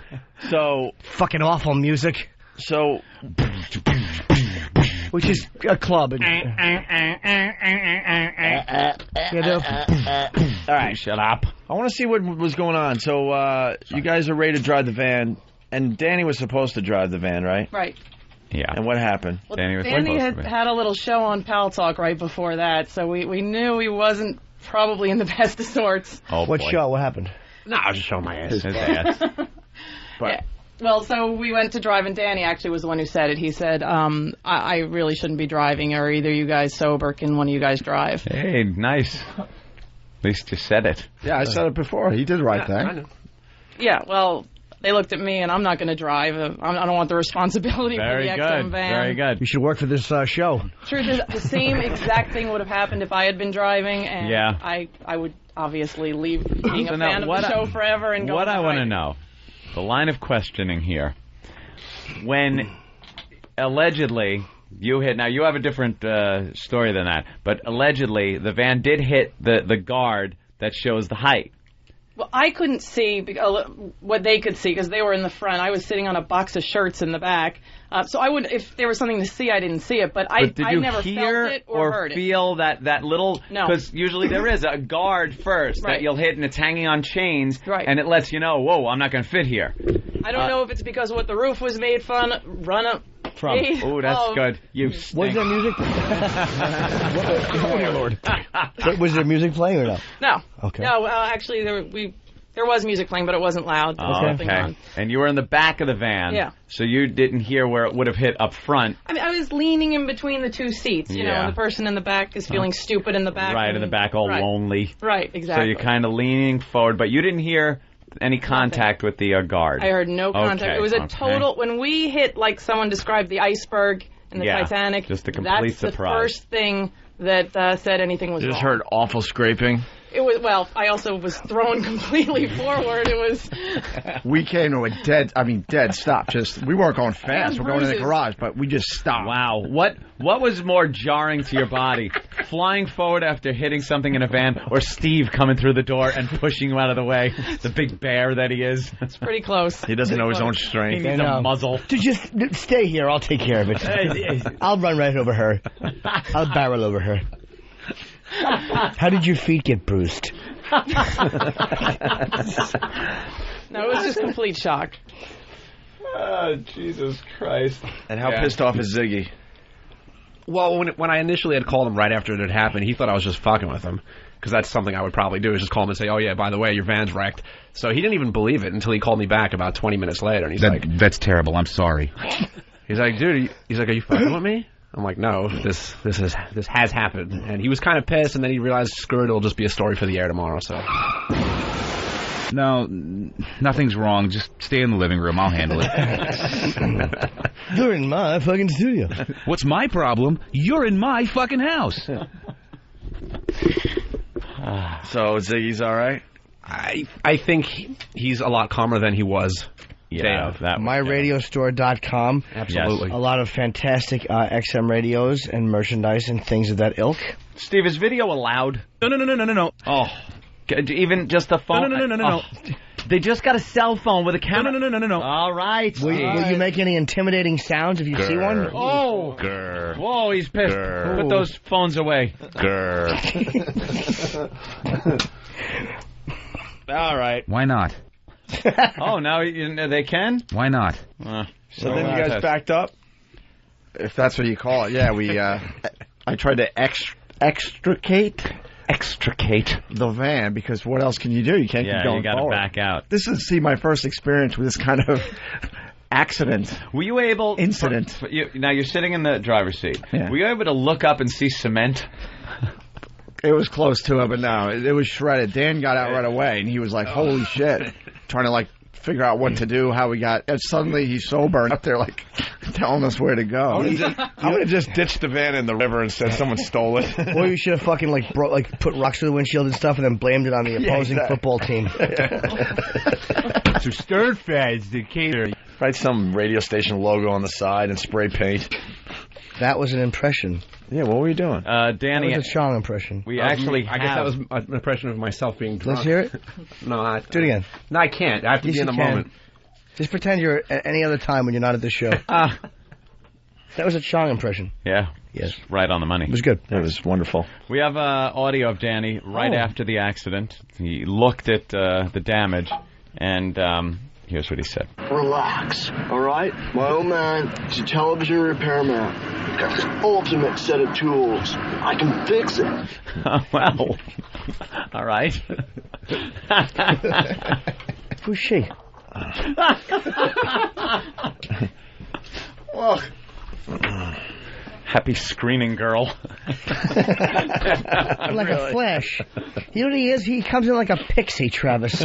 Like a little pixie. He traipses in, whispers, and leaves. Now, when Danny realized he should have been driving the van, he got a little upset. I'm a fucking idiot. I'm a fucking idiot. I'm a fucking idiot. I'm a fucking idiot. Oh. Mm-hmm. It's so hard. Let's see. Yeah, a lot of people are a little shocked. Oh, dear Lord Jesus, this ain't happening, man. This can't be happening, man. This ain't happening.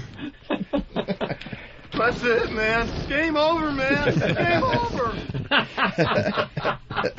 Poor Jerry. Well, that's great. That's just fucking great, man. Now what the fuck are we supposed to do? Where's the real pretty shit now, man? Just walk away. Stupid! You're so stupid! You know what the saddest thing is? It could have all been prevented if they just would have looked under the seat and saw it was sitting there.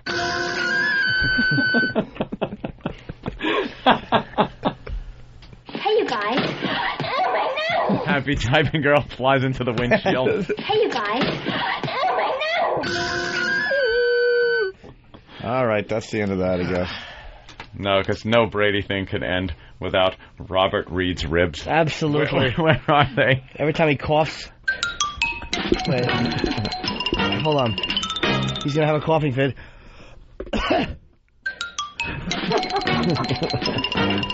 Little piece of phlegm going between his ribs. He just bounced off like a pinball. He had AIDS. Asshole! Yeah. All right, let's go to the phone. Kenny, what's up? Oh, I thought I heard the... Scared. Hello? Yes? Can I bring a video camera to the PNC show, you think? I don't know. They might wrestle you to the ground. They probably won't allow that, actually. And then try to shove it up your ass or something. No policy doesn't allow it. No. All right, that's all I want to know. Policy stinks. Thank you. I don't like policies. I don't like the rules, man. I'm sure you could get some kind of video thing in there. Good evening. Let's say hi to Brian in Boston. Brian, what's up? What's up, douches? Hey. Hey, language! Hey, the funniest part of the show, great fucking show, by the way. The comics killed except for Tracy Morgan. He stunk. He didn't stink. He did stink. People were walking out. Dude, It wasn't because we Tracy were had a really hard spot. I mean, I watched him, and there were times where it was like, uh-oh, where's he going to go with this? And the next thing you know, he's getting a fucking massive laugh. Yeah. They're all videotaping us right now, by the way. Are they? Yeah, give them a little something. Look. All right, a little something. Look at this. They're videotaping every single one of them. I'm not going to listen to the man. Hey, fuck the man. Fuck the policy, man. That's funny part of the show is beforehand, Rich Voss fucking comes up the stairs, and freaking everybody starts cheering. He puts up his hand to wave, and he trips going up the stairs. Too good. He's never had a positive reaction from other people before. It's always been, shut up, you're stupid. All right, thank you, It sir. would have been funnier if he smashed his teeth against the cement. Yeah, I know. I would love to see Voss's brand new teeth come smashing out of his awful mouth. By the way, Poe did realize we were kidding. We really don't want these people videotaping us, right? I hope so. Poe? Watch it out, boys. See ya. Watch him karate chop all the phones. Like they all dropped their phones immediately. No. All right. Let's say hi to Kyle in Michigan. Kyle? Yeah, I just want to tell your listeners if they're thinking about upgrading the radio to go to myradiostore.com because I bought this Inno a few weeks ago at Best Buy, and I look on the fucking website because I hear you guys talking about it. Right. And it's $100 less. On my radio store? Yeah, on MyRadioStore.com, it was $100 less than Best Buy. Yeah, well, actually, he always seems to get the best prices. Which, if you want to save money, go to Ziggy. If you don't, fuck it. What am I going to tell you? All right, let's go to Scott. Go steal one and what's shove up, it up your Scott? ass. Hey guys, what's going on? Hey. Scotty. The other day, the show the other night, every single picture I got with you guys, Danny's in the goddamn background making stupid fucking faces. Did you think it was funny that he? You think it was funny that he did that? Oh, it was fucking hilarious. I had a blast. Yeah, we heard he was Bye, guys. trying to ruin people's pictures. Our visitor's leaving. Oh. Every single Anthony, Nice you did it when cheeks. I was getting a picture with Voss. Wow, too. wait. Yeah, I kind of threw in. Andrew just bent over. What lovely cheeks she has. All right, let's say hi to Jason in New Hampshire. Let me see him. Jason. Come on. A little moon. Hey, what's up? Hi. Hey, I just wanted to give a personal shout out to the fat chick in a pink shirt in section 126, row MM on the right, who is absolutely disgusted at the pole dancers. She was almost as entertaining as the comics themselves. The look on her face, she should have left. Oh, she hated the pole dancers? Yeah, we had strippers in between comics. She's still there. She's stuck in her seat. She is. I hope she's listening. I just want to say thank you and try a diet. Boy, way to give some advice, son. Thank you. Let's go to AJ in Boston. AJ. Hey, what's up, guys? Hi. The Traveling Virus show was fucking awesome. Anybody who said Tracy Morgan sucks is full of shit, and he was fucking hilarious. He did a really good job, man. That was a brutal spot. Every subject had been trounced on. Oh, it was hilarious. When he was sitting on the couch pretending to masturbate, I thought it was fucking great. Yeah. He made the people get up off the couch, the winners, so we could sit there. He didn't give a fuck. Yeah. It was a great show, guys. I'm punching out. Thank you, sir. We should roll into what did we learn on the Opie and Anthony show today? I'm tuckered out, Obe. I got all kidding aside. I'm tuckered out, Anything guys. new, because we only have a few minutes I'm left. tuckered out, though. She's saying to Deb. Sam in Cleveland. Sam. Hey, what's going on, dudes? How are you? Hey. Hey, I'm calling out Jimmy on something that he said earlier today, man. There is no chance your cock is bigger than Patrice's. No way. Okay, you would know. Now, how would you know? Like, dude, I've seen some cocks. I'm an athlete. I've been in locker rooms, and one thing's for sure that they're all proportional. You're a little dude, man. There's no chance you're bigger They're than all Patrice. proportional. So every big fat guy. I'm not saying Patrice. I'm Patrice just is saying like any 6'6". big fat guy would have a huge cock. No, but Patrice is like 6'6", 280 pounds. There's no way little fucking Jimmy's going to have a bigger one than He's him. not 6'6", 280. He would know. Why are you obsessed with Jimmy's cock? Yeah. I'm just saying, he called out Patrice. I'm defending Patrice. You're There's defending no Patrice's chance. cock. Do you think? So you're saying that I have a small penis? Dude, you want to take credit for a big one, so why can't I? I didn't say I had a big. No. Let me clarify here. No. I never said I had a big dick. I just said my dick is bigger than Patrice's. Yeah, and I'm calling to defend him. He didn't call in. There's no chance. No. So you wanted to call me out and say that you think his dick is bigger than mine. How about this? Yeah, it is. You suck both of them and then file a report. I love you anyhow. Take it easy. Hi, Angel. Loves you even though you have a tiny dick. Yes, I do. I have a cock like an Asian gnat. This is a giant cock. Hello, exactly. I never said my cock was big. I just said it was bigger than Patrice. I wasn't praising myself. I was slamming him. Right. Let's say hi to Matt in Arizona. Matt. Hey, boys, just wanted to let you know XM's trying to keep you around. Premiere of Flavor Love 2. We saw 3 ads with Opie and Anthony all over it. Cool. Yeah, the XM ad is all over the place. Oh, that one. Yeah. You know, thanks, guys. All right, let's say hi to Andy in Indianapolis. Andy. Hey, what's going on, boys? Hey. I like to play what I learned. Okay. I didn't learn how to eat a watermelon. Yeah, what happened? Yeah, tomorrow. We make that decision on the fly. That's what we do. See? You reminded I us love you, too Jimmy. late in the Thank show you. today. Thanks, Andy. We decide, you abide. How about a taste, though? How to eat a watermelon? All right. Gets upset when he sees people eating watermelon the wrong way. Right. I just can't understand how we as black people start eating watermelon in the closet. Lord have mercy. This is called the heart. You know, it makes me feel so bad sometimes when I see my black brothers and sisters, and they'll see me eating a piece of watermelon like this here. And they'll go, when they go to frown their faces on me, that's despicable. But it's good. Okay. Wait, do me a favor. Do you want us to do it in 5 minutes, or do you want us to spend an hour on Oh, this? boy. What is we that need a from? little time. What is that from? Where did that come from? And is there a video? Yeah, where's who was explaining this when all hell broke loose with the show? Was it meant to be a joke or was it serious?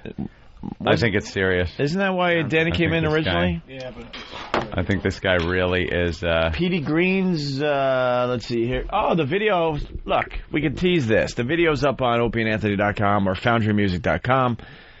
In this clip from civil rights activist Petey Green's Washington, D.C. television program in the 70s, Green explains how to eat watermelon. Utterly bizarre. Also, pointers on eating corn and fried chicken. Ah. Well, he certainly seems to be an expert. Yeah, now everyone's pounding the website, so I don't think you're going to be able to see it, Jimmy. I want to see him eating watermelon. Danny? The guy's name is Petey Green. Petey Green. He was like a Black Power advocate down in Washington, D.C. in the 70s. Mm-hmm. Are you reading my mind? You said that already, actually. I didn't know. No, it's cool. Why don't you come on in and repeat some more? Oh, God. Now Danny's pissed. He's really pissed. Why? He kind of looked at you like... Did he? Well, how about this? He should be sitting on fucking Beretta's shoulder going, Matt, Matt. We are. Oh, my God. It's just... We're a tired show today. Opie said that, and then Danny came in like, folks, sit down. It's Petey Green again. Yeah, he's hiding now. Is he? Yeah. I've never seen Danny mad in 2 years. The only thing he knows about Green is it's the color of his face after a bender. When he's up chucking. All right, Deanna from California. Deanna? Hey, that last caller, the guy who called in to talk about the thing with Jim and Patrice's cock. Yeah. I don't know about the size of theirs, but for the most part, normally little skinny guys have bigger ones. The size of your body doesn't have anything to do with it. Of course. Thank you. But I wouldn't know about being a little skinny guy either. How about a mediocre? No. I'm not saying. I'm just saying little, like a little guy. Right. Like most big guys are not. It doesn't have anything to do with that. Nothing. Your body size. You could be the littlest. So, Deanna, where do you do your cocksucking? What? No, I don't. It's not that. I mean, just I used to dance, and I'm. A what? Talk. She used to dance. I used to dance. Oh, and dance. we'll talk all the time, and it doesn't have anything to do with that. Well, how about this? I mean, are you ever in New York? To me. No. I'm not hitting on you. I just want to slap it against your face. I don't want you to do anything. No, I just you're want not going to slap it against my face. Why not? What are you? Anyway, you're not I'm a good glad that egg. you found your fire song, and I helped you find it, so stop. You're being a I'm bad glad egg. you found your fire song. All right. Where's the fire? That doesn't stick in anybody's head. There's actually a threat on Whackbag for people who are bothered by that. All right, thank you, You don't Deanna. have to play. All right. Already. You're going to lay back and let me gag you, or you're going to stop yapping on the phone? Scott. Two choices. Scott in New York. Scott? Hey guys, is the PNC show over 21, over 18, or is open? I don't know. I don't know. Than would know. Than? Please. Than, comment? Like to answer with a drop? Wait, we had one of these already. We don't know.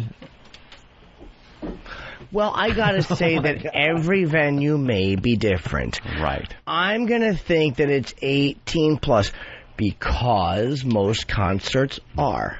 Maybe not even 18. All right. I have no idea. I wouldn't know. That info might be up on Ticketmaster.com's website or Or on opieandanthony.com. myspace.com/Jim Norton. There's a lot of information and free tickets. But you have to sign up. All right, Scott. All right, thanks a lot, guys. I guess now tomorrow we'll have to get into the Louis Twitchell Santani Jesus. soap opera. Yeah. Louis We have Twitchell that, so- Santani. Oh, We wanted to get into that. Can we get him in? We need reminders. How to eat a watermelon. Mm-hmm. Why Twitchell's was crying. Yeah. And bawling. It had something to do with Kenny, and Anthony saw him crying. Not just saw, yeah. And I then had to Pat from interact. Menaki had to drive Twitchell's back to New Jersey, whatever. So we were talking about how uncomfortable that ride back to New Jersey must have been. Oh, Besides having no air conditioning. Yeah, they had no AC. Shows are all ages. Okay, shows are all ages. I told you. No There one wants go. to listen to fucking Jim Norton. when O&A he traveling pipes up. virus. What, Jim? All ages. Nothing. Wasn't listening. Me neither. And what else? Oh, we got to talk about our bit from the first show. Oh, right. BCN, you know, we love those guys, but they put us in a bad spot. Thank God put us in a bad position. Jesus. How could a contest where you have hot girls go on stage, and then you have to decide who's the hottest girl, go wrong? In front of 5,000 to 6,000 people? How does that bit tank? Well, we'll explain when it's tomorrow. Worked for a dozen years for us. We'll explain tomorrow. And they failed to mention a couple little things about what we could and couldn't do on that stage. Exactly. Holy shit. So we'll get into that as well and some other things. We're out of here for today, I guess. Yupper. I had a thought starter. Oh, okay. For tomorrow? No. But there's just been a lot of displaced indigenous people, and I wanted to talk about them. All right. You find a show to do that on. I think that we tell a lot of jokes here, but the indigenous people of South America don't have homes. South America? Yeah. Maybe we can have Norton Hour. I mean, the ones that wear the funny-looking derbies? Norton, you want to do another hour? Yeah, I'm going to be discussing the plight of the indigenous. The indigenous.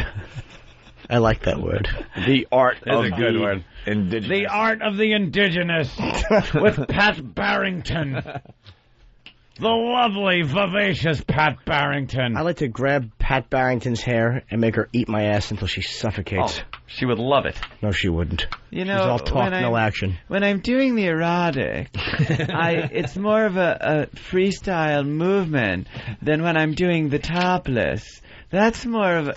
What are you babbling about, you friggin' idiot? I don't think that was leave Pat Barrington alone. That wasn't Pat Barrington? I think that was... No, that was the other one. The Swedish... No. Fuck. Revving up on runway number 1 is bumptious Pat Barringer. A magnificently configured female skilled in the art of the topless. The topless. I beg you to try to listen to what she has to say. All that you're doing is a dance. It has no meaning whatsoever. There are gyrations and so on, suggestive movements, but still it is entertainment, and there is no other meaning other than a dance. Other than a dance. How many times did you say that name over the weekend? Oh, I probably said it wrong, too. Yeah, I've been saying Pat Barrington. It's Pat Barringer. Barringer. Kind of like a... Relax and enjoy exciting Donna X, Juno-esque of proportion. Listen closely to what she has to say about topless. Oh, I think everybody goes by moods. You might make it every night a steady thing for a month, and then you might lay off for a whole complete week and really not even need it at all. It depends on your mental attitude. Holy shit! Listen to this idiot babble. She says mental. She says mental. She's addicted to the art of the topless. The topless. And away we go with luscious Sinlane, svelte and lithesome. Give us a word, Sim. I can be around anything green and have a feeling of sensation run through my body only because it is a feeling of nature. It is a feeling of freedom. Is it? I was trying to find the one you were talking about. I know, I love that one. The topless. Maybe this is it. Hang on, men, and zero in on bouncy Babette Bardot. French and Swedish. 50-50 where it counts. Speak to us, Babette, baby. I try to project a childlike to a woman quality. That ain't her. Because I do believe that men they're not like so much odd sex. They like softness also. So I try to project both sexuality and also gentleness. So I do. With a muff like a Wookiee. In a very gentle way. Hold on. Her cunt smells like the sweaty ankles of a homeless person. Good impersonation. If it's the type of audience that finds more enjoyment from a dancer, then you give them dancing. If they find more enjoyment from slower movements and more suggestive movements, then you give them that. Where's the dope talking about the erotica or the exotic? The exotic. Well, I feel that personality has a lot to do with it, and I think that I have been able to present a personality that is a little different than a lot of girls have. Ugh. I can't find it. I love her. That The topless is quite different from the exotic field because there I am vivacious and alive and full of the devil. But don't get me wrong, I'm sometimes vivacious in my exotic work also, but there are two different type of moods entirely, where in the exotic field everything is done with slow, enticing movements and a teasing type form, where in my topless I am just vivacious and full of warmth and would like to have some fun. So when she's naked or something, or doing her exotic, that's the she one? just kind of does this little slow, fucking Star Trek alien bitch in front of Kirk dance. But when her tits are out, she's shaking them like fucking crazy. Love it. What's the name of this again? Mondo Topless. Mondo Topless. Can you get this in stores? No! I found it at... Your health won't allow it. I found it at Tower Records back in the day. Yeah? A few years ago. What's it rated A couple on? years ago. They have a great, cult movie section. Is that the section you'll be in? And, Tower Records, 68th and Broadway. Because guess where I'm going? Broadway. On the way home. Oh. You're going to go to Broadway? The signing I did was on Broadway. Broadway? And the one on Broadway I really like. And I don't live on Broadway. No. Why would you live on Broadway? I don't live on Broadway. I got to make a promo for my gig in Houston. All right, listen. Houston. I'm sure they're going to love hearing you pronounce it that way. That's the way you say it. Houston. Let's go to Kurt in West Virginia. Kurt, you're on. Man, I downloaded this fucking movie this weekend and got to watch it. These clips do not do it justice. You have to watch it and laugh your ass off at it. Why don't we get a clip on our little website? At least get Pat Barringer. I tried to buy it, but Amazon has it for used for like $60 fucking, and it's outrageous. $60 is on DVD? It's hard to find. Used. Mine's DVD, Just burn it. You can borrow my copy. What, do you have it? I think so. I'd fucking download it. No, I don't. Gee. Because we're getting brand new clips for hopefully tomorrow or Wednesday.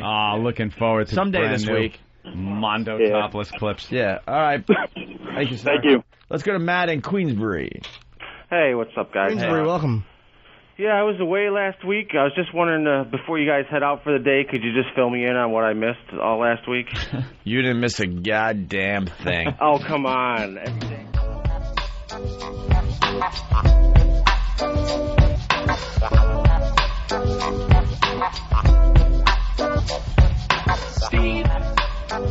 Steve the Bear. Steve the Bear. Sweet Steve the Bear, sweet face, so cozy. We go back to his place and in his cave he shows me his flame hat. I wonder how he can wear that. Wonder how many cubs got caught in this bear trap. His flaming clothes are exotic, homoerotic, and like Steve, it should have never came out the closet. But if you wear it, the sideburns gotta be in good shape.